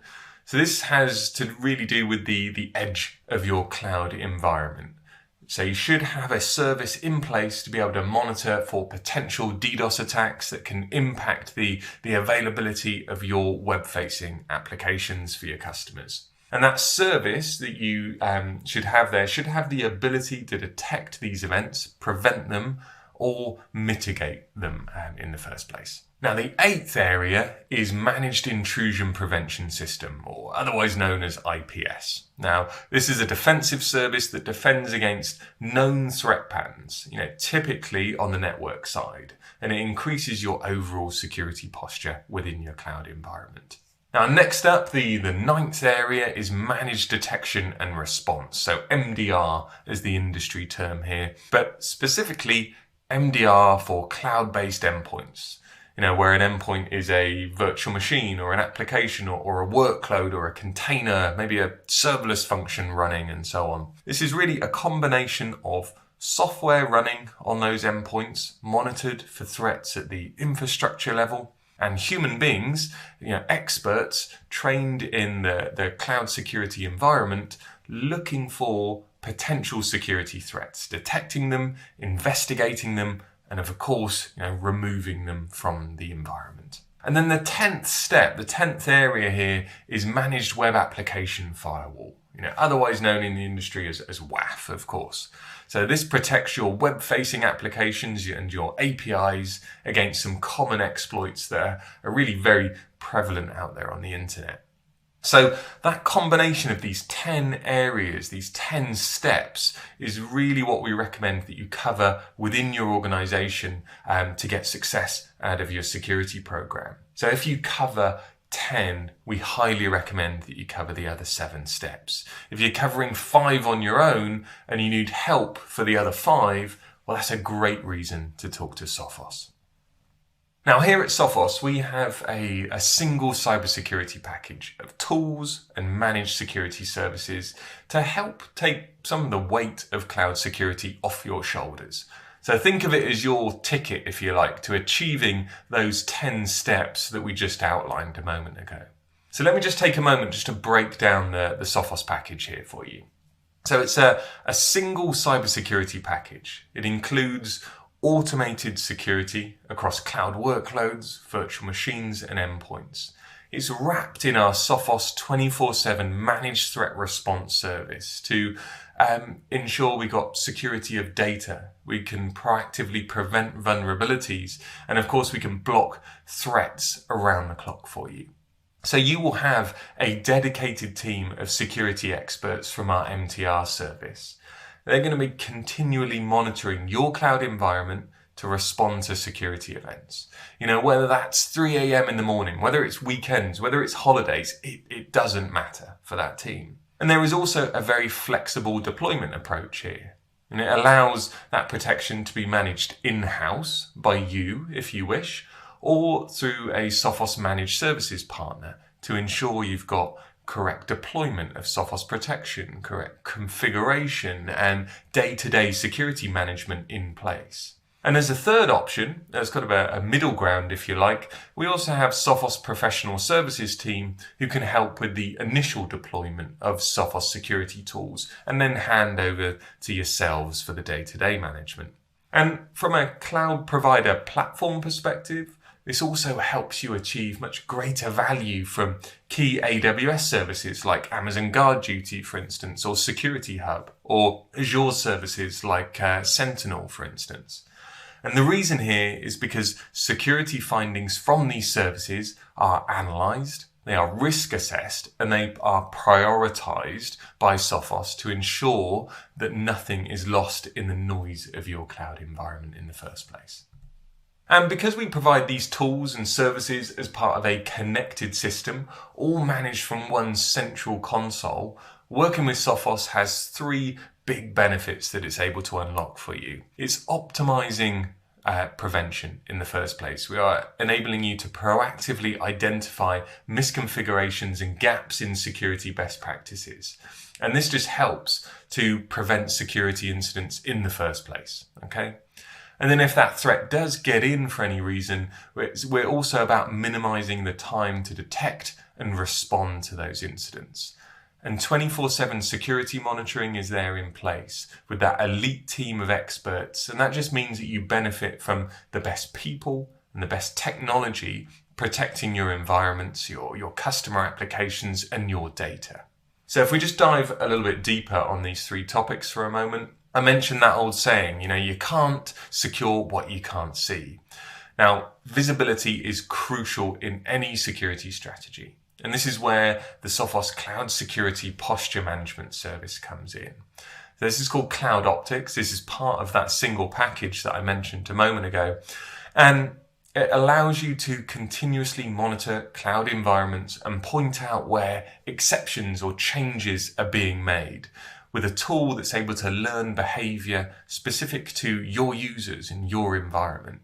So Cloud Optics is superpower, if you like, is all about identifying unusual changes. It's there acting as a filter on top of cloud security provider services to prioritize the information that you receive in the first place, and delivering a range of capabilities that enables your team to proactively identify security weak points before they're exploited in an attack. So it's providing on-demand visibility of all networks and resources running in your cloud environments, whether that's Google, AWS, Azure. This is a multi-cloud console. It's there to run detailed security and compliance assessments against your infrastructure automatically for you, with custom policies that allow you to really fine-tune those policies for your organization. It's also providing risk-based prioritization of security alerts with guided remediation to fix configuration issues sooner and just avoid them being exploited in attacks in the first place. And importantly, it's enabling security teams to even shift left, to prevent security vulnerabilities that might be introduced into your environment via a development pipeline, for instance. So it's there scanning container images and infrastructure as code templates used to automate the build of new cloud infrastructure in the first place. While it's also extending your visibility to simplify the rather complex and interwoven IAM roles that you might have in place, whether they're human roles from users or non-human roles from the services that you're utilizing within your environment, allowing you to identify overprivileged access that's used in security incidents and a whole lot more besides. Now, every second counts, when an adversary is in your environment. Yet, all too often, defenders we are slowed down by just an overwhelming volume of alerts, whether that's limited visibility or lack of insight, slow manual processes, and so on. So, our package is designed to keep out as much as possible. It's automatically preventing security incidents with workload, endpoint, and firewall protection. So this enables our managed threat response team to really focus on fewer, more accurate detections in the first place.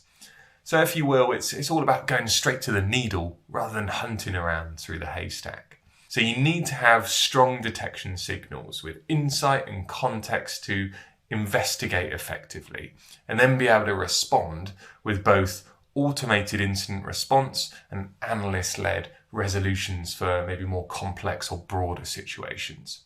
So if we take a look at this quick real-world example from our managed threat response services team that's all included in this Sophos package, you can see there that this service has a median time to detect of less than a minute.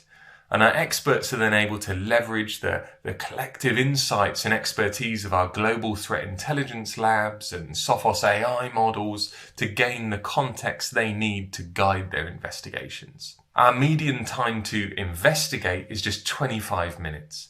And we really dive deep here, as the deeper our investigation, the quicker, the more accurate our response for you. And our median time to resolution is just 12 minutes.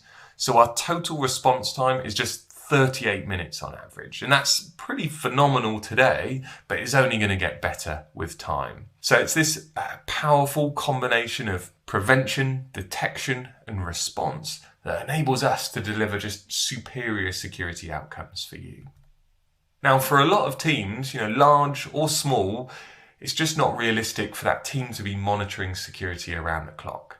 And that's why the Sophos Managed Threat Response Service is included with the Sophos package, that service that we've been talking about through the session today. Now, this team provide around-the-clock security monitoring of your hybrid environments. They're going to receive telemetry from all the Sophos technologies that we've seen today, from CSPM through to workload protection and firewalls, as well as intelligence from AWS and Azure services as well.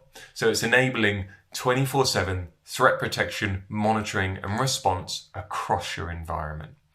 And working with the team here, You can instruct them to either proactively act when threats or suspicious signals are detected, or you can have that team preemptively reach out and advise you on recommended next steps if you prefer that all-out control of your environment. But whichever way you want to use the service here, with a lot of moving parts in your cloud architecture, this support is just hugely valuable for our customers. And I'll highlight one of my favorite quotes from one of those customers here. This is a company called Solex. And this quote here is that Sophos is there 24/7, so my team doesn't need to be. You know, for Solex and a lot more of our other customers, it's just not realistic, as I mentioned, to keep those teams monitoring security around the clock, to cover your side of the cloud shared responsibility model. So it can be more cost effective for you to really look at outsourcing and realigning those internal resources to more revenue generating activity for the organization. Now, most cloud security incidents could be proactively prevented with proper configuration and a good understanding of the cloud provider's shared responsibility model. So these 10 steps to success are really a hassle-free approach from Sophos as we combine those steps with our single cybersecurity package to enable you to quickly add the right security tools and the right expertise, whether that's in 2022 or whether that's today, and just help you reduce security risk, increase cloud security posture, and improve the efficiency of your security program and those internal teams of yours. And as I wrap up today's session, I'd like to point out 2 key next steps if you'd like to learn more about Sophos and how we can help you. First, here you can register for a free cloud security and compliance assessment today at sophos.com/cloud-security-assessment. And there we'll work with you to complete a security and compliance review of your environments and present back a summary of those findings and how we can help to harden your security posture. And you can also discover more information on any of the security tools and any of the services in the single package that we've discussed today at sophos.com/cloud.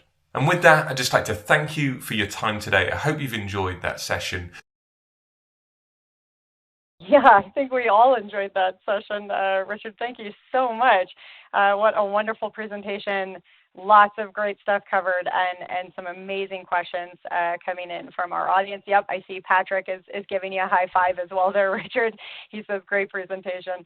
I wish we could keep going with some questions and answers. Unfortunately, we're just at that point. We're a little bit short on time. So Richard and the team are going to stick around and get back to people over either live chat or follow up after the fact. So Sophos will be in touch with you. So please do keep those questions coming. And I do also want to remind you to head on over to that Handouts tab. So Richard has actually loaded a slide deck for you that's going to walk you through the 10 steps to cloud security success in 2022. It is absolutely worth checking that out. So please do head over to that Handouts tab and download that now. And in even more good news, it is time for another prize drawing. So you guessed it, we've got another $300 Amazon gift card to give away right now. And our next lucky winner of a $300 Amazon gift card is Rob Howell of Indiana. Congratulations to Rob Howell of Indiana. As always, we will be in touch about claiming your prize after the event. And don't forget, lots more chances to win a prize today, plus that best question gift card from each session. Well, I have to say, I tell you what, folks, it has been an absolutely epic and amazing hike along with you up this summit for me already, but I feel like I need to share some of the fun. So next up, my fellow moderator, the one and only Scott Becker, is going to be joining me. Hi, Scott. Thank you so much for being here to help guide us up the rest of this virtual summit. Thanks, Jess. Yeah, great job getting us this far. I'm excited to take it the rest of the way. You know, and to go along with that summit analogy, I'd say we've ascended to maybe Camp 3. We've got another camp and then the summit push to go. But keep those questions coming. We've got a lot more compelling presentations coming up, and the experts will be on the line to take your questions. So take advantage of the opportunity to get the specifics you need. And as a reminder, those $50 best question gift cards go out for each presentation. So we're sending out 15 of those over the course of the day. So keep those questions coming.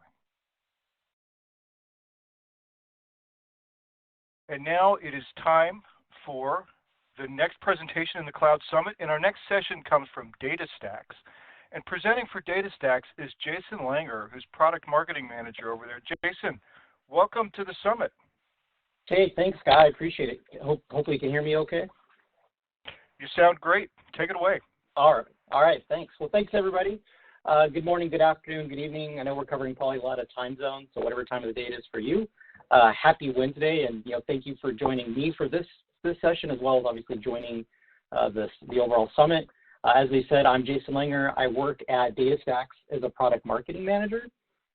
And for today's session, we're going to talk about Astra Database, which is our database as a service, and how you're going to let AstraDB be your cloud database for success. So my goal during this time is cover three things, right, with what I would refer to as some edutainment. So we'll talk about some data and market trends. Then we'll finally also talk about DataStax themselves as well as AstraDB, and then kind of give you all a sense of our joint success with our mutual customers to kind of see how we've gone to market with this and driven business outcomes with our customer set.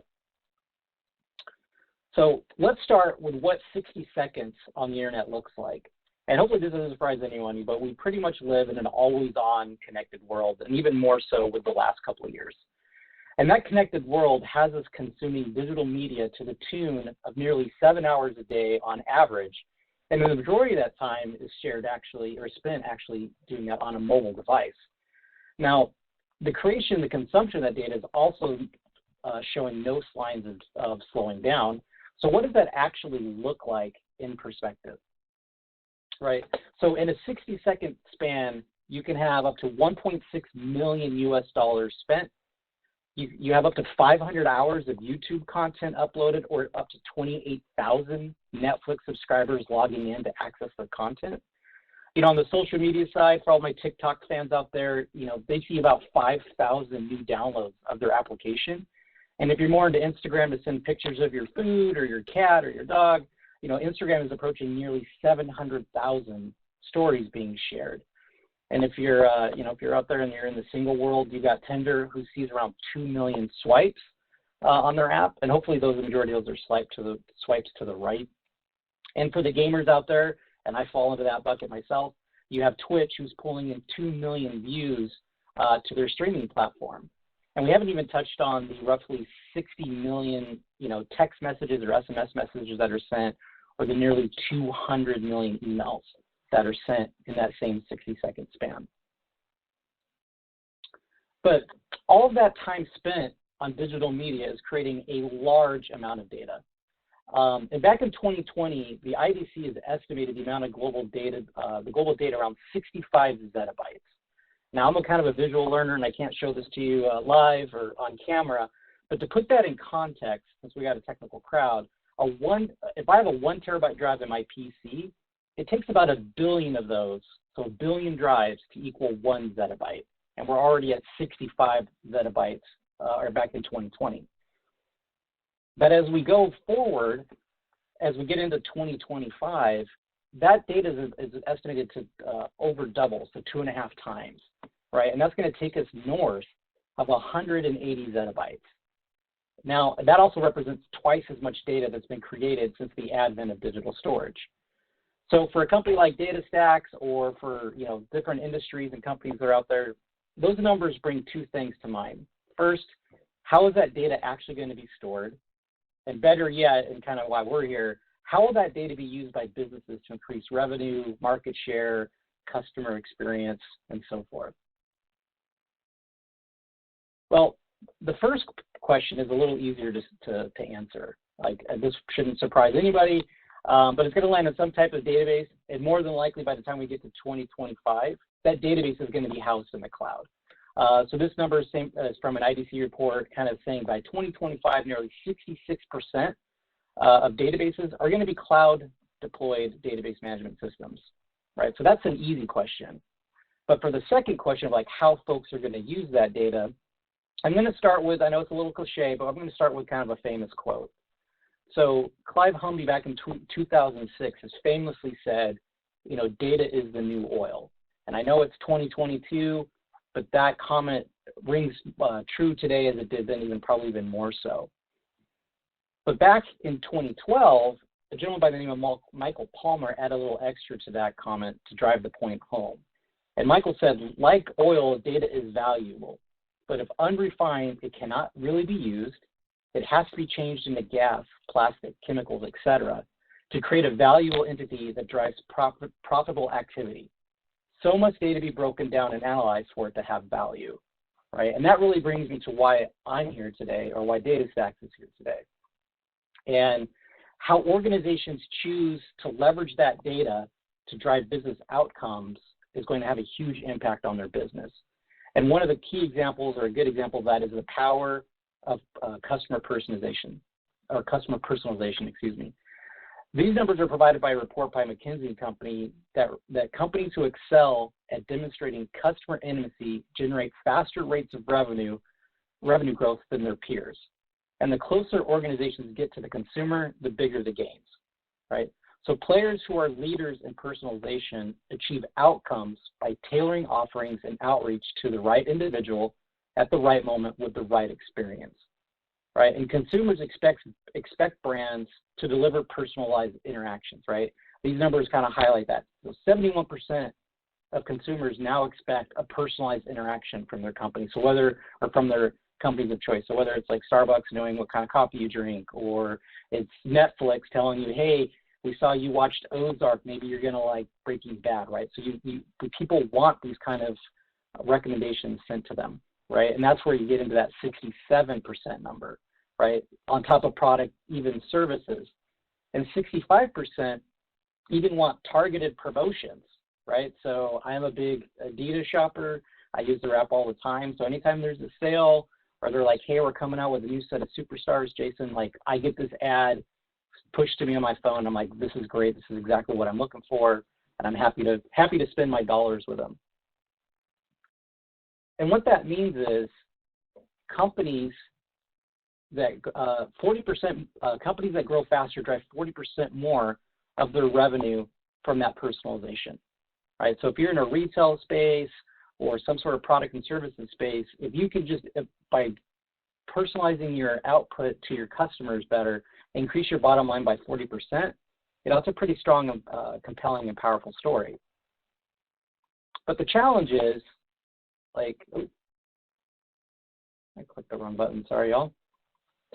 The problem is that all sounds easy, but across all verticals of industries, leaders need to win with all their data, right? And to do that, enterprises need to activate real-time data to drive experiences that these customers love. This real-time data that is important to running to their business. They augment their historical analytics and AI models with real data, which combines this combines the data that runs their business with the data that informs the business to create new applications and functionality. And this is going to create kind of a cycle, right? Where more data leads to better algorithms, which leads to more innovation with developers, which leads to better services for customers, which is going to lead to more usage, which leads to more data, right? So it's just kind of this constant kind of circle that's feeding each other. The better you can get to delivering stuff to your customers, the more likely they are to purchase or use your application, and it's just going to constantly keep improving upon itself. But the challenge is, while that sounds pretty easy, you know, accomplishing these goals is where enterprises can struggle. And here's a couple examples.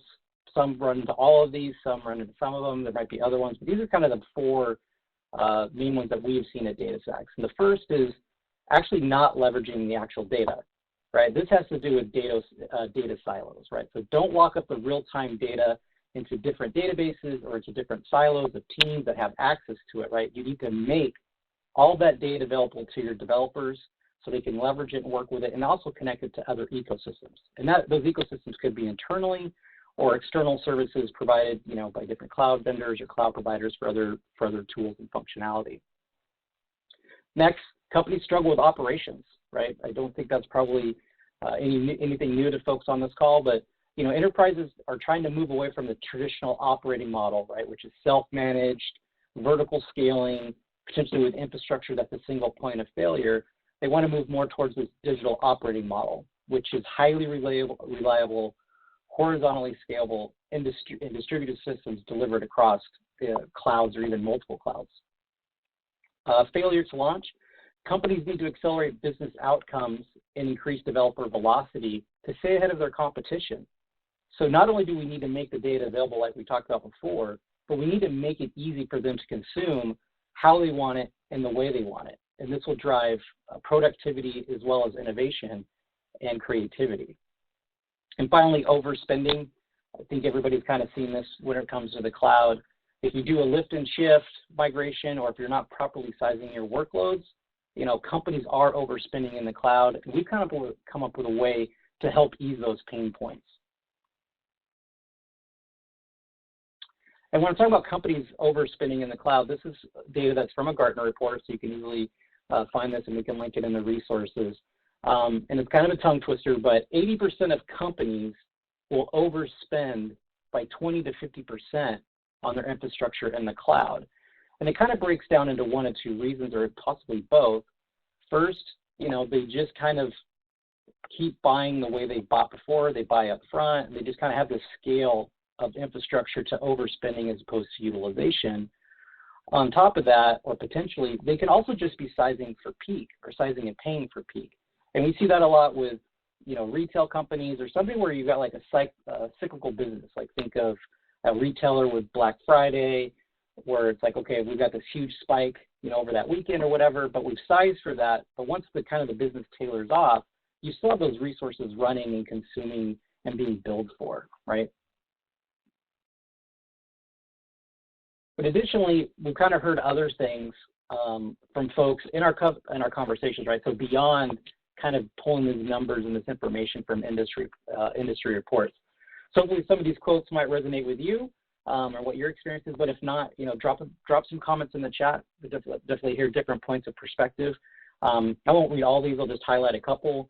But some say I want to use these technologies anywhere with complete freedom of choice, right? So the cloud is an ever-shifting landscape with new features and functionality being introduced.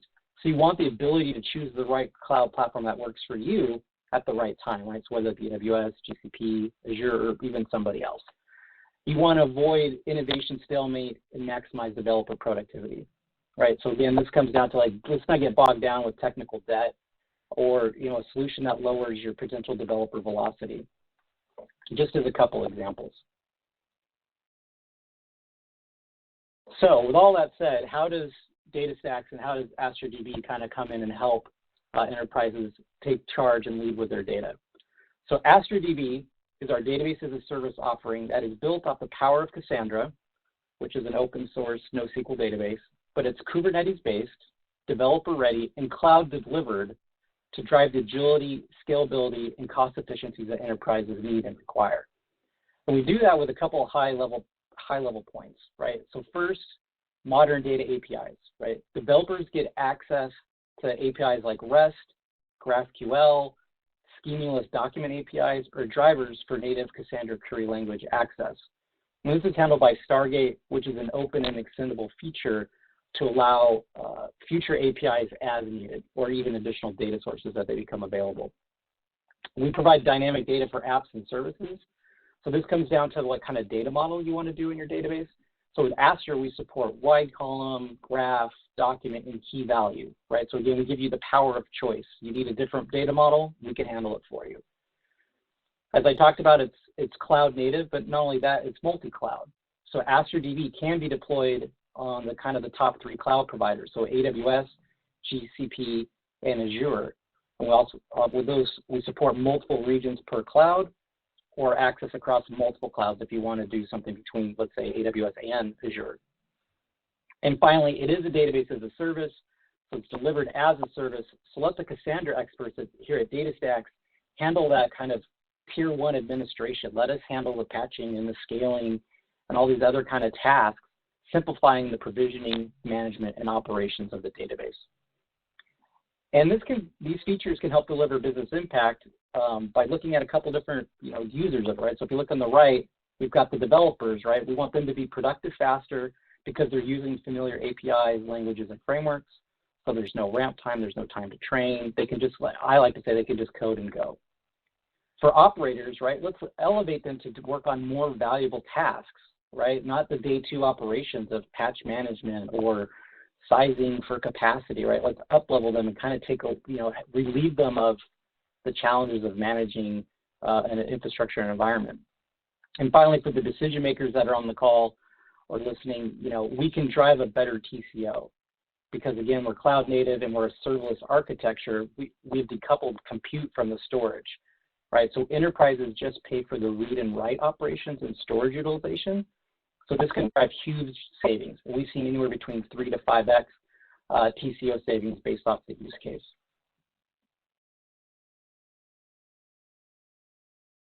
So if you're not familiar with Cassandra, though, you might be asking, well, why do enterprises choose Cassandra? And there's multiple reasons, but these are kind of the three top ones. First is Cassandra's availability and uptime. Cassandra is built from the ground up as a shared nothing architecture. So Cassandra ensures that applications stay up and running with no single points of failure. And this means enterprises are always open for business, right? So there's never the app is down or I can't get logged in. We now live in a world where folks just expect things to work, right? They don't really expect to log in. Oh, site's under construction, or I'll come back later. That's just not the world we live in anymore.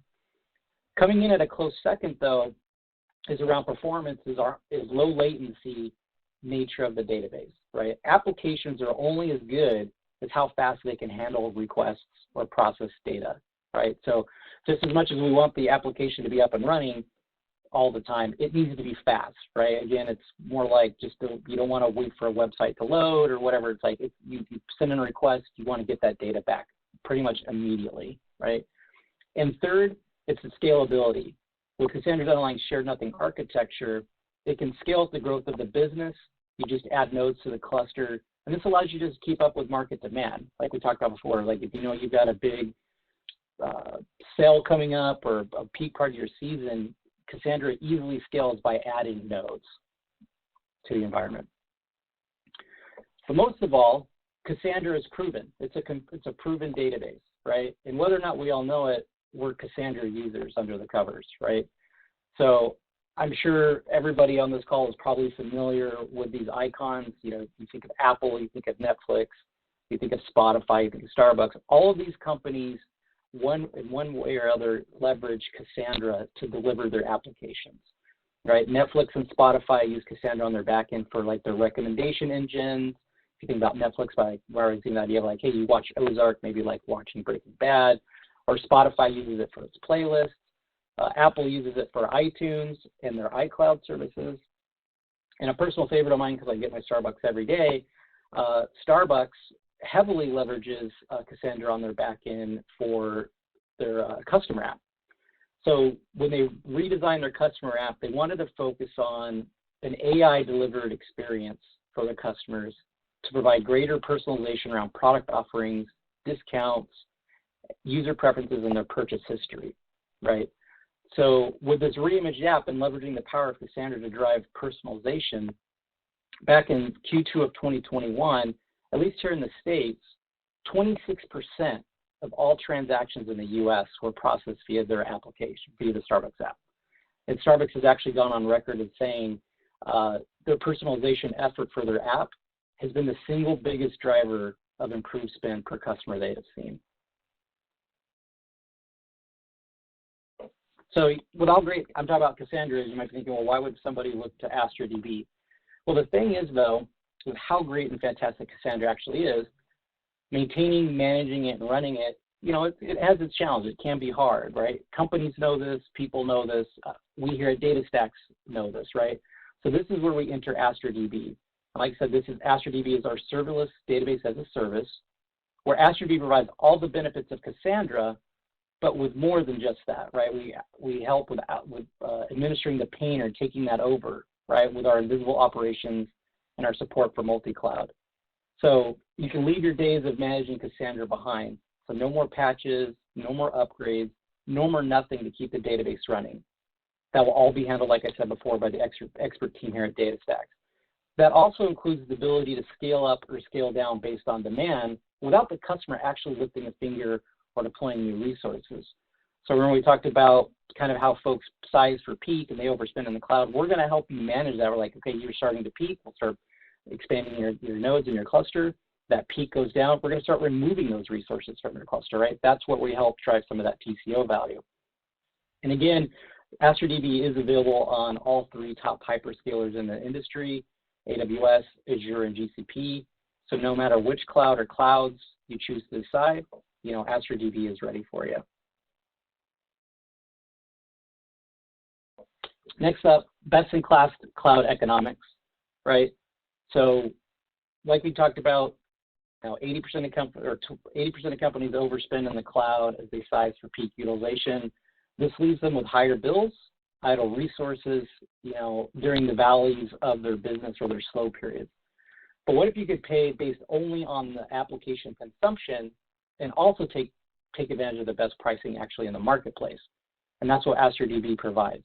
So our pricing is solely consumption-based and optimized to give the best dollar spent to performance ratio. Add this to our ability, like I talked about, to scale up and down based on the utilization with that invisible operations piece. We're going to bring immediate TCO savings to our customers or to our users. And finally, flexibility and speed of innovation. Being the first to market is crucial to any business, and a lot of that revolves around unlocking developer productivity and velocity. And that's about delivering new services and features that drive business value. So again, with our support for multiple APIs and drivers, this eliminates developer ramp time by giving the choice of what they want to use to code the application, how they want to build their data models, or what languages they want to use. Again, it's all about driving speed with them, and like I said before, letting them code and go. And here's kind of a report that we did with Gigalom just to kind of show how a serverless database like AstraDB can improve your overall TCO, right? So this report is available publicly, but it's based on running a Cassandra database in GCP as the compute platform, but as a self-managed service, right? And this compares to running AstraDB alongside of that. So as you can see, the overall TCO savings is 75% over 3 years. You have less staffing as far as like the administration, which means you can pivot resources to leverage and do higher level activities in your environment. And of course, we're also lowering infrastructure costs because you're not having to maintain these hosts or these systems or these nodes that actually run the database. You might be thinking to yourself, okay, database sounds great, Jason, but what else, what would I be using with this, right? So a lot of times we talk about use cases, we get, industry specific, but when it comes to AstraDB and how industries are now leveraging data, I think it's more use case than industry as opposed to industry than the use case, right? So a couple, we talked about personalization, that goes from Spotify to Starbucks to Netflix. A great one is IoT. I'm a huge shopper on Amazon Prime. So when I'm getting that constant real-time data from Amazon, like where my package is, right, that's a use case with IoT. Or if you've got people on the call that are in the energy service, right, if you're monitoring, devices, pipes, temperature, whatever, all that real-time data through IoT, we can help you process that and collect those data. If you're in financial, we talk about fraud detection, threat detection, and of course, e-commerce, or what we have here listed as product catalog. Maybe you have an online shopping cart, and I'm shopping for something, but we're out of, let's say we're out of a soda that I prefer. Like, hey, let me offer up this. We know what the inventory is. Let me offer up a similar offering to Jason and be like, hey, you want Coke? Now we're going to give you Pepsi because we're sold out of Coke or something like that. So the use cases are pretty vast, and they cover a lot of industry specifics, right? So don't think about like, okay, I'm here, I need to go to that. We've probably got you covered no matter what you're into. And like I said, we're available to all the various clouds or the major clouds. So here's kind of a map of the regions we're available for AWS, region maps for Azure, and then finally for GCP. But as you notice, we're in North America, EMEA, and some of the regions in Asia across all the top 3. Now, as far as some success stories, I wanted to put up a couple that kind of ranged in different industries that we've done business with. So like Alpha Ori Technologies, they build software that uses real-time data to empower maritime shipping and logistics companies, but leveraging their IoT system. Basically, they're monitoring boats and shipping containers, right? They've saved $5 million in fuel and maintenance costs, right, and reduced emissions by 30,000 metric tons across 200 ships annually, right? So that's savings to the business, right? They've looked at our technology, they've developed an app. Now they're saving on operations and costs for their fleet. You know, Barracuda, their advanced threat protection service, you know, is designed to stop and advanced network threats like malware, ransomware, zero-hours attacks, you know, from reaching their customers. They wanted to get out of the managed service business or self-managing Cassandra. They wanted to leverage their time or their engineers' times for higher level activities and drive better uptime. So they moved to Cassandra with 100%, or sorry, AstraDB with 100% uptime and moved away from operating their on-premises Cassandra environment. And then Spin.no is a kind of the Craigslist of Norway, if you will, but they have 50 million visitors that hit their site every month. And they use an AI, back-end AI system to deliver their advertisements to those users, right? So they needed something that was very fast, something very scalable for what is considered a very mission-critical application in their environment. So again, they wanted to look to us to get out of the operations of Cassandra, leverage AstraDB. But not only that, they wanted the choice of hyperscalers, right? They're like, okay, we know we're going to move to the cloud to do this. We haven't picked one yet, so who do we look at? And the fact that AstraDB is available on GCP, AWS, and Azure gave them the power of choice. And finally, we have Priceline. And Priceline, we actually have a case study for. I will put that in the chat where you can actually read a longer form breakout of what they've done. But Priceline obviously is an online site for hotels and travel deals. But again, they wanted to get out of that on-prem Cassandra management and get their developers focusing on innovative applications and features for their app set instead of worrying about managing the environment. So to kind of wrap up, you know, let DataStax AstraDB be your difference in your business. And, you know, just the key points hit on, you know, unlock your limitless data potential, build applications with real-time data that scales globally and across clouds, provide operational excellence based on a serverless architecture with market-leading consumption-based pricing, so help drive down that TCO, that total cost, and increase your ROI. And finally, that developer-ready environment, you know, increase your developer velocity by giving them the power of choice when it comes to the APIs and the data models and the languages they want to use. So again, I said it multiple times, but just move that blocker out of the way, give them the opportunity to code and go. Don't make them have to relearn or worry about how they're going to reach their business goals or what their objectives are. So with that, I will thank everybody for the time.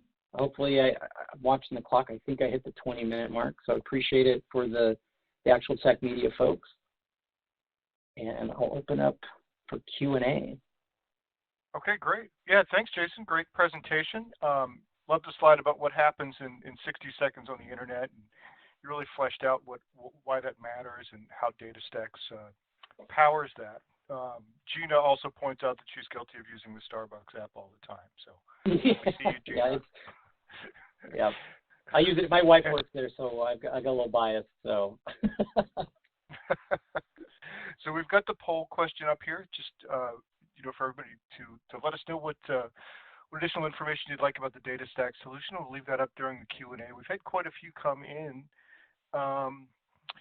You know, and one of them, this came in before you put up the information about Priceline, but Deb says, you know, I think Priceline uses DataStax. I'm thinking DataStax has the best ROI on the market. Do you agree that this is the case? So I'll give you that softball. I mean, I think so. We do have some very aggressive pricing. We actually did. I didn't want to get into pricing in the presentation too specifically. We did actually do a pricing change back in April of this year. So I feel like based off those numbers, if you went and you compared us to the cloud provider solutions or the other solutions that are out there, I feel confident in saying that, yes, we have the best price per dollar ratio out there. Okay, great. Thanks. So that's an easy one. Like, that's a yeah. Well, here's another one, sort of along those lines. What's DataStax doing to help enterprises reduce that cost of ownership or bend the curve on IT costs? Yeah, I mean, I think the best example of that is why folks are just moving to the cloud, and specifically, and that's why AstraDB is a cloud service, right? So we're taking over the operations of the environment, so folks don't have to worry about that, because look, I'm a former data center guy, so I'm used to racking and stacking servers and doing all that patch management, and that stuff just it's kind of low value, I'd say that. So where I could be spending my time doing something else, right, or something that's more valuable to the business. So we'll take that from the service perspective, but also, since we've got, to Deb's question, since we're driving down the cost of that, we're helping both on the overall pricing of the solution compared to our competition, as well as kind of that administration piece, right? And that's really where the benefit and the value comes in. And so if folks really are really interested in that, take a look at that GigaOM report. It does a really good job of breaking down like what a side-by-side would look like, at least for running, let's say, managing your own Cassandra in the cloud, and kind of to see how they break those things out, because it's a really compelling story. Like, okay, we can move this around, we've got this around, you don't have to worry about that, and it kind of frees up a lot of folks' time for other things. Okay, fantastic. Well, Jason, we're about up on time, but anything you want to say about how people can get started with DataStax? Yeah, I probably should have mentioned that. So if you're interested in getting started with AstraDB, we do offer I'll just call it a free feature. So if you go to our website, you can sign up for AstraDB. It's completely free. You get to pick a region. I mean, you do have to register with a name and email, of course. But we'll give you up to 80 gigs of storage every month, right? So if you want to just play around and see how it works, or see how it works with APIs you're building for an application, that's the quickest and easiest way to get started with it. And it's literally no cost to you. You just sign up and you get your access, and that's available on the various cloud providers that I mentioned, AWS, GCP, and Azure. Okay. Well, fantastic. Jason, thank you so much for coming on and for this presentation, and for your answers in the Q&A as well. Really appreciate it. Yeah. Thanks, everybody. Enjoy the rest of your day, folks.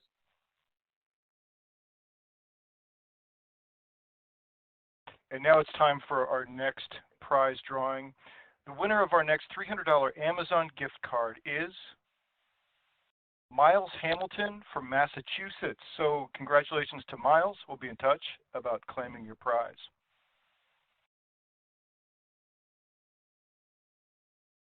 And now it's time for our next presentation in the Cloud Summit. Our next session comes from Gigamon, and presenting for Gigamon is Basir Belazadeh, Senior Technical Marketing Engineer. Basir, welcome to the summit. Thank you for having me.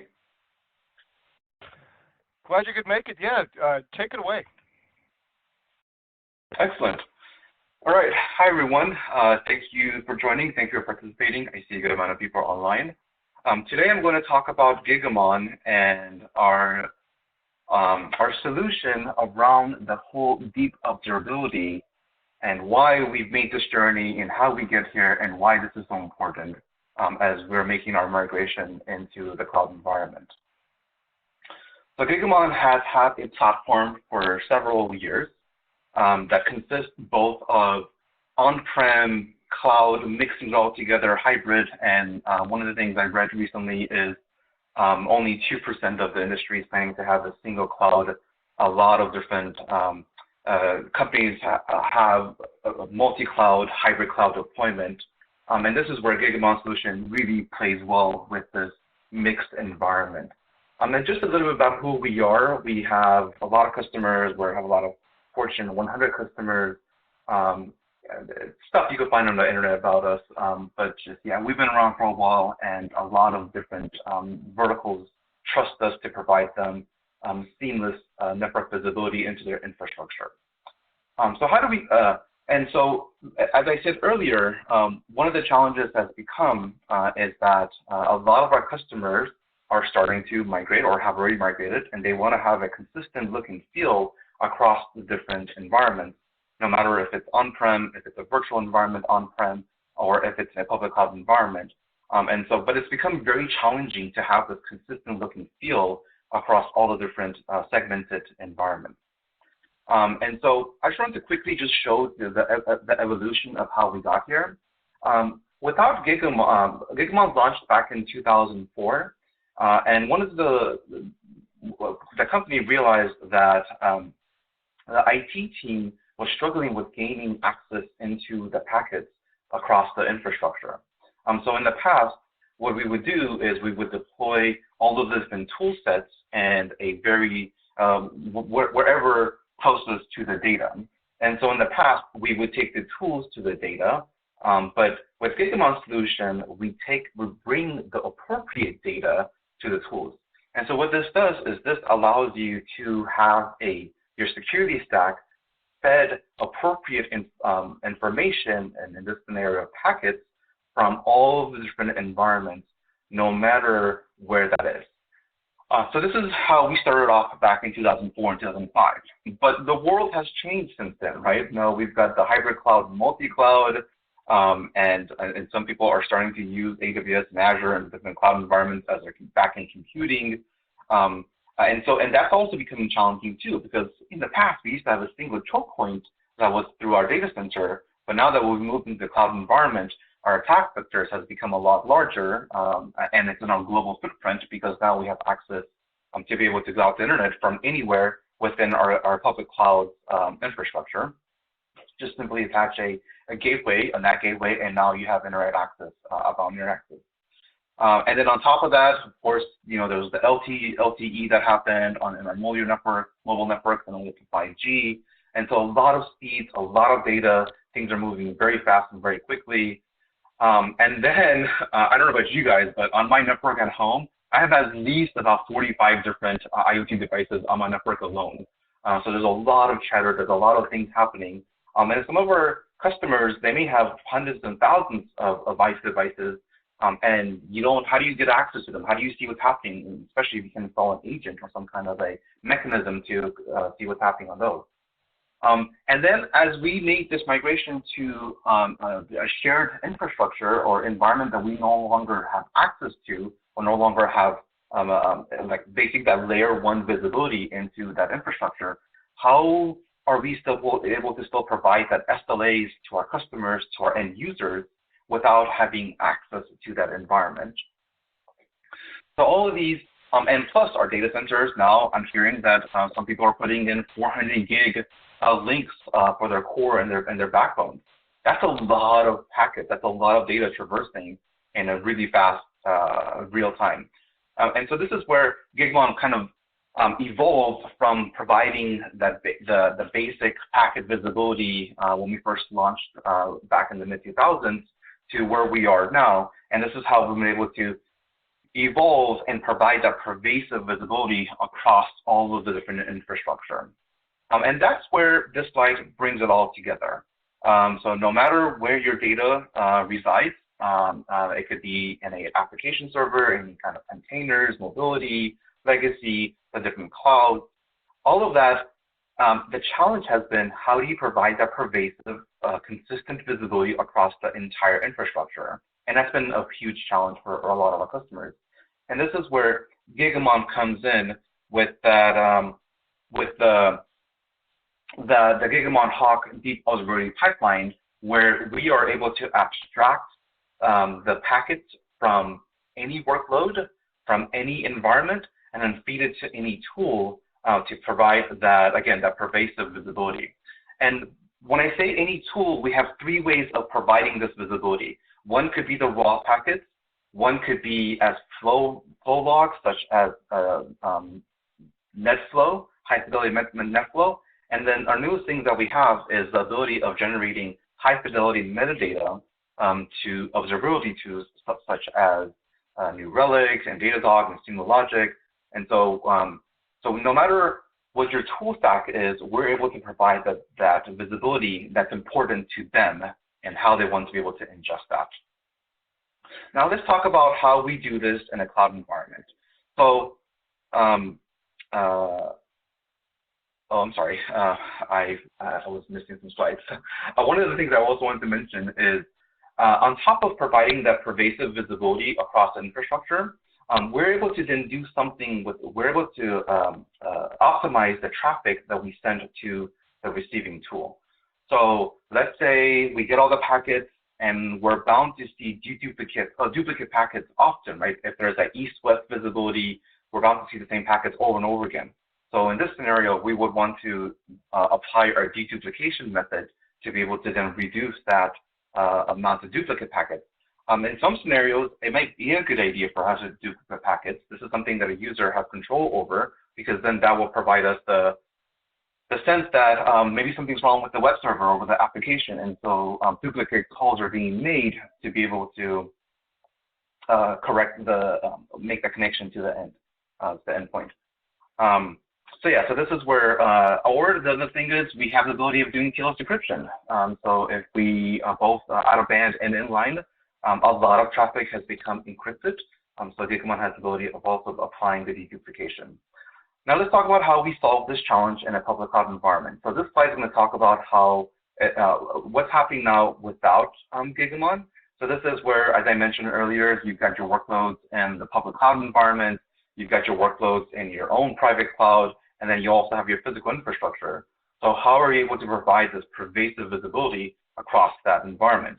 And this is where Gigamon's Hawk deep observability pipeline comes into play.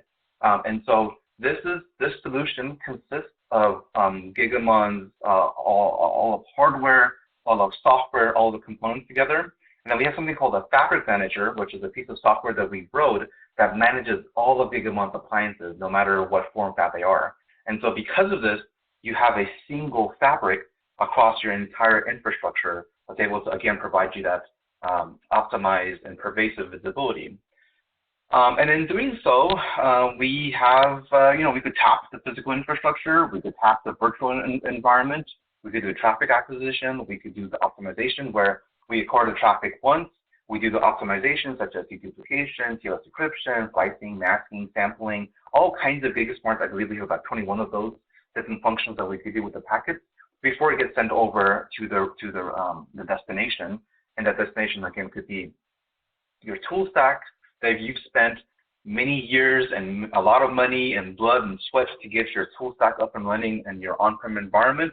So wouldn't it be awesome to be able to extend the life and the reach of your existing investment into public cloud environment and also be able to do it just like how you used to do in the past?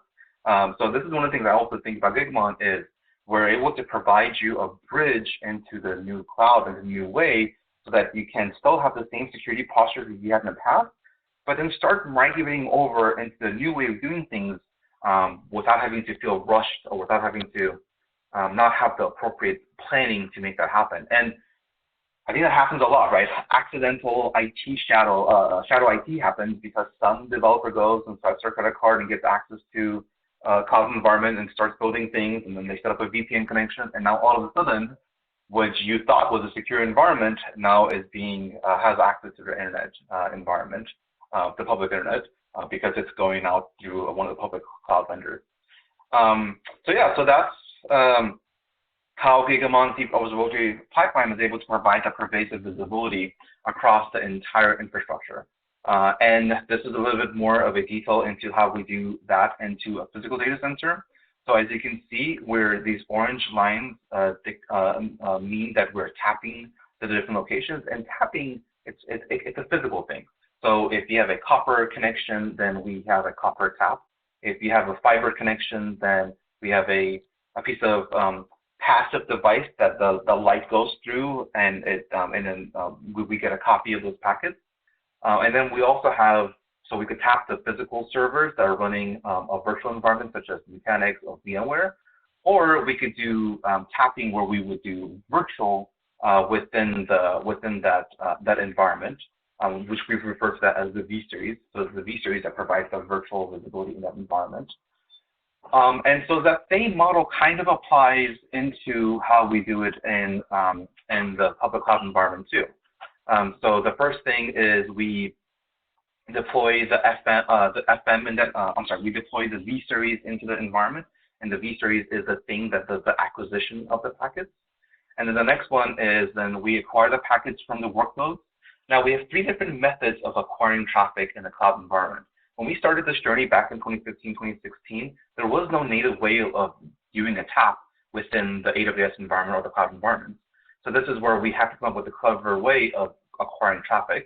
And so we came up with I'm even hesitant to call it an agent because it's actually a kernel mod. So in a Linux operating system, we're using built-in functionalities to get a copy of the packet. And then from there, once we get the packets, then we do the tapping. So one way is Gigamon tap. Next way is if the platform offers a native tapping capabilities. For example, AWS has VPC mirroring, Google Cloud has their mirroring, NSXT, VMware NSXT has service insertion, then we will use that method, and we will in fact even do the orchestration of that tap for you. Or the third way is a tunnel as a source. So if there is something that can feed us all that traffic into our V-series, then we will take that. And the reason why I'm mentioning this is we're not going to dictate what is the best way for you to get the tapping into your environment. We will provide you solutions and give you whatever works best for you.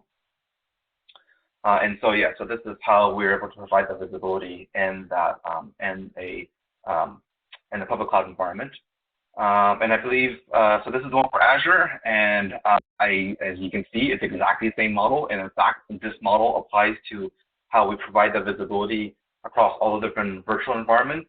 It's the FM working with the V series, making that traffic acquisition into our platform, and then we do the optimization, and from there we send that traffic to wherever is the appropriate environment.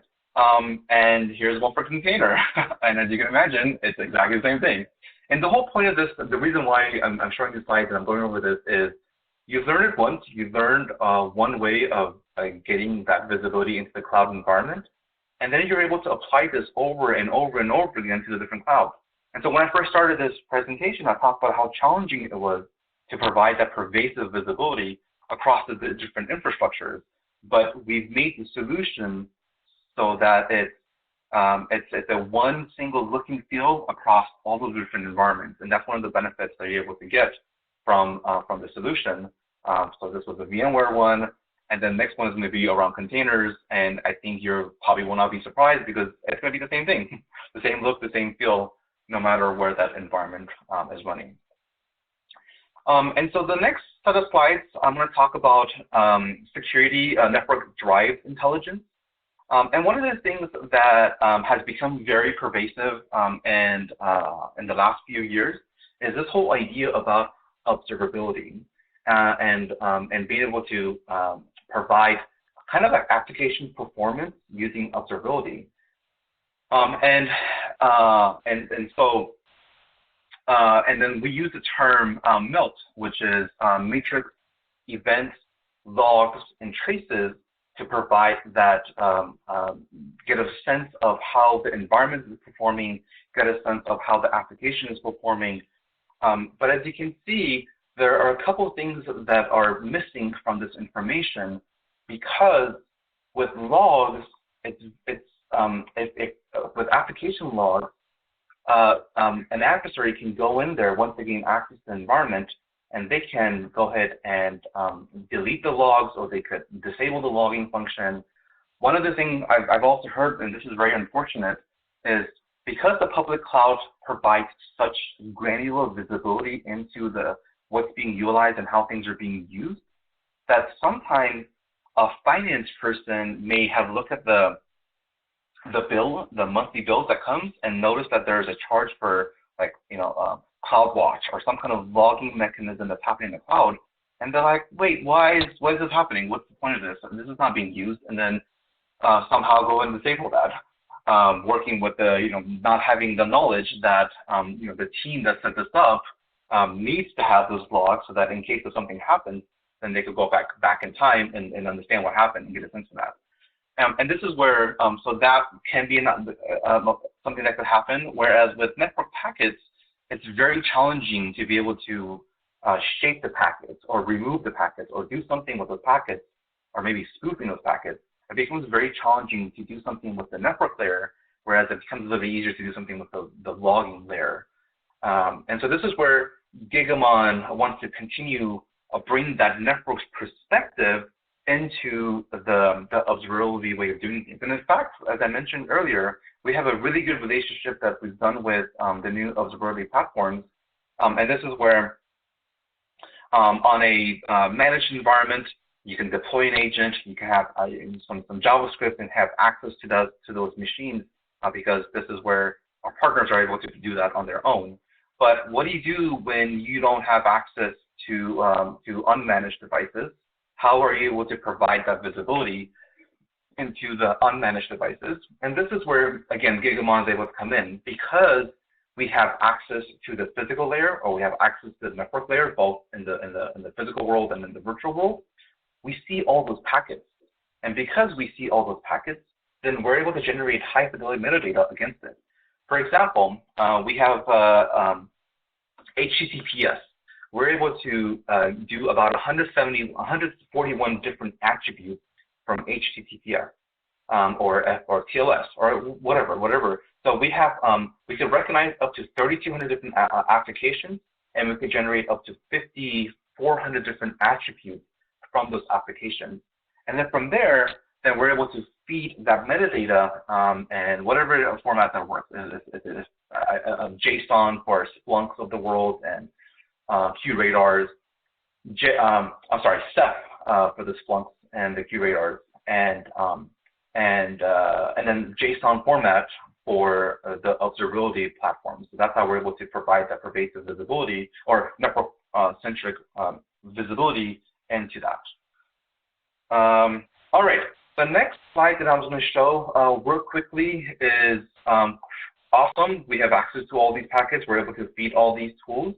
Gigamon does have an actual tool ourselves, and we call it the Gigamon Threat Insight. And this is a network response and threat and response solution. And this is where this solution is able to this is a SaaS. It's a guided SaaS solution, and this is for your incident responders. This is for your users that are in your SOC. And this solution has 365 days of network activity retention. It has its own data warehouse that resides, that's hosted in a cloud environment.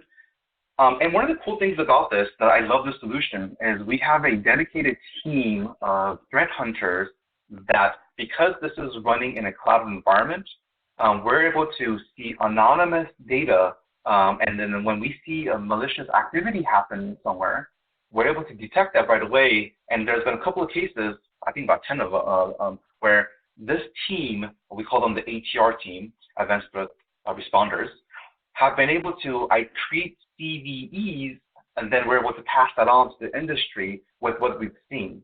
And the reason why that is because, again, we see this, we see these threats, and then that team is able to respond to it, see the signature, see what's happening, and then start warning our customers that, hey, this is happening on your network. Do these steps to mitigate yourselves or protect yourself from this threat. Also, the cool thing about this is, as you guys are probably aware, when some attack happens to your environment, it's not happening. Sometimes it happens 0 days, but most of those attacks, and I believe the last time I read this was about from the time they land into your environment to the time to actually do something, it's about 240 days. So having a solution that has a 365-day view back in time, it's almost like a network DVR, where you can go back in time, see what happened, who landed where, how were they able to do things, and then be able to do your threat response and your detection because you're able to go back in time and see that. I'm sorry, but I've lost track of my time. How am I doing in my time? So you've got, maybe 2 or 3 more minutes, and then we should get to some Q&A. Okay, excellent. Thank you very much. All right, so we talked about Threat Insight. I've got a couple of slides on that and how it works, but overall, I'll move very quickly. The solution, like I said, is SaaS hosted. We do have a dedicated team that's able to investigate what's happening, where we do have playbooks that we provide you on guidance on what it is and how to deal with it. But again, this solution is meant to be for your SOC people and for your incident responders. And we make life very, very easy for them because we provide that kind of holistic view from the entire infrastructure brought up, funneled into the Threat Insight solution. And then another cool thing about this solution is kind of noise suppression. As I mentioned, pipes are getting bigger, data is being generated everywhere. It's a lot of things, a lot of activities happening. And so this could become very challenging for humans to go through. And so one of the cool things about the solution is we have a grading system on what is important, what is maybe important. So depending on that and how sure are we of an incident, we suppress the noise. And this is where we use a little bit of artificial intelligence and machine learning to do the noise suppression. But we saw humans that are augmenting that to say, okay, we're very confident in this threat. Please do something about this. And when we say please do something about this, here are some of the playbooks for you to do something about it. And so this is where that solution will provide that. I'm going to quickly switch over to bring it back to our data center solution. And one of the things I really like about our inline bypass capabilities is, I used to be an IT manager. I used to be the rack and stack guy. I used to be the one that used to deploy tools. I worked for a Fortune 150 company, and we supported about 13,000 end users. We had 3 data centers across the U.S. And about 87 offices across 18 states. And so I remember when we needed to do something, to deploy something, we would have to schedule downtime. We would have to bring on the network, have a maintenance window. But one of the cool things about Gigamon solution is our ability of doing inline bypass, where we can both do logical and physical bypass of the environment so that we could provide that visibility or maintain that connection up and running. I know this is a cloud call, but I do love this, and I just wanted to just quickly mention that. And I believe I got one more slide to go. This is TLS decryption capabilities. So this is where we can do both out-of-band TLS decryption, where you will give us your certificate. And when I say out-of-band, it's a copy of the packet, and we're able to provide that decryption capabilities, and then from there, feed all the different tools decrypted traffic. Or we do have a kind of a man-in-the-middle approach where we are inline, and the certificates that you installed on the end user's web browsers are coming from Gigamon. But the cool thing about this solution is the person who's deploying it has the ability of picking and choosing what URLs we should decrypt and what URLs we shouldn't decrypt. For example, healthcare, finance, never decrypt that, right? That's a HIPAA requirement. All the requirements never should ever decrypt that. But if your users are sending traffic to OneDrive or to Dropbox, then maybe we should decrypt that traffic and see what type of information is being stored on a cloud storage. So this is where you can pick and choose which URLs we should decrypt and which ones we shouldn't decrypt. All right, and I believe that's my last slide. So thank you so much for your time, everybody. Excellent. Thanks, Bashir. And I'm just going to go ahead and click us through into the poll, just so people can let us know what they'd like to hear about on the Gigamon solution, what sorts of resources. But we do have some questions here. The first one comes from Steve, and he's wondering, does Gigamon use anomalies or signatures for threat detection? Yes. We are able to both generate signatures and import signatures. That is correct, yes. Okay, super. There's also a question from Kathleen, and it's kind of a philosophical one. She's asking, on-prem servers and services were the default standard for many years.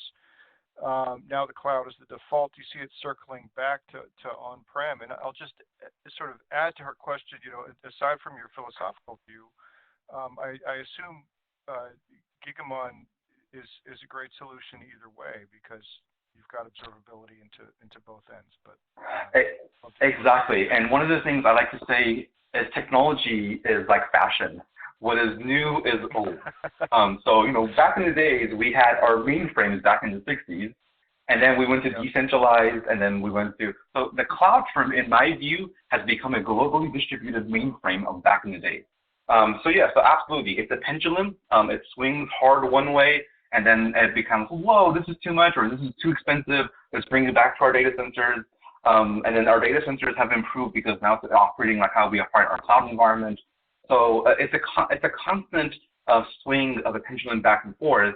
And this is where the solution becomes, the Gigamon observability solution becomes so important, because we're hyper aware of that, and we've built a solution to address all of these different pendulum swings as it happens throughout the years. So yeah, that's a very good question, and I actually love this topic. Super. And then I guess we're about out of time on questions, but as far as next steps, if somebody wants to get started with Gigamon, let me put up your last slide. But anything you want to say about getting started? So our solution is hosted in AWS and Azure Marketplace.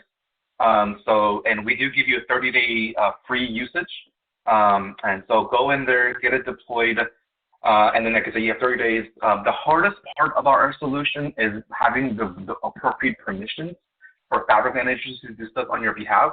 If you have admin rights in the AWS and Azure, it's about a 30-minute deployment into your environment on we can see. Or definitely reach out to us, and I will probably be on a call with you with helping deploying into your environment. We do have a very dedicated cloud sales team to be able to help you get this up and running very quickly, very fast in your environment. And of course, click on the link, get a sense of what this is, and then you could also play with it too. Yeah. Great. Yep, and there's also the handout in your handout section of your tabs, or the handout tab of your console with the PDF from Gigamon as well. Basir, awesome presentation. Thank you so much for bringing us up to speed on Gigamon. Thank you so much for having me. Enjoy the rest of the event. And now it's time for our next prize drawing, and the winner of the $300 Amazon gift card is Alton Branch from Pennsylvania. And now we have 3 Surface Pro 8s to give away. So the winners of the 3 Surface Pro 8s are Philip Bostic from Georgia, Lane Anderson from Nebraska, and Luke Groovy from Indiana.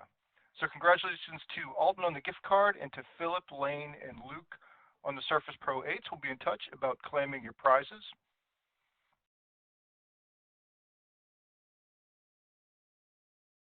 And now it's time for our next presentation in the Virtual Summit on Cloud, and our next session comes from Beyond Identity, and I'm delighted to introduce Patrick McBride, Chief Marketing Officer from Beyond Identity.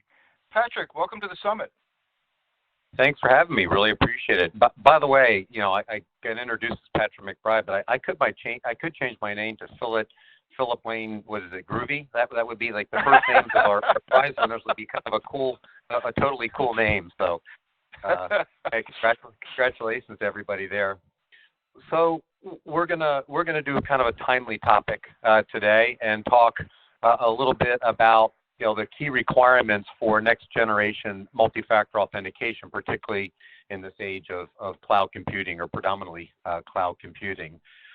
So if I accomplish the goals that I've kind of set out here, I'll cover really 3 topics in a little bit of detail. And rather than this being kind of a straight up product pitch, I just want to give you guys the ideas of kind of what's changed with regard to authentication. So we can start out with, why are these changes? We've been doing authentication for years. So what's happened recently? What's going on? What changed? And then there are lots of different authentication solutions already on the market. So we're going to enumerate a little bit about kind of what's wrong or missing, or the issue with existing MFA. And I'll be a little honest here, right up front. I'm going to be a little controversial there, so you can listen up for that. And then we can talk about what are the requirements going forward for what we would call next generation kind of multi-factor authentication. So if again, if I hit the mark, if I do what I'm supposed to do, we'll have hit all of those topics, and we'll go on from there. All right, so advancing. So a lot of things changed over the past decade, but if we kind of focus into the last bunch of years, two major things kind of drove, or one major thing is driving the change, and one is kind of exacerbating it, or we're showing why. And cloud computing in general, going from the predominantly on-prem to the new model, which is predominantly cloud or some version of hybrid. I mean, lots of our customers, frankly, grew up in the cloud. We've got customers like Snowflake who are cloud only. They have no infrastructure. We're a we're a new entrant in the last 3 years, so we don't have any servers. We don't have any. The on-prem. The only thing on-prem for us is kind of a network in our office. And we hook out to the cloud for SaaS applications, for platform as a service kinds of compute, and then obviously a bunch of SaaS applications that we use for our operations, and that largely mirrors a lot of the customers that we work with.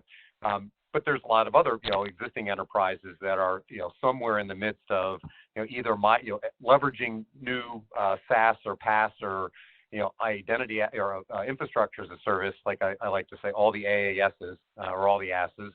And there's some folks that are in that process. Some folks who have still a lot of stuff on-prem, maybe migrating things there.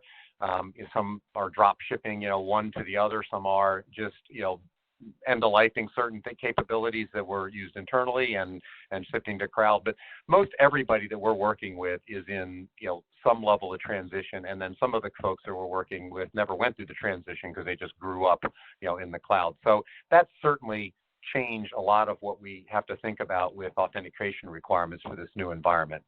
The other main thing, and again, this wasn't necessarily something that caused the big change, but it did cause a big upheaval, is just the coronavirus and COVID-19 over the last bunch of years. Almost everybody we work with, and a lot of the CISOs that are friends of mine, already had a mobile workforce. They had salespeople, they had executives traveling around, so it wasn't like everybody was always working from the office. But when everybody wasn't working from the office, even in, so I've got some major manufacturing clients and CISOs that are friends that work in kind of major manufacturing where people go to the plant. Even in those situations, a lot of the work base went home. Certainly the white collar folks did, even and the blue collar folks only came in when necessary or if they had to. So we had through a pretty major upheaval, and to some extent, a lot of people used what they had available, because in a short couple of weeks, when you've got to transition from access control and authentication, from an on-prem environment to off-prem, you have to assemble what you need. You just don't have time. But most of the folks that we're talking with now are kind of reevaluating where they are in light of, frankly, a lot of the attacks that they've seen, and deciding what they need to do to change and mix that up. So a lot of folks are kind of in that assessment stage of where do they take authentication moving forward. So that's kind of a bit of the backdrop. And if we go back, I've asked this at several different conferences. I've asked this of several multiple CISO friends. What do you think about this kind of new truism about identity being the new cybersecurity perimeter? I mean, if we and I can't obviously do it by a raise of hands here, but if you kind of think through that, and most of the time when we ask this, and in a larger audience, almost all the hands go up. Yeah, of course, identity is the new perimeter, and I'm not going to disagree with the statement. I'm just going to challenge the completeness of it. But let's go back and talk about what the old perimeter looked like, and it was really the old castle and moaters. We used to laugh about it a little bit back when I was doing pen testing. It was kind of the M&M security, hard on the outside and a bit soft in the center. So I go back far enough in my cybersecurity thing that the old, cybersecurity tooling, when I first started, was mainframe access control, like RACF, ACF2, Top Secret, which were all, MDS mainframe tooling, and then the firewall. When we went to kind of the internet and networking, it was, good guys on the inside of the firewall, bad guys on the outside of the firewall, and so keep the bad guys out, let the good guys in, kind of thing. And then we started building out defense in depth. So we started adding turrets and things like that, guards and towers, IDS and IPS and some endpoint tools, et cetera. And so, that went on for a long time. And then really the next wave in computing was all about, wait a minute, people are still getting inside the castle. So, in addition to defense in depth and those kind of controls, we need to do a lot more on detection and response, because people are coming in, they're dwelling, adversaries have come in and the dwell times were in the weeks and months, and sometimes even years, and we hadn't even noticed. So, we spent a lot of time. And where the market is right now, and where a lot of CISOs are kind of going back and reevaluating, what does this perimeter look like? So where I say, that, cybersecurity or identity is the new cybersecurity perimeter is 100% correct, but it's only half the equation. And so let me explain what I mean there. If you look at this from an adversary's perspective, what do I actually attack? And there's really two main things kind of in modern computing if I'm an adversary that I'm going to attack. And the first is a person. We always, we laugh about it a little bit. The weakest link in the chain ends up being the end user. So let's attack them and see if we can get them to do things on our behalf. So whether we're trying to social engineer them, or whether we're just, social engineer them, sending them phishing attacks, getting them click on links, all that kind of stuff, we're going after the user and their identity. And, typically that is at least an ID and a password, or user ID and password. And I think most of us know, pretty well how well compromised those are. North of 80% of attacks start as, the first part of the attack starts with a compromised credential and the reuse of a compromised credential. And it's a little bit different than people think. It's not just people stealing a database and cracking passwords.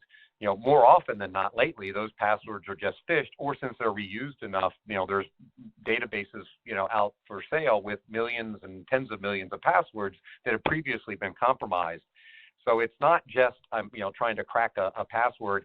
If that was the case, then ideas like longer or stronger passwords, would work, but they don't. And that's like kind of pauses some people. It's the best right now. Sometimes it's the best kind of advice we can give our friends and family, but it's advice that doesn't really work well. Do you think if I, cut and paste my password from a password manager and it's 4 characters into a, phishing site, or it's 4,000 characters, do you think the phishing site matters? It's not like it weighs it and says, wait a minute, this is too many bits to send across. We can't work with this one. Or if it's, if there's a, credential theft malware because I clicked on a link installed on my laptop, it's not like the malware weighs it and says, yep, this stuff's too heavy, can't send it across. It's going to steal it. So longer, stronger passwords don't work, et cetera. So we went to things like, MFA solutions, and we'll come back to that. So I'll put a check mark there, and we'll talk a little bit more. But the other thing that they attack is the endpoint.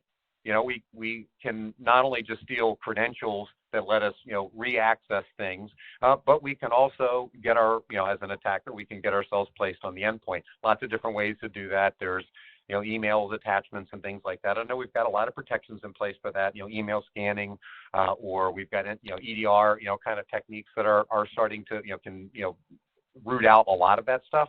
But at the end of the day, some of it gets by, and so we get, either phishing kits or other malware installed on a laptop that can give the adversary access to data, or just a foothold, into the network from which they can use to, harvest, different materials so that they can move laterally in the network. The most often harvested things, you guessed it, we're back to passwords. So anyway, that's the backdrop. So this idea that the identity is a new perimeter isn't wrong, it's just incomplete. It's really the identity and the endpoint. So if we think about modern authentication, it's got to take care of both. And again, we'll elaborate on that as we go through. So I told you I'd be a little bit controversial about MFA, and I am, but let me back up, just so that you don't think that I'm kind of an enemy or just a hater here with MFA.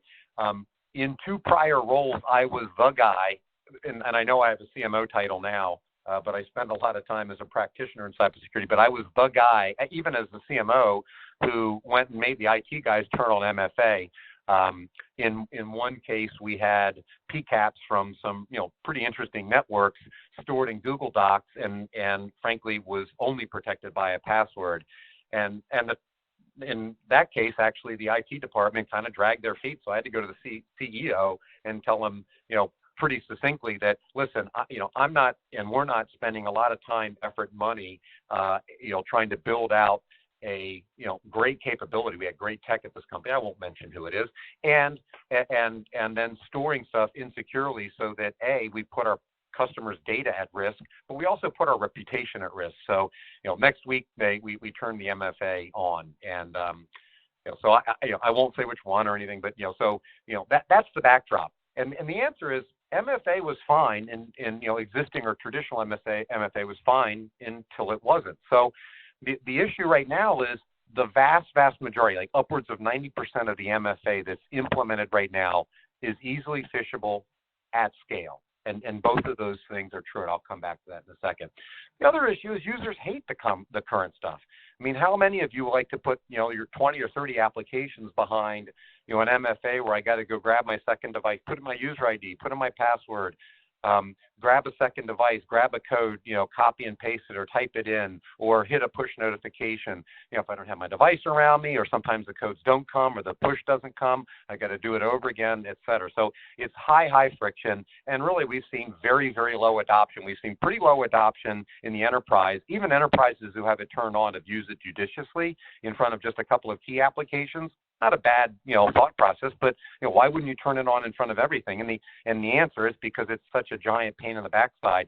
And if they don't turn it on, and if they turn it on more things, then often they turn the session timers way up, so that users don't have to log in very often, which is kind of a violation of the zero trust principle. We got to keep checking that authentication and authorization. We shouldn't give people extended authorizations. We just should make it simpler. And then the last piece is basically MFA was really not designed ever. The existing stuff was not designed to deal with both sides of the new security perimeter, and that's the user, which we talked about, and covering up for the password. It was designed for, just not very effective at it now, but it never did anything for the device and making sure only secure devices got into our environment. And we'll double click on that in just a minute. But I wouldn't expect you to believe me. Heck, I've got a CMO title. I work for a cybersecurity company, so maybe I'm being a little self-indulgent. And so I would have you look at the. This is actually very good reading. Whether you're kind of following up and proving me right or wrong. There was a federal zero trust strategy that came out in January of this year. It was OMB issued, but it had NIST and CISA. From Homeland Security's fingerprints all over it. I thought it was, and I've read lots and lots of NIST and other government documents. I thought this was particularly well done, not just because it supported some things that we've been saying for a while, but I think they just really nailed what zero trust needs to look like and what some of the principal pieces are, and they did it in a way that kind of cut through some of the clutter. So I would actually encourage everybody to go take a look at that. But the net of it was one of the things that the government is mandating, the federal government, U.S. federal government is mandating for all of the systems in its inventory, is that agencies, and I highlighted here in bold, must discontinue support for authentication methods that fail to resist phishing, such as protocols that register a phone number for SMS or voice calls, supply a one-time code, or receive push notifications. The government, in fact, called all of that stuff weak and ineffective. And they went on to say, and again, you can read the whole paragraph. They go into quite a bit of detail. These attacks, on these MFAs can be fully automated and operate cheaply at significant scale. So it's not that, bypassing some of these phishable MFAs is something that's only in the realm of a state-sponsored attacker. This is, the garden variety, financially motivated adversary can use those techniques and come after you and do it at scale. And that ends up being super important. And, to pound down the point a little bit, this is one example of a kind of, a painting by numbers MFA bypassing toolkit. It's using a proxy-based scheme. And it's not like you have to, with my somewhat dated and rusty networking techniques, I can download this thing and get it running. But, you guys can go look at it. That's a live link, the GitHub link. You can just look for, I always have trouble pronouncing it. It's Evangelix, I guess. Evangelix or something along those lines. But you could cut and paste or screenshot that, go take a look at it, and that's like freely available on GitHub. Now, there's plenty of other kits like that, for sale on the underground. I wouldn't be surprised, and many of you have watched, ransomware go way up, watch account takeovers go way up, and if you've dug into that, you'll find that there's really two different groups that are part of those. They're the folks that go find access to a network. They find open RDP ports, that aren't well protected. Either they're only protected by a password or they're protected by a password and fairly weak MFA. And then they'll use techniques to find those, and they get that access and they sell that access 8, 10, 12 grand, per company, to somebody who then goes and pulls off the ransomware attack using, often infrastructure that they buy as ransomware as a service. So it's a pretty horizontally integrated, kind of environment. But again, the main point here is this is not in the realm of super sophisticated attacks anymore. So, given that as the backdrop, cloud, work from anywhere, need access to anything, that COVID kind of sped up for all of us. The fact that the current crop of MFA is pretty ineffective at establishing, or fixing the password issue, but it also doesn't do some of the other things that you need. What are the requirements? So here's what I'm going to give you 10, but there's kind of a pecking order here, and we've got the top 10 list, and I'll start with these 4. So the first thing is really all about positively authenticating users, not kind of making, seeing if this is a user and then using a bunch of behavioral kinds of stuff to figure out, is it really this user? Let's stop that. We can positively, using cryptographic mechanisms, identify the user. So what we have to, use an authentication method that doesn't use any phishable factors. It doesn't use a password as a phishable factor for its first factor, and then doesn't follow that up, with things like push notifications and one-time passwords over SMS or email, et cetera. And the authentication method there, that is of choice is really something based on public-private key crypto, and you see that in the FIDO offering. So the FIDO Alliance has done that. They cover some use cases. They don't cover others, but they've really kind of forwarded this whole idea of password non-phishable, factors, and they've done a nice job with that. So there's solutions, there's FIDO-based solutions, and some folks that will extend them like we do. The second piece of it is you really have to positively identify the device.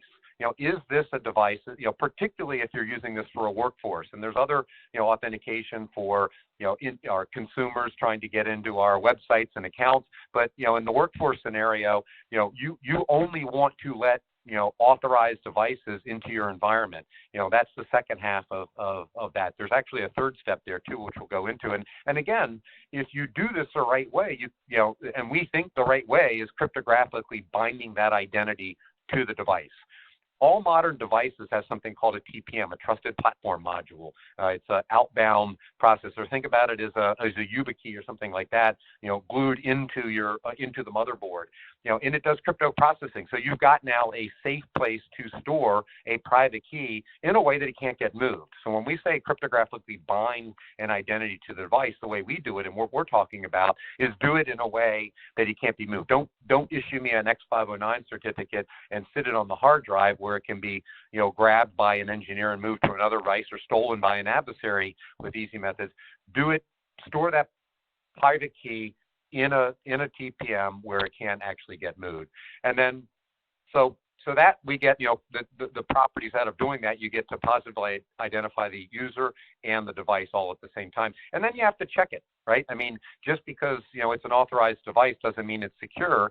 And what we really want to do is gather a bunch of data from that endpoint and send it to a policy engine and make sure that that endpoint passes, the policy checks before we authenticate the user. So the idea there is, whatever you're logging in from, should pass all those checks. We authenticate the user, we make sure it's a device that's authorized, and then we check that device. And that's somewhat like the airport model, right? You don't show them your plane ticket and passport and waltz right out to the plane. Then they put you through a metal detector, a magnetometer, and they'll put your bag, through the same thing and look inside and make sure that you're not bringing anything in. And God forbid, by the way, if you forget your glasses out because you're having a wine at the bar, or you forget your credit card out there and you have to go back through, they're going to make you do it all over again. It's not like you have a session timer, and if you come in within a little bit of time, you're good. And then what we want to do that is, once we do that once, we want to do it over and over. The idea of zero trust is really not zero trust. Let's trust it. Let's establish trust at that authentication time, but then continue to do it moving forward. So those first top four really are all about the primary foundational elements of zero trust. We all know that there isn't a such thing as a quote-unquote zero trust product. It's a set of product and processes and policies and things you put in place. But this is the ground level, the foundational level to zero trust. If you can't establish trust in the identity and you can't establish trust in the device, it doesn't matter what else you do. If you segment your network, great, you can stop somebody from moving from one part of the network to another part of the network once they get in, but they got in, so they're going to get access to something. The next set of requirements are, kind of what you'd expect. So frictionless user experience is, if we do this right, we'll also make an experience that is, almost invisible or invisible to the end user. I shouldn't have to pick up or even find a second device. Let me do it from the first device, the device I'm trying to log in from. We've got the technological materials that we need to do that, between a biometric or a safe PIN code built into the device, plus this check of the public-private key pair. That gives us two factors that we can use and not put a big, stop sign or slow sign in front of the end user. And the next ones are, are some of the things that you see all the time. First of all, highly available and scalable. Effectively, authentication is your new digital front door. They better operate all the time, and they better operate at scale. You would like to have a common user experience across all types of devices, so you don't have to retrain them. They don't have to learn it one way for their iOS device and a different way for their Windows laptop. It should just work the same across all of those. A lot of us have made investments in our identity stack, so we've got SSO tools, single sign-on tools, and things like that. And of course, you would want to plug in directly with that, and we've adhered to standards so we can do that very easily with either OIDC or SAML and things like that.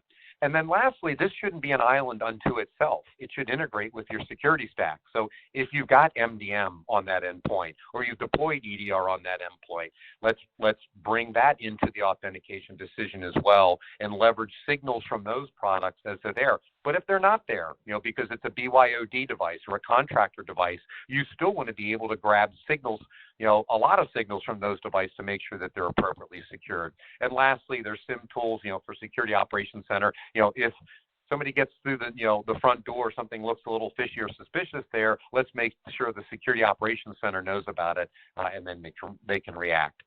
So those are the set of requirements. It's not going to be shocking to anybody on the line here that that we play in this environment. So Beyond Identity is a modern cloud-native MFA that is, it eliminates the password. There is no password in our system, and it's unphishable. We're using public-private key crypto. By the way, when I say that, it puts some CISOs, on their heels. But rather than just disbelieve me, give us a chance to prove it to you.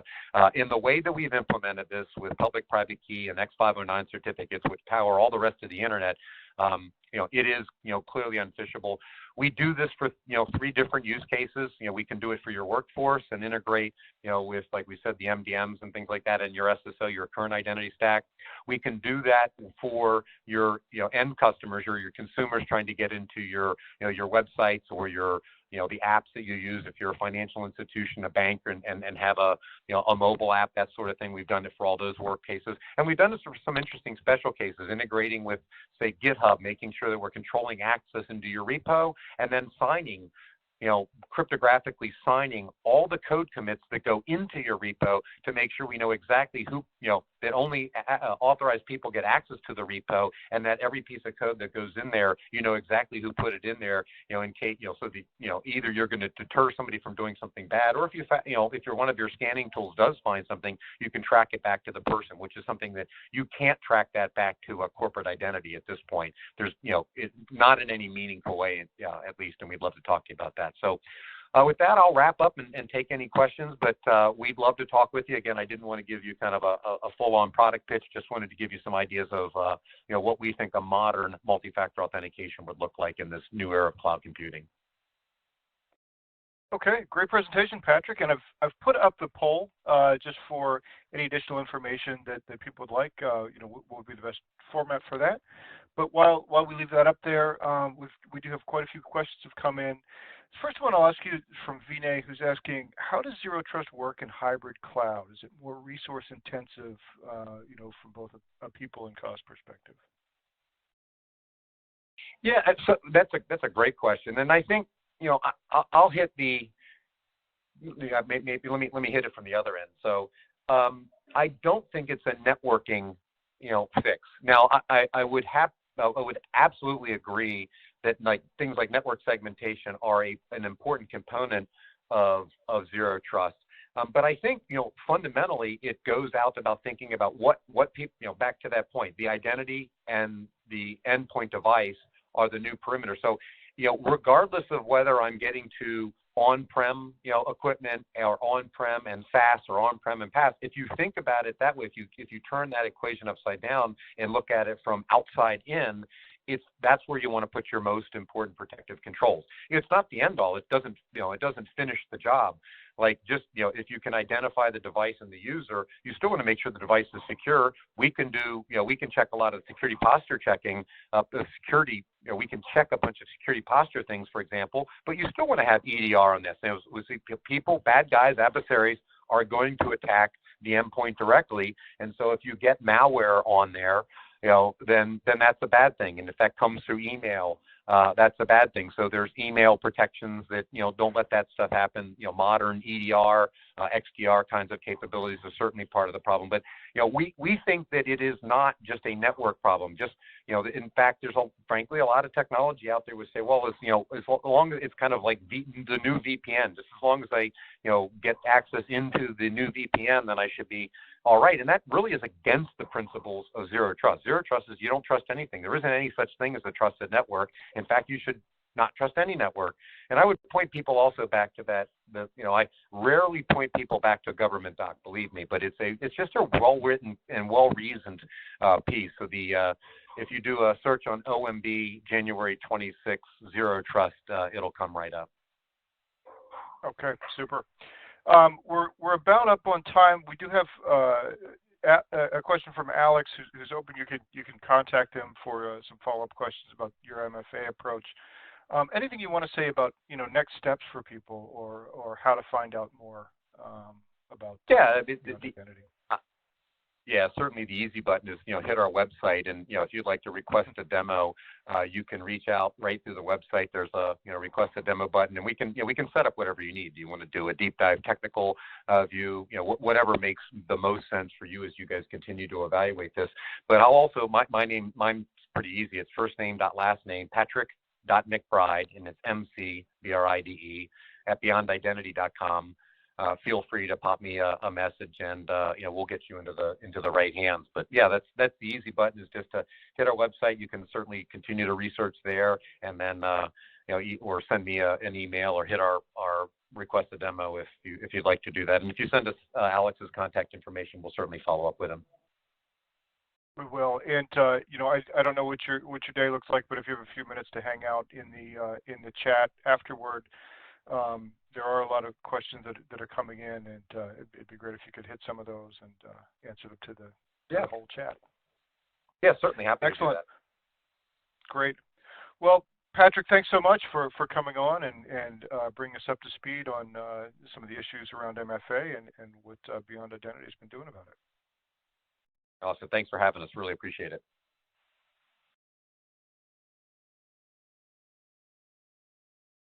And thanks to everybody who has answered the poll. We're going to move on to our next prize drawing. The winner of this $300 Amazon gift card is Mike Ryan from Indiana. So congratulations to Mike. We'll be in touch about claiming your prize.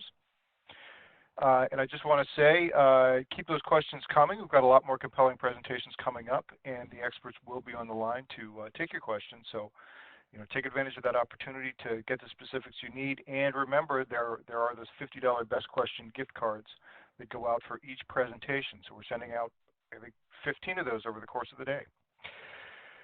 And now it's time for our next presentation in the Cloud Virtual Summit. And our next session comes from Nutanix. And presenting for Nutanix is Mark Trouard-Rael, who's Senior Product Marketing Manager at Nutanix. Mark, welcome to the Virtual Summit. Thank you very much for the introduction, Scott. So what I'm hoping to cover today, and hopefully everyone will get a chance to learn about the challenges organizations are facing when considering digital and cloud transformation projects, and some of the migration methodologies that they use to realize their goals. I will also briefly discuss how Nutanix customers are choosing to simplify their cloud migration journeys. Now, in the February 2022 IDC Infobrief titled Surviving and Thriving in a Multi-Cloud World, a sponsored article by Nutanix, IDC's Cloud Pulse Q1 2021 survey data highlights how the market trend for enterprise workloads is continuing to shift towards public and private clouds. With an anticipated 4% drop in non-cloud workloads over the next 2 years, organizations intend to leverage cloud benefits as a way of improving their businesses. And this involves a shift of workloads to a variety of on-premises, hosted, and public clouds. Now, interestingly, we continue to see organizations increase their investments in private clouds, both on-premises or hosted or managed by service providers. So this isn't purely about going to public cloud, but to using the clouds more generally across both private and sort of public and service provider use cases. Now, the shift in IT infrastructure model aligns with data that we also see from the 2022 Enterprise Cloud Index survey. Of the 1,700 IT decision makers that were surveyed, 83% state that a hybrid multi-cloud infrastructure is their ideal environment. And 64% of respondents expect to be operating a multi-cloud within 1 to 3 years timeframe. Now, interestingly, 91% of respondents state that they have moved one or more applications to a new IT environment over the last 12 months. So clearly underscoring the importance of application mobility. If we take these three statistics together, organizations are telling us that they want a hybrid multi-cloud. They expect to be operating one soon, and they are highly likely to consider using, to some degree at least, application migration to help in this process. Now, the key drivers behind an organization's need to modernize applications and infrastructures varies enormously between businesses, market verticals, and geographies. Shown here are a few of the common factors driving app modernization that we hear about from our customers. Data center divestiture is where organizations want to get out of the business of running and managing their own data centers, or simply to reduce the number of data centers that they have by consolidating them and leveraging the public cloud where it makes sense. Improving infrastructure total cost of ownership through the use of public clouds for use cases such as disaster recovery, development or test environments, or even for bursting seasonal workloads at critical times of the year are other sort of common use cases driving this cloud adoption. By way of an example, Nutanix has some customers that moved their disaster recovery environments to Nutanix, running in a public cloud. I often refer to this as sort of cloud DR. Now, with simple, fast scaling of cloud-based environments, it saves an organization the capital expenditure and operational expenditure of having to maintain dedicated DR sites for their infrastructures. So potentially some significant savings there. The integration of applications with services running in public cloud is also a common business driver. And this often leads organizations to approach app modernization via app refactoring or re-architecting methodologies so that they can run natively in a public cloud. I'll come back to this in a moment. AI and ML apps are ideally suited to cloud because of the scalability requirements they have, and that's much more difficult to achieve on premises. Sometimes, however, it isn't a compelling technical or financial decision, but purely a top-down political one that IT must implement, no questions asked. So this can have a real challenge or create a real challenge for IT teams that want to meet those executive goals, but are struggling to find the easiest and most efficient way of achieving them. Whatever the reason, organizations are moving applications to a variety of new multi-cloud-based environments that includes public, hosted private or co-location, infrastructure as a service, software as a service, and also platform as a service. The Flexera 2022 State of the Cloud report highlights several key challenges that organizations are facing on their cloud journey. 66 of respondents stated that their actual cloud spend versus predicted cloud spend was somewhat higher or significantly higher than planned. Going a little deeper on their cloud challenges, understanding application dependencies was the #1 challenge by a significant 5% margin. This absolutely echoes what we hear from our customers. One such example is a Nutanix customer that took a whole year to refactor just one application, yet they stated that they had hundreds to migrate. Trying to refactor all existing applications, particularly enterprise applications, for native cloud just isn't feasible. What ends up happening is that you tie up your development and engineering resources on what is essentially a technical debt. This prevents teams from working on new projects and moving the business forward. More commonly, we hear organizations state that all new applications are being written for a cloud-native use case, and that existing enterprise applications will either stay put where they are today, or in some instances be modified for cloud. The challenge here is that that doesn't necessarily meet all the business drivers for cloud adoption. So IT teams are left trying to find a workable solution for the enterprise applications. Now, right-sizing is also an interesting challenge.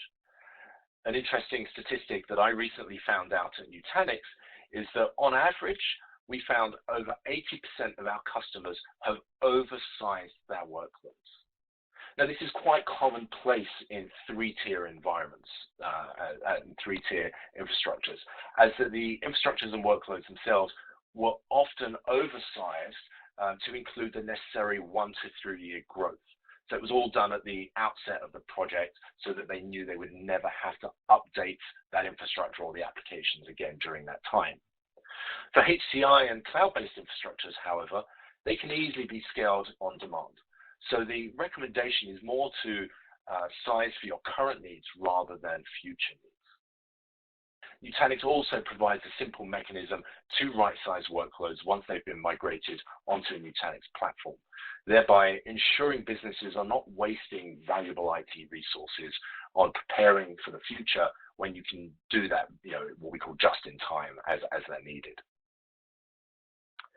Every one of the items on this list, which I won't go through each one, should be taken as a checklist for any organization planning a migration. If you're able to answer how your business can tackle each one of these, then you'll be in a far better position for your cloud journey as you embark on that. When it comes to transformation methodologies, there are several common approaches. These are given labels including the 6 R's or 7 R's of application, digital, or cloud transformation. In reality, I've come across about 9 or 10 different R's, but I'll run through just a few of the more common ones here. As we can see, depending on the transformational methodology chosen, there is an impact to the cost, complexity, and risk of your project. Retaining your workload, for example, might seem counterintuitive as a methodology, but essentially it's about deferring any transformational decision to some point in the future. There could be viable business reasons to put off making the decision today, such as wanting to sweat your existing hardware assets or the solution for another year, whereupon you would then make a decision when you're in a better position to do so. This approach can work in your favor if you don't yet have a clear strategy on cloud adoption, or perhaps the skill sets or tool sets required in adopting cloud. It also provides time to better understand your specific business requirements, rather than rushing into a decision. The flip side of this, however, is that you could find maintaining the status quo adds up to short-term costs, and you could end up paying more. Retiring an application can be an easy way to reduce costs, assuming that that workload is no longer needed or has been replaced in your environment.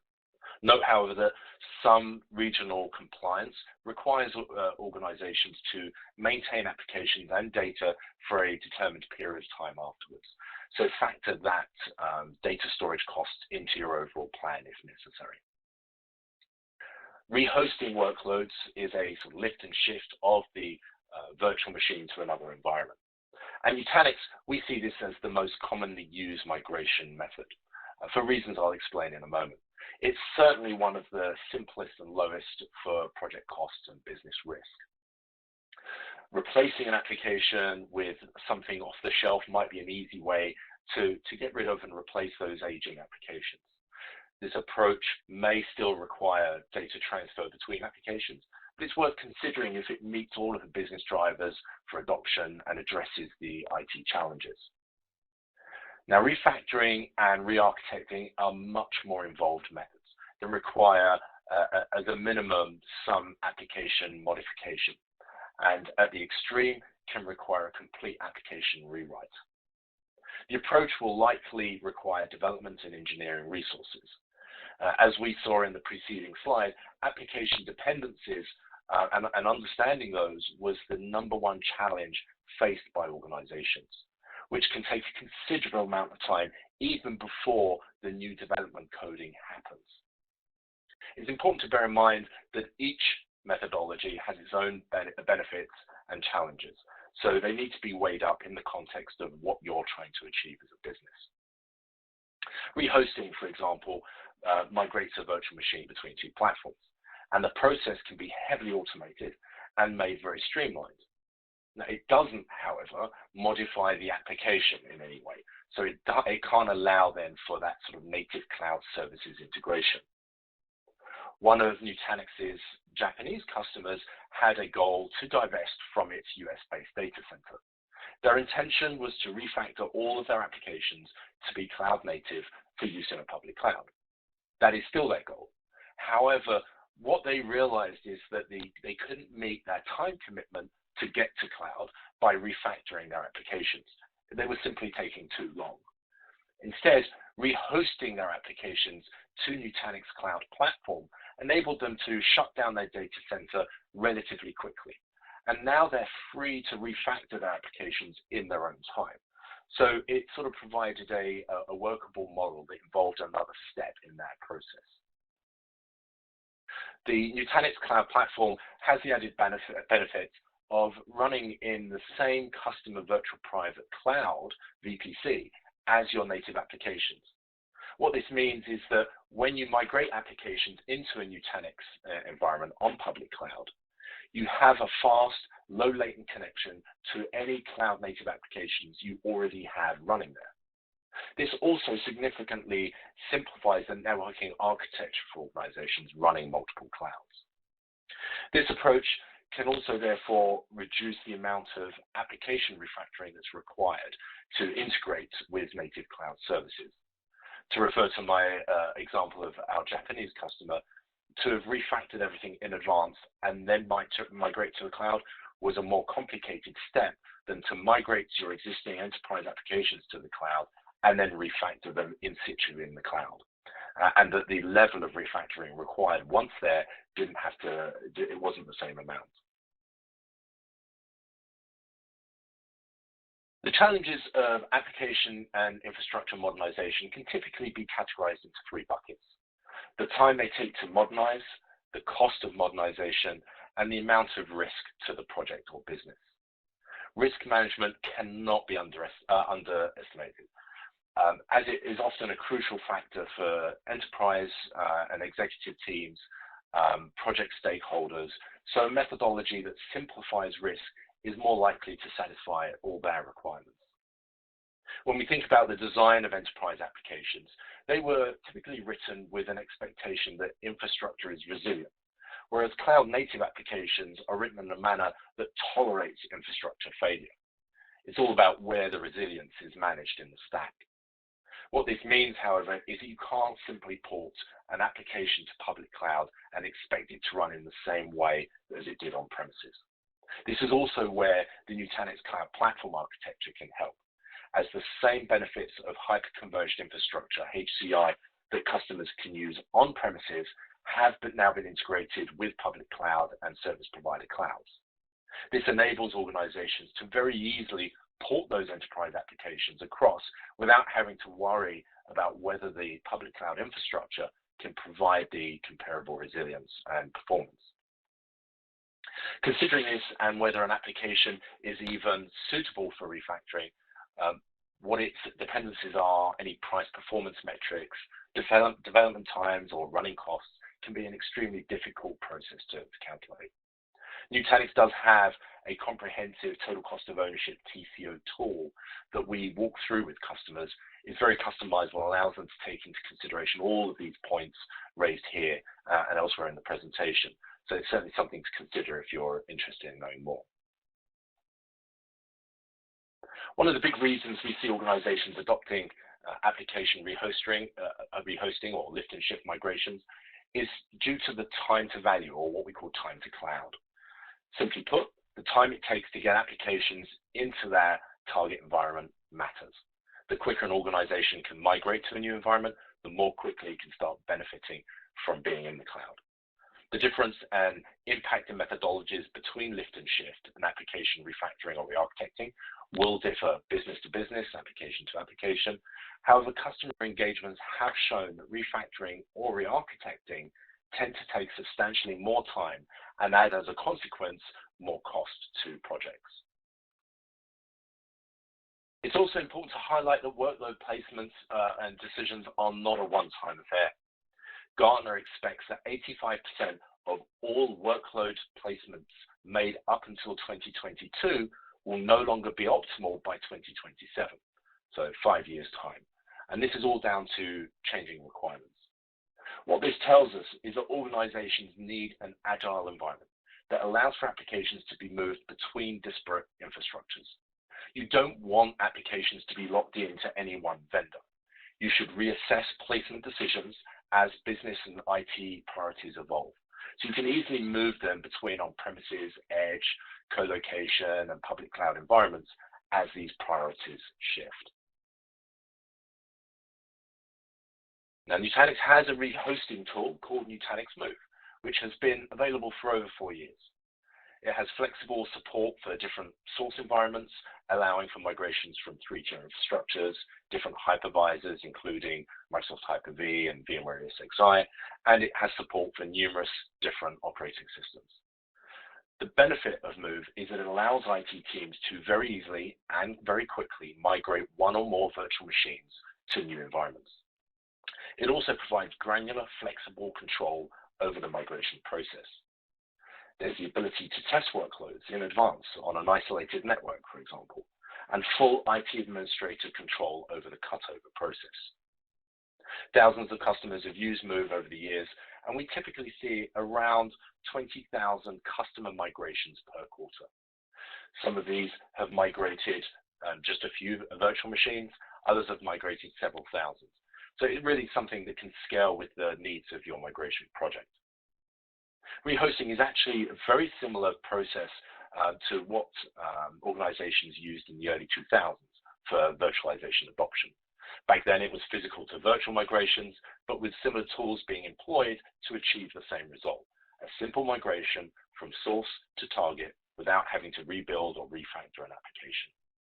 Organizations chose this method for existing applications back then because it was just simple and it allowed a much faster adoption of the new technology. To summarize, what we see and hear from organizations is the need for a flexible way to migrate workloads between on and off-premises environments, from 3-tier and public cloud environments to a private cloud, hosted private cloud, or in a public cloud-based environment. Being able to run your applications in all potential locations in the future is a crucial way of avoiding lock-in, and to provide the business with the agility to adapt to adapt to markets as they evolve and change. Placing workloads where they're needed without business, IT, or political limitations prevents you from getting that tie-in and enables you really to adapt to your business. And the Nutanix Cloud Platform provides all of this, together with a common management control plane across the entire cloud, in addition to automation to streamline and simplify common IT administrative tasks. So this has been just a very brief look at how organizations are tackling the challenges of application migrations for cloud. If you like what you've heard today, then I would encourage you to take a further look at the Nutanix Cloud Platform with a free test drive. There are actually multiple test drives available, but if you take the link that's provided, and from there you can explore all the different test drives that are available to do with Nutanix technologies. And you'll see firsthand really how easy it is to build a hybrid multi-cloud platform and realize your cloud migration goals. So with that, I'd like to say thank you and hand back to yourself, Scott. Okay, great. Thanks, Mark. And I'm going to pop us over to the poll. You guys have all seen this poll today, and it's the same one this time for the Nutanix solution. But just let us know what you'd be interested in. Mark, as far as the questions go, I guess first off, I just want to say really nice examination there of the transformation methodologies and the pros and the cons and the considerations of the various options. That was a really helpful discussion. You landed on rehosting a lot there. Is workload rehosting suitable for, I know all applications is too broad, but do you find that it's, the most applications or sort of a plurality, or what does that look like? Yeah, that's a really good question. And what you need to consider is, an application is not a single virtual machine. Typically applications, certainly enterprise applications, are multi-tiered. And think of it as like layers of a cake, but you'll have multiple instances of them going across with different layers to it. You might have, for example, front-end web servers, middleware servers, and back-end databases of different varieties.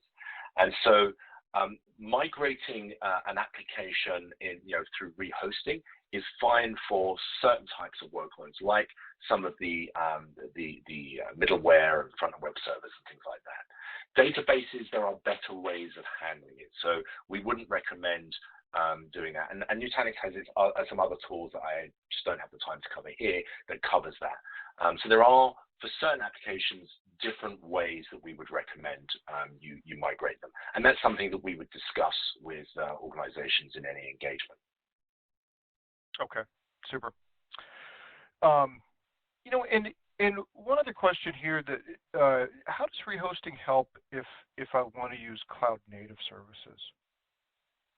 Yes, it's a good point. I sort of touched on it in my presentation, where we had a customer that wanted to use cloud native services, but they just couldn't get out of their data center quickly enough because each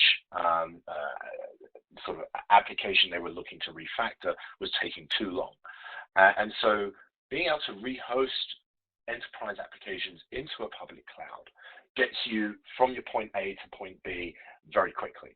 At that point, you're already in the public cloud, in a virtual private cloud VPC environment that is very close to where you would run your cloud native applications and services. And essentially, it allows you then to sort of carry out your refactoring more, dare I use the term leisure. It allows you're not under the same necessary time pressure to do it. It can be also done to a less extreme level of refactoring because your application is so close, you may be able to get away with a lot, much less refactoring of that application. Super. Okay, great. Well, that's about all that we have time for today. But there are some more questions in the Q&A there, and if you have a few minutes and you can respond to any of those, we'd greatly appreciate it. Absolutely. Thank you very much, Scott. Thank you Mark, to everyone attending. Yeah. Thanks so much for coming on, and really appreciate the update on Nutanix.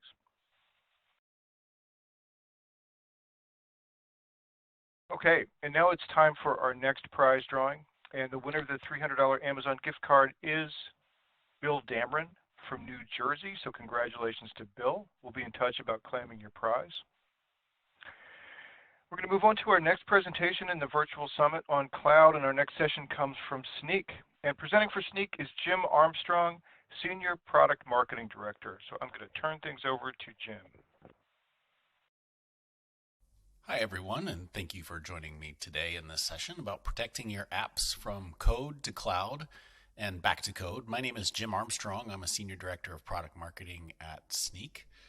And today I want to walk you through a bit of the problem space here that we see and how we can improve the security of our applications and the cloud at the same time. It wasn't that long ago that a full stack developer was somebody who could develop the front end of the application, the UI and those kinds of things, as well as the back end of the application. I think now with the introduction of cloud becoming more and more prominent, that's also might include the actual technology stack as part of the full stack development, meaning that they develop all of that code for an application, but can actually develop all of the cloud infrastructure and cloud deployments as part of that as well. Now, whether that's a single person or not is a matter of resources and expertise in individual companies. Certainly in a lot of companies it's different, but the cloud does start from code. And so the issue of how we fix cloud problems becomes more and more of a code issue, of an engineering issue, something that can, fortunately, be fixed much earlier in its life cycle instead of waiting for the cloud itself to be deployed. But of course, the cloud is there in service of the applications. Those two things go hand in hand. So splitting them apart doesn't really make a lot of sense. Unfortunately, that tends to be something that we see, on a fairly frequent basis, where there is, a plan and perhaps some tools and a process for code security that's focused on the developers, and a plan and maybe some tools and processes around cloud security to protect the infrastructure and the running environment. But a lot of times those two things are disconnected from each other, when again, in reality, what we want is to have all of this flow together. The idea of DevOps is that we can produce these applications quickly and deploy them quickly, and that means both the cloud and the app configurations and code all need to go together. They need to be tested together. They need to have pipelines that at some point come together to produce the application as it runs in the cloud. And all of that needs to be secured early and often in its life cycle as well. The advantage, or one of the advantages at least, of developing the cloud that way, of using infrastructure as code, is to have that early source of truth so that it can actually be tested.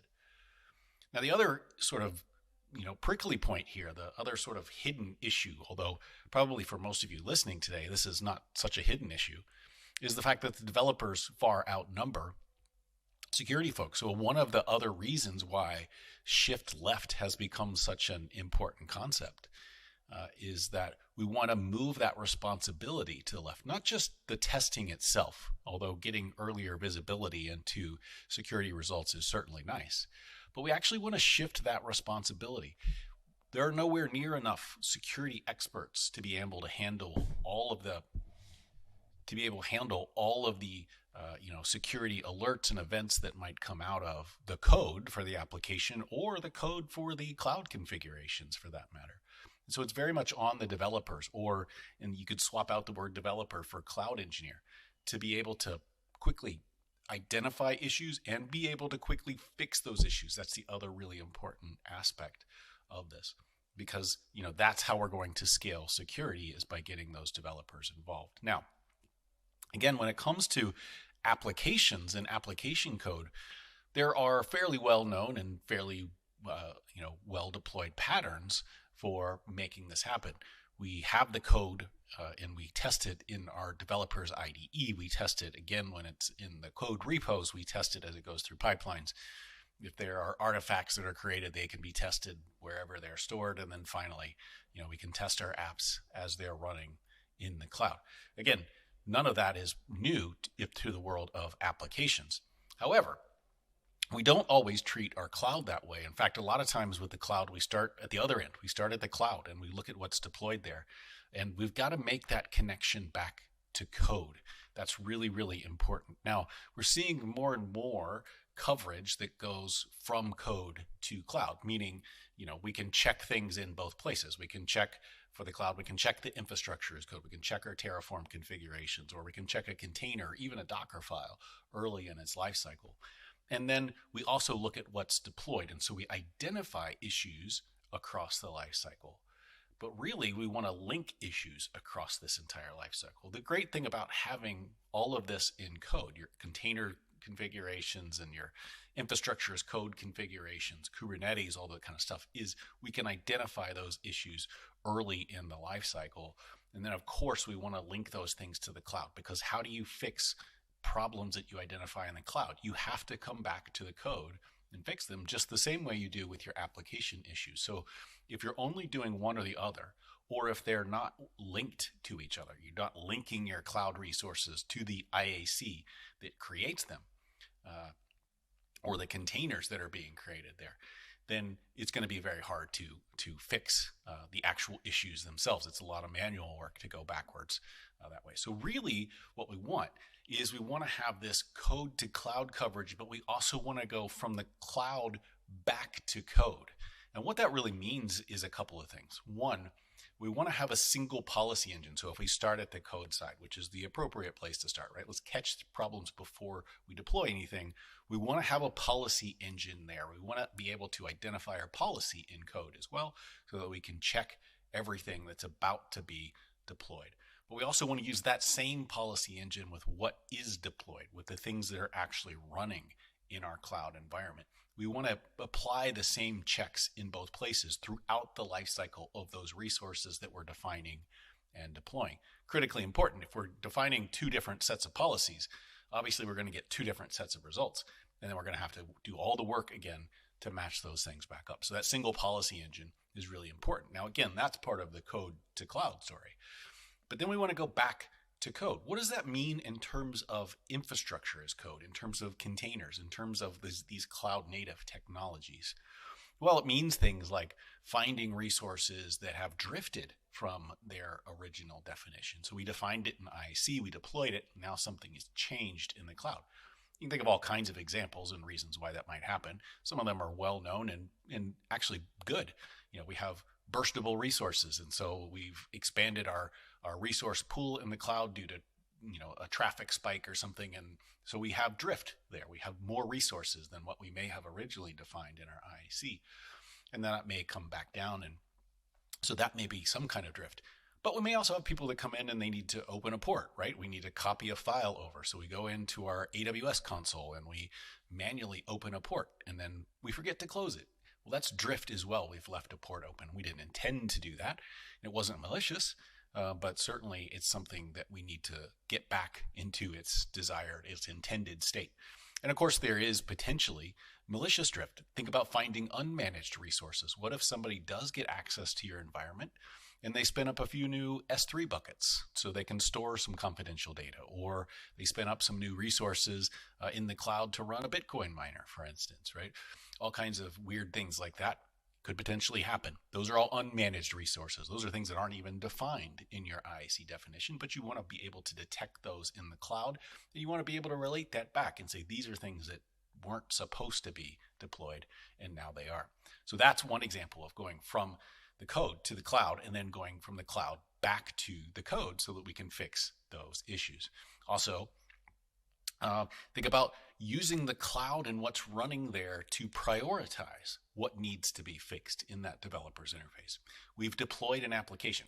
Let's use Log4Shell as an example of a vulnerability. So we can identify the fact that in our deployed application, it was deployed before Log4Shell was a thing, right? And now we find that we have in the cloud an application that has the Log4Shell vulnerability. Well, now we need to get back and fix it. Really, two things need to happen. On the cloud side, we want to shut down access to it or do whatever we can to sort of mitigate the problem. But then ultimately, we have to feed the information back to a developer that says, it's this app and it's this line in your app that needs to be fixed. And that's the important power of this back to code side, from the cloud back to code. Not just being able to say that there's a problem here, but there's a problem here, and here's the line of code that you need to go to fix it. So we're actually going to do a demo. We're going to take a look at both of those types of examples. We're going to look at managing drift, detecting drift, in your infrastructure as code, going from the code to cloud and then back to code. And we'll also take a look at this Log4Shell vulnerability. But this is really powerful. This is the kind of thing that we want to see. And we want to, again, have this full life cycle. Remember, the DevOps loop is a loop. It goes around and around and around, and that's really what we want in our applications. But more than that, that's just the cloud native technology. Really want to get to, and this is where Snyk's longer term vision lies, is we want to also prioritize all the application vulnerabilities. Again, the cloud is the place where the applications are running. Our code and our cloud configurations are all starting from the developer's desktop, from an engineer's desktop. Eventually those things become a cohesive unit. It becomes our application. It becomes our workloads that are running in the cloud, and those two things go hand in hand. We want to be able to use that cloud context to say, this is the application that has Log4Shell, or this application has a cross-site scripting vulnerability in the code. We want to identify that before the bad actors get the chance to identify that. And we want to go back into the code and say, this is the line of code that needs to fix. Here's how this cross-site scripting weakness was introduced. This cross-site scripting defect was introduced into your first-party code, and here's how you can fix it, and then you can redeploy it and get rid of it.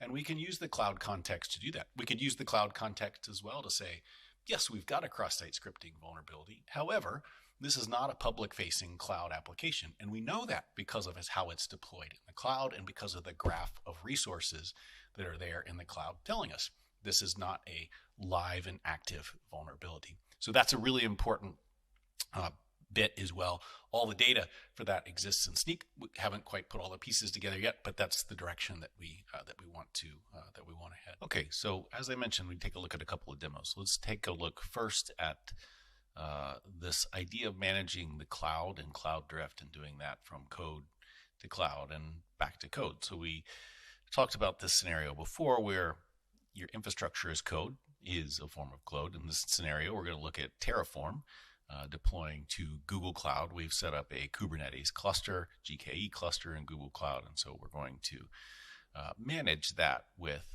IAC. Now, what I've done here first is you can see the actual IAC project itself. We've got all of our standard Terraform configuration modules in here. A lot of this derived from that Google deployment. And so you can see it's just standard Terraform, nothing terribly special about it. We've scanned it because it is code. So we've done all of our checks here early in the development lifecycle. We could do this in the IDE. This happens to be the Snyk interface where we can see issues have been identified. We've got enough detail about the issues that we could go back into that code and we could correct these misconfigurations, if you will, to make them more secure. Fairly straightforward type of fixes there. You can see that we've got some of the code shown here as well. Okay, so that's how we start this whole process, right? And again, that's sort of the idea of code to cloud. We've got our code here. We could scan this in our Git repos, which is in fact what we've done in this example, is imported those Git repos. We could scan through the CI process, scan Terraform plans as well. And then, of course, we want to look at what's actually deployed in the cloud and match that up with what's intended to be in our IAC. So let's take a look at how that might look. Now, exactly what we're doing here, we've already scanned the IAC. We saw that for the configuration issues. What we're doing here is looking for the drift that exists between the intended state in IAC and what actually exists in our Google Cloud. So here you can see we've got a list of those things. We've got changed, missing, and unmanaged resources. You can see our IAC covers about 70% of the resources in the cloud, and several things have been changed or missing. So we look at our changed resources, and you'll notice that we've got an instance that has changed. And I know from my own knowledge of this cluster that that's changed because the cluster scaled up. We added a new node when that happened, and then it scaled back down, and one of the original nodes that was there was the one that was scaled away. And actually, if we look at the missing resources here, we can see that old instance listed there as well. Now, we also have unmanaged resources. Unmanaged resources are resources that are not in my IAC yet. Now, in this case, maybe those are all fine, and those have been manually set up over time via some other process, and I eventually want to get them into IAC, or maybe they're dangerous resources or something else. But also disconcerting here is I've got a new port open in my configuration. And that's something that I had not put into IAC. This looks like some sort of development port for an application, but it could be any number of things. And so it's definitely worth investigating to see why that port has been opened, and either to decide whether that needs to be an IAC or it needs to be removed from the cloud. So imagine somebody opened this port to do some testing and forgot to close it. And of course, that could be a security concern as well. So that's an example of going from the code, IAC, to the cloud, and then going from the cloud back to our code to get all these resources managed and configured properly. Okay, so now let's take a look at a second example. This one's pretty interesting as well. So this is Log4Shell. Now, Log4Shell in and of itself, I think most of you are fairly familiar with, unfortunately. But it is an interesting example to dive into for a whole number of reasons. And it's one of those vulnerabilities that's easy, relatively speaking, to detect when it's running in your cloud environment. It can be relatively hard to fix it, though, because a lot of times what you find in the cloud environment is a detection for something like Log4Shell, but not enough details in terms of what a developer needs to fix it. So let's think about that for a second. What does a developer need to fix these types of vulnerabilities? We have something like Log4Shell. What does it take if we want to flip that over, if we want to shift this left and have a developer handle this issue on their own? What do we need to give them that's different from what we might see from just a cloud security tool? So our cloud security tools are going to do some incredible things. Now, my argument is not that you don't need cloud security tools. I don't want people to walk away from this session thinking that that's what I'm trying to get across. I do think you need cloud security tools. For this specific reason is a great one, a great case in point. If you have Log4Shell running in your environment, you do need to mitigate that risk while a developer goes and fixes something. So there is a time gap there. You also need to know where it's running. And there is important detail that comes from the cloud security tools. What cluster, what environment is this in?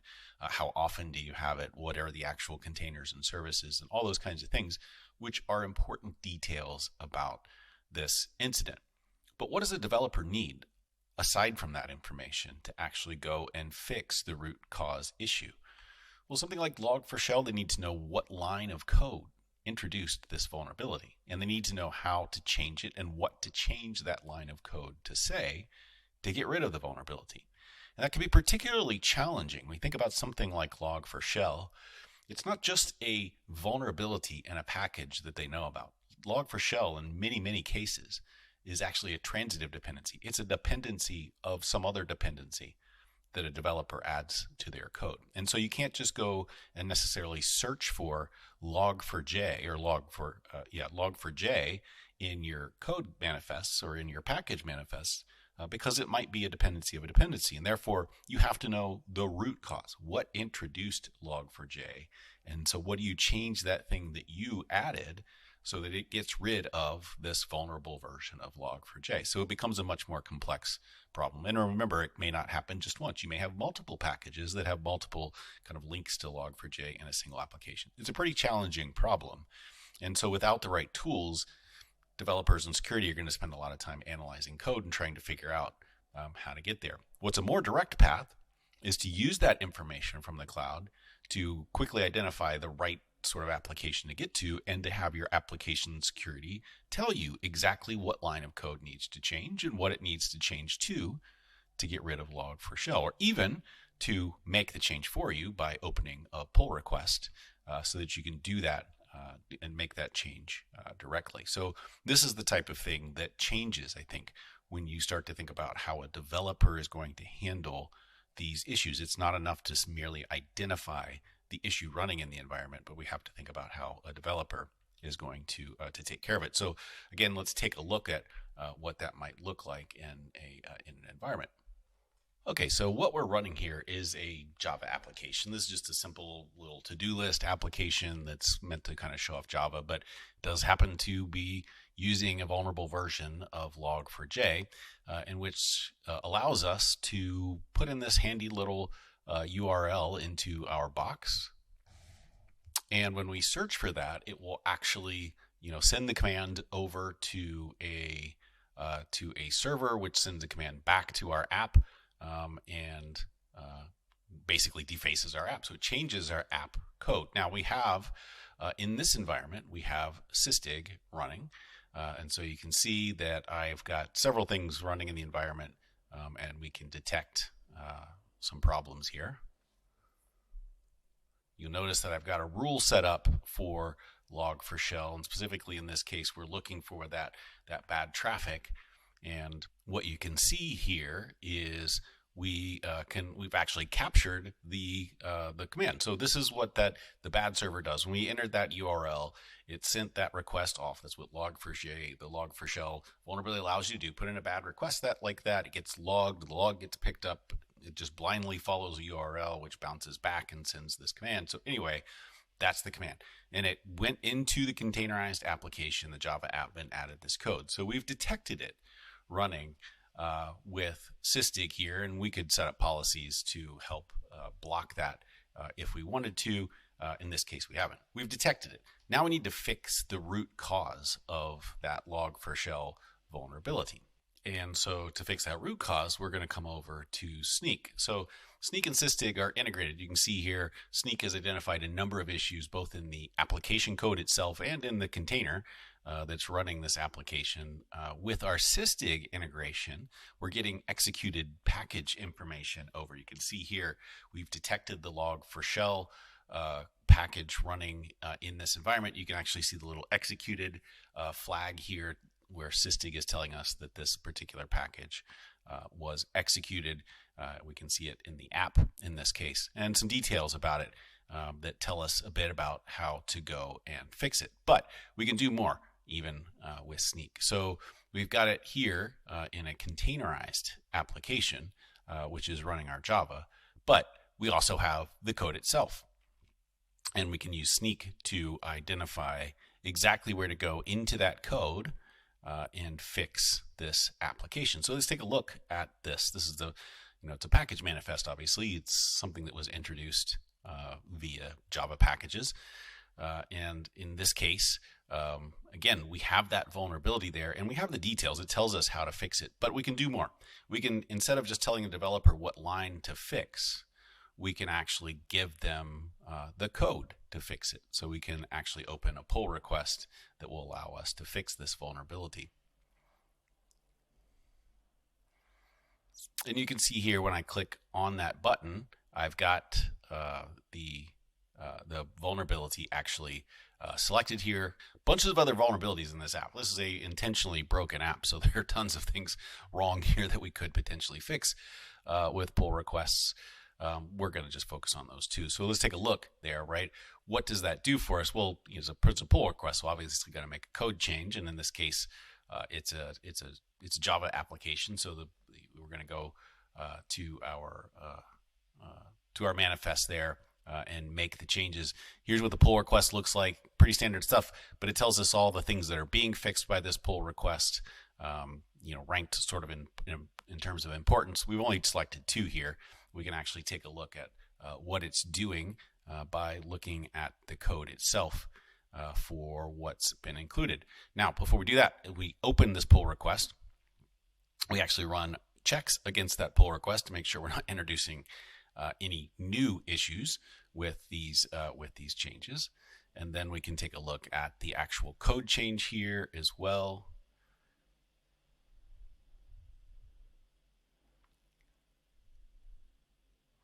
And again, you know, the details here are fun to look at, but the important part is this makes the developer's life easier, right? We've given them the code itself and a pull request. We've helped them understand the issue. We've helped them get straight to the issue to fix it. That's a lot of work that would have to be done manually if you just identify the vulnerability in the cloud and you have things like the cluster. But if you have the access to the cloud and you have the access to the application and the code that's in there, this is how you can get straight to those fixes very quickly and very easily. Okay, so that will pretty much wrap things up for me. Again, you know, I think the important point here to drive home, whether you use Snyk or not, is that we need to look at the cloud and we need to look at our applications as a cohesive unit, because they really are.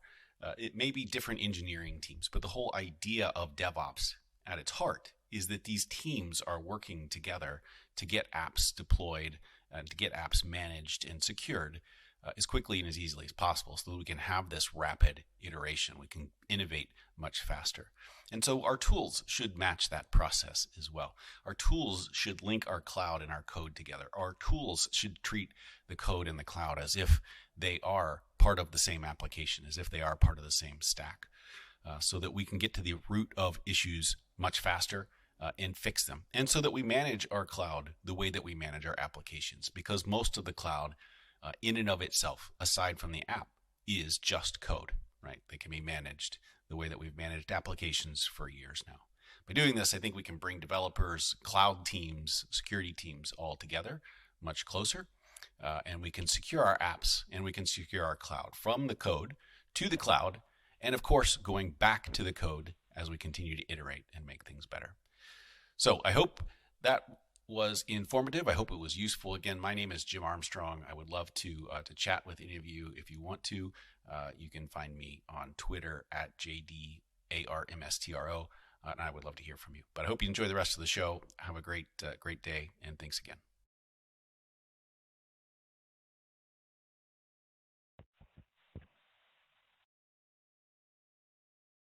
Okay, and we do have a poll question for you. We appreciate your feedback on additional resources you'd like to see from Snyk. And looks like we had a lot of questions that we can't get to right here, but Jim Armstrong and the Snyk team will do their best to respond to all of them.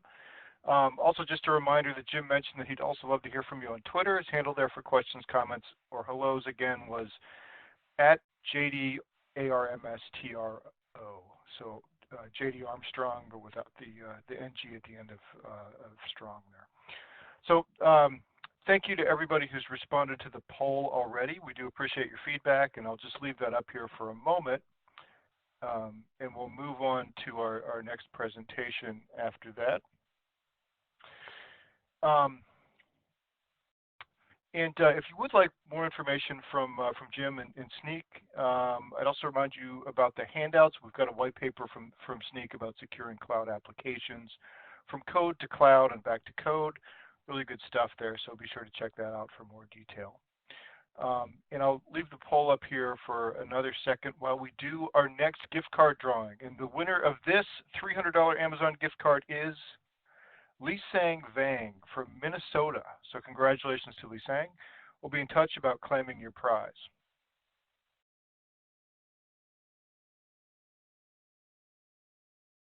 And now, believe it or not, we are up to the last session of this epic virtual summit. And so bringing us to the peak of our summit is Zscaler. And for that, we will be in the capable hands of Linda Park, who is Senior Product Marketing Manager at Zscaler. Linda, welcome to the virtual summit. Thanks, Scott. Excited to be here. Yeah, take it away. All right, let's get going. I'm here to talk to you about how you can use next generation Zero Trust Network Access for more secure and flexible hybrid work connectivity. With ZTNA, you can eliminate the latency and performance challenges created by traditional remote access VPNs and provide a great user experience while improving your overall security posture. So during the next 20 minutes, I'll talk about how we can help you secure hybrid work with next-gen ZTNA, how ZTNA works, its key use cases, and the benefits. So by the end of this session, I hope you walk away with an understanding of how ZTNA can benefit you, and sign up for a free test drive of Zscaler Private Access. So many companies are making the more permanent shift from full-time remote work to hybrid work, and many of us are already living the experience of regularly working from home as well as in the office, including many of us at Zscaler. And today, most organizations use different remote access products to secure user access to internal applications, both remotely as well as on campus. But as more of a shift to hybrid work, having multiple products isn't cutting it, because users end up with different experiences connecting. IT teams end up with multiple admin consoles and policy engines with little or no integration, and companies pay more for separate products and their associated infrastructure costs. So forward-leaning organizations are looking to use the same product for all of their users, regardless of whether they're remote or in the office. So Gartner has been seeing significant interest from their clients in ZTNA. Inquiries have jumped by over 50%. The top use cases driving that interest is VPN replacement, hybrid workforce connectivity for internal and extended workforces, privileged remote access, as well as on-premise access. So what I'm going to talk to you about next is some of the network and security issues when it comes to supporting hybrid work. So architectural changes happen every 25 to 30 years or so. And the last time network architecture changed was in the early 90s when the IBM era ended. And IBM used to have a network called SNA, or Systems Network Architecture. And out of this era, Cisco was born to create a modern internet-based TCP/IP network such that you could build your applications in your data center, and your branches could be connected by sending your network to each office. And users could get on that network, reach every application, and the world benefited. And then we want to work from home. So guess what? We invented VPN so we could stretch our network to every household. And if you've got 10,000 employees, your network is sitting in 10,000 homes, and that's great. Everyone can work from home as if they're in the office. And as we embrace cloud, we are stretching our network to every cloud region. And as we do, we are spinning up virtual firewalls everywhere. It extends your network to everywhere that firewall is. And if your firewalls have been spun up in 20 locations, in 20 clouds, that's how far your network extends. So why does this matter? Well, I'm going to walk you through 4 things that create risk. First, the bad guys are trying to find you. They are sweeping the internet. Anything that's exposed to the internet, anything that resolves to the internet is an attack surface. Think of your public IPs, every firewall, every VPN, every application that opens to the internet, resolves to the internet, is your attack surface, because they can be discovered, potentially exploited, and definitely DDoS. So to reduce your attack surface, you need to hide as many things as possible. Once they find you, they want to compromise you, and they find the weakest link. And all these attacks come from the internet. So when a user goes to the internet, they may get phished, they may get served a 0-day, and unless you're doing proper security at the cloud level with proper inspection, you can get compromised, and the attacker will be able to establish a beachhead on that machine. Now, why would they do that? Well, they know that machine is going to be back on your network. So as a machine gets on the network by being in the office or connecting through VPN, the bad guys want to move laterally to find high-value targets, because that's how they can ask for ransom. And an infected machine can potentially traverse your entire network. Just like in this animation, a single machine can bring down everything. This network, which allows lateral movement, is just like getting on the highway that lets you go from New York to LA without hitting a single traffic light or speed trap. And the problem is the bad guys can do the same thing. So we need to stop lateral movement. And the last thing they do once they find the high-value target, they want to steal your data. And all that stolen data gets sent to the internet. So it's important that you're able to inspect all of the traffic that's going out to the internet. And that's where someone like Zscaler can help you inspect everything like you would at an international airport. So this framework of 4 things where they find you, compromise you, move laterally, steal your data has to be handled.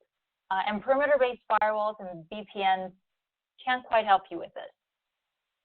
So before we talk about how ZTNA works, let's see what you, the audience, believe are the biggest security risks when it comes to hybrid work. So let's start the poll. What is the biggest risk when you face when securing application access for hybrid and remote workers? One is an attacker gaining control over of a user account or device, an employee or third-party user like a contractor, vendor, partner, exposing sensitive data, or gaining broad access to the corporate network and internal resources, or lastly, a privileged user, and that could be an admin, misusing access or being compromised.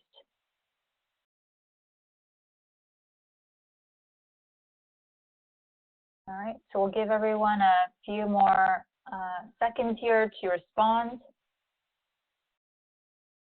And right now it looks like privileged users and sensitive data are neck and neck here.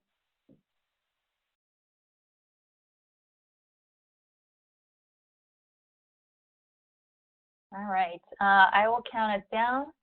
So 3, 2, 1. All right, so it looks like almost 50% of the people who responded said privileged users were the biggest risk they face when securing application access.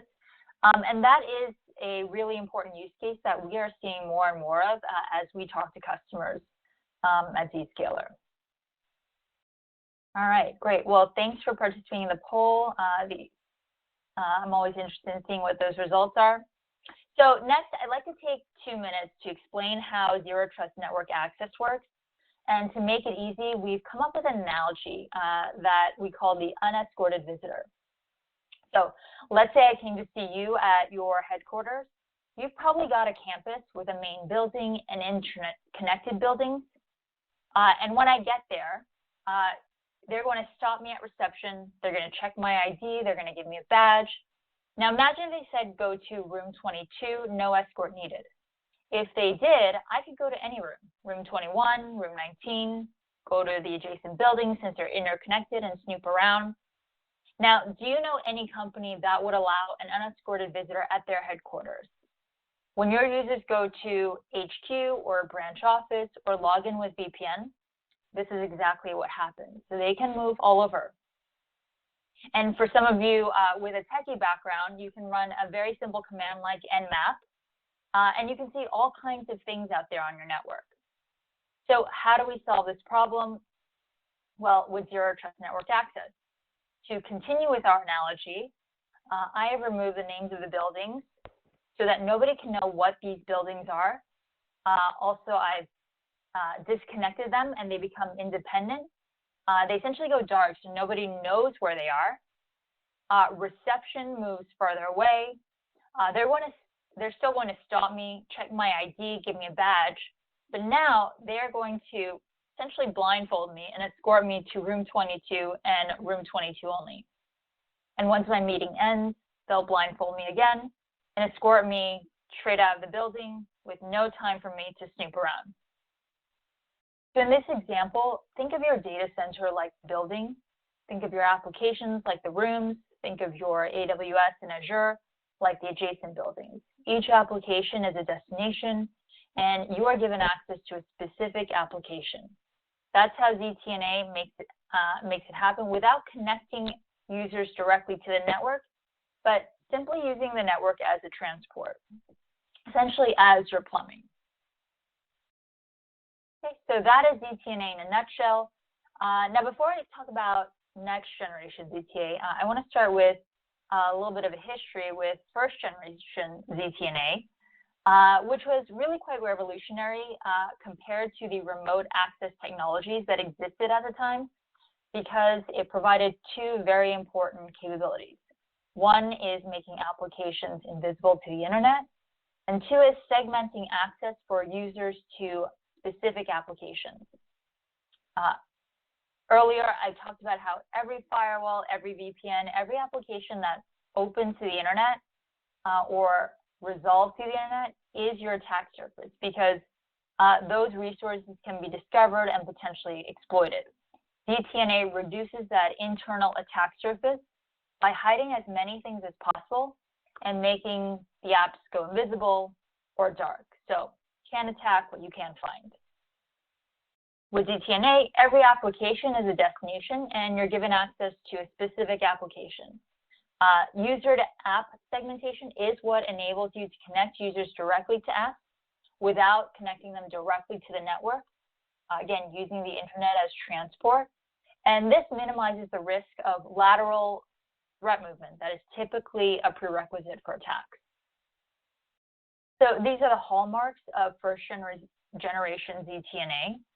But there was an even bigger problem that had yet to be solved. So what happens when a user's identity has been subverted or compromised by an attacker? Now, this is what necessitated the evolution of zero trust network access.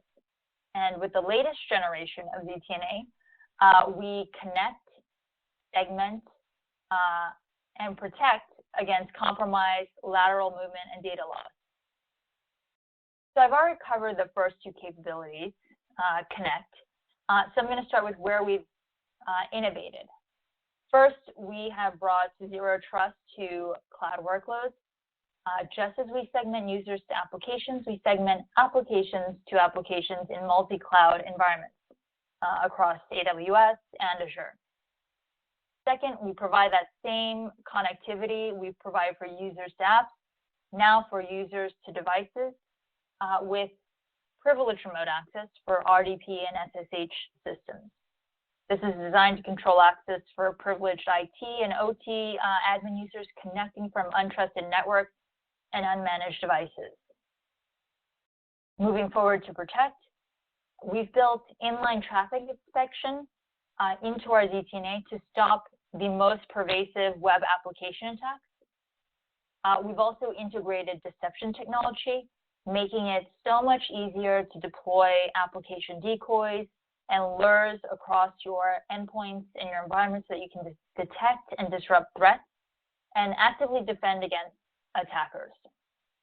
And lastly, we've integrated cloud browser isolation technology, which is designed to provide a great user experience while also protecting sensitive data from being exfiltrated via unmanaged or BYOD devices. So with the latest generation of ZTNA, we offer new ways to detect and defend against advanced attack scenarios. With user-to-app segmentation, we enforce least privilege access, so only authorized users can access the apps they need to get their job done. With integrated deception, if an adversary believes they've compromised an internal server, in reality, it'll be a decoy that we've set, and it triggers an alert for your SOC, or Security Operations Center. And the adversary will think they've been successful in escalating privileges and moving laterally, but all their tactics and techniques are being recorded by Zscaler. And if they manage to compromise a legitimate user, we'll be inspecting the traffic destined for apps and cut off access if there's any indication of unusual or suspicious behavior. So by bringing all these capabilities together into our Zero Trust platform, we're able to disrupt the attack lifecycle and leave little room for adversaries to maneuver and exploit your internal applications and resources. Okay. So now I want to show you how easy it is to use all of these features in Zscaler's next-gen ZTNA service called Zscaler Private Access. And we're going to start with an environment where an attacker's compromised an asset, which is behind Zscaler Private Access, or ZPA. Typical first step for an attacker is to try to do recon on the environment, figure out what's accessible, look inside the machine's memory, browsing history, to identify any high-value assets. Now, I'm going to do a simple Nmap scan on a specific port to try and find any application servers, any developer systems, anything that might be reachable from this compromised endpoint so that I can then move laterally. So here are the results of that scan. I can see 3 hosts are up. I can also see that there are 3 ports open. And me as the attacker realizes I've identified 3 high-value assets or reachable assets. And what's really happening here, unknown to the attacker, is that Zscaler's active defense technology is being used by the company, and all 3 systems were tactically planted as decoys. So I'm going to switch the admin panel of our active defense product, Zscaler Deception, and here you'll see detailed information available, telemetry, event logs that can then be leveraged to orchestrate a response. And we rightly flag this as a lateral movement attempt from a potentially compromised asset. Now, switching back to the compromised machine, let's say the user has access to a vulnerable application server inside my environment behind ZPA. What you see on the screen right now is the attacker trying to run a simple GET request, which is using the Apache log4j exploit string. If the exploit is successful, it'll result in a connection going out to the attacker's control machine, where they'll have full remote shell access, and from that point onward, they can download arbitrary payloads and perform additional activity on the server.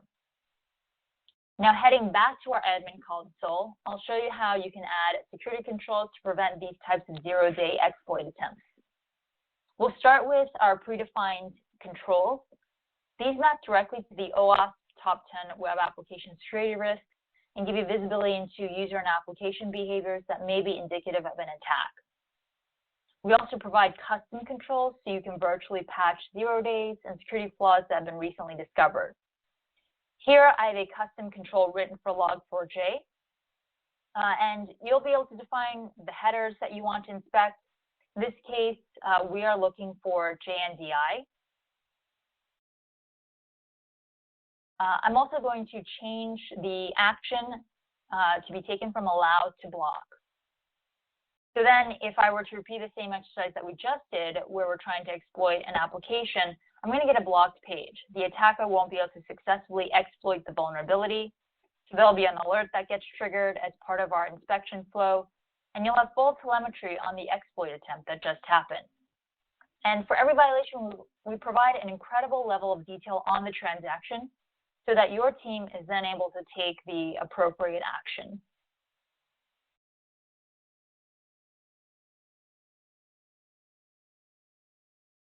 So a user that is deemed as risky because of some of the activity that I just showed you, you'll be able to have a policy that says when a risky user attempts to access a critical application, isolate that session. And we do that with cloud browser isolation. And what that will allow you to do is the user won't be able to download any content onto their system. So if I'm accessing an internal application from the compromised system, my access will be through an isolated instance or session. And what happens is a stream of pixels will get delivered safely. And that essentially allows you to prevent data exfiltration, which is the last stage of the attack lifecycle. So the user won't be able to dump large volumes of data from the internal app to the compromised system and then exfiltrate it to, an external attacker-controlled server. So we have full-length demos of everything that I've covered today, available on zscaler.com and YouTube. So check them out after the session. As you evaluate the capabilities you need to support and secure hybrid work or implement a secure service edge strategy, here are the 5 use cases that our customers typically focus on or prioritize. One is remote access for their internal workforce and employees. Second is on-prem or on-campus access for in-office employees. Third is clientless access for third-party contractors, vendors, suppliers, as well as BYOD users. 4 is privileged remote access for IT and OT admins and operators. And lastly, compromised user prevention. So we're here to help you implement your zero trust strategy. We have an attack surface analysis tool so you can see what open source information attackers can collect on you. We also have an interactive test drive where you can play in our sandbox for up to 2 weeks. And lastly, we are hosting our biggest event of the year, our annual user conference, Zenith Live, in person in Las Vegas. But if you prefer to stay home, we'll have virtual options available for everyone as well. So we hope to see you there. I think we've got time for questions. So let's move on to Q&A. Okay, great. Yeah, let's do that. And Linda, your explainer slides on zero trust were fantastic, especially the ones with the little dot representing the person's access to a room in a building. That whole sequence in your deck was clarifying. Very nice demo too. Thank you. Thank you. And while we see what questions we have here, I just put up the poll question, and this is our last poll of the day. You've seen it before. You guys all know what to do, so fill it out. Let's get into the questions we have here. First one, how does an application connect to your cloud? Okay, great question.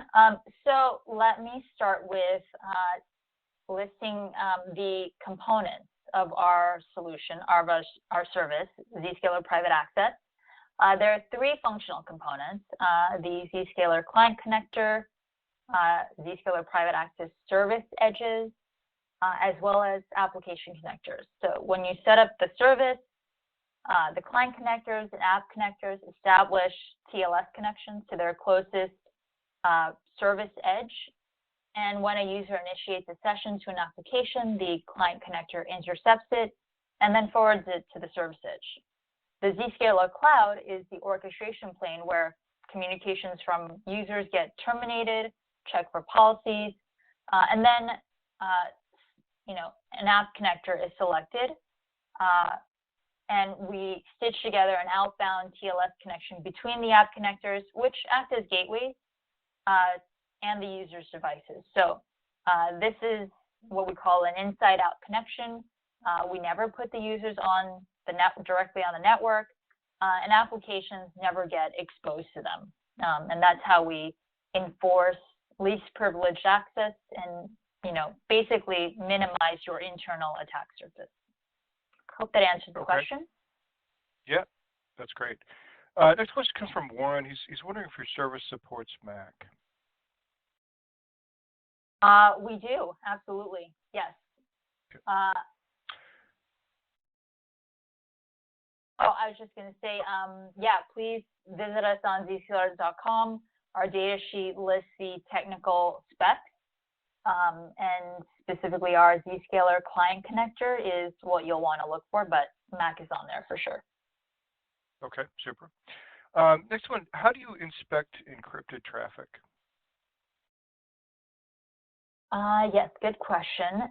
So Zscaler services can inspect HTTPS traffic from your organization. So we talked about Zscaler Private Access, and that's for internal applications. I also want to describe Zscaler Internet Access, which is for external SaaS applications as well as internet traffic. With Internet Access, we scan data transactions, apply policies to it. It functions as a full SSL proxy or SSL, man-in-the-middle proxy. Zscaler Private Access scans all of your application traffic, all of your user traffic destined for your internal applications at the app connector, which I just described, and applies inspection policies to it there. So that's how the different ways in which we inspect encrypted user and application traffic. Okay, great. And we've probably got time for one more. What integrations do you have available for endpoint management? Yeah, so we have a great ecosystem of partners who we work with. We've done extensive integrations with the leading endpoint vendors, CrowdStrike, SentinelOne, VMware, Microsoft to enable telemetry sharing and utilize their device posture information in our policy engine to provide zero trust access controls. Okay. Super. Well, it looks like we're running up on time. Linda, thank you so much for coming on and bringing us up to speed on Zscaler. My pleasure.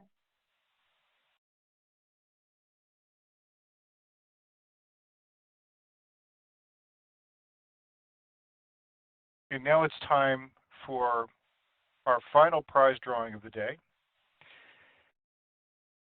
The winner of the $300 Amazon gift card, the last one, is Niral Gandhi from Massachusetts. And then our final grand prize drawing, and this is a giveaway of 3 Apple M1 24-inch iMacs. And the winner of our 3 iMacs are Paul Pleat of California, Adam Skelly of Ohio, and Byron Williams of North Carolina. So congratulations to Niral and to Paul, Adam, and Byron on winning the iMacs. We will be in touch about claiming your prizes.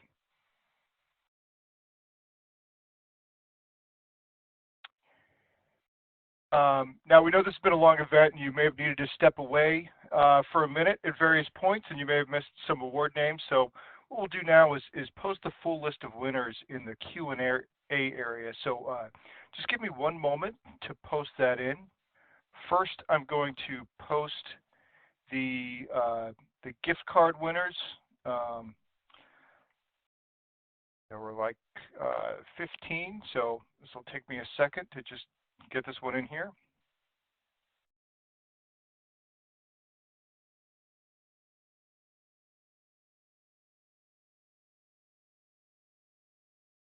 Almost there.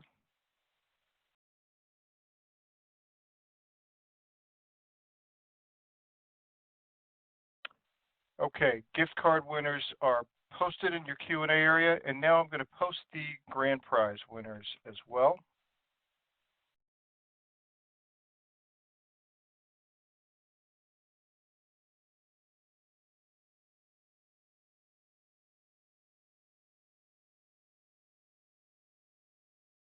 And again, just give me one second.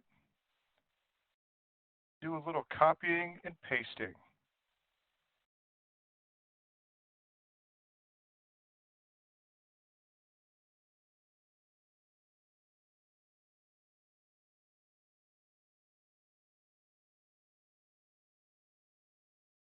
Okay, hopefully those are all visible in there now. Just let me know if you can't see those, but we do have the lists of winners up there in the Q&A portion, so you can just review them there.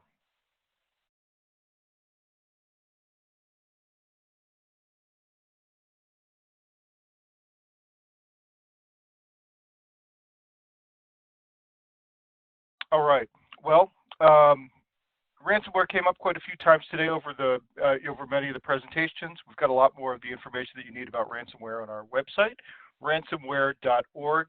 It's a great site. Check that out for best practices articles, blogs, analysis, and videos on everything ransomware. If you're watching the event today and thinking this type of event would be the ideal platform to tell folks about your platform or your solution, we'd love to hear from you to help you determine which of our hundreds of events each year would be a good fit for you. So contact us there at connect@actualtechmedia.com. We'd love to talk to you about that.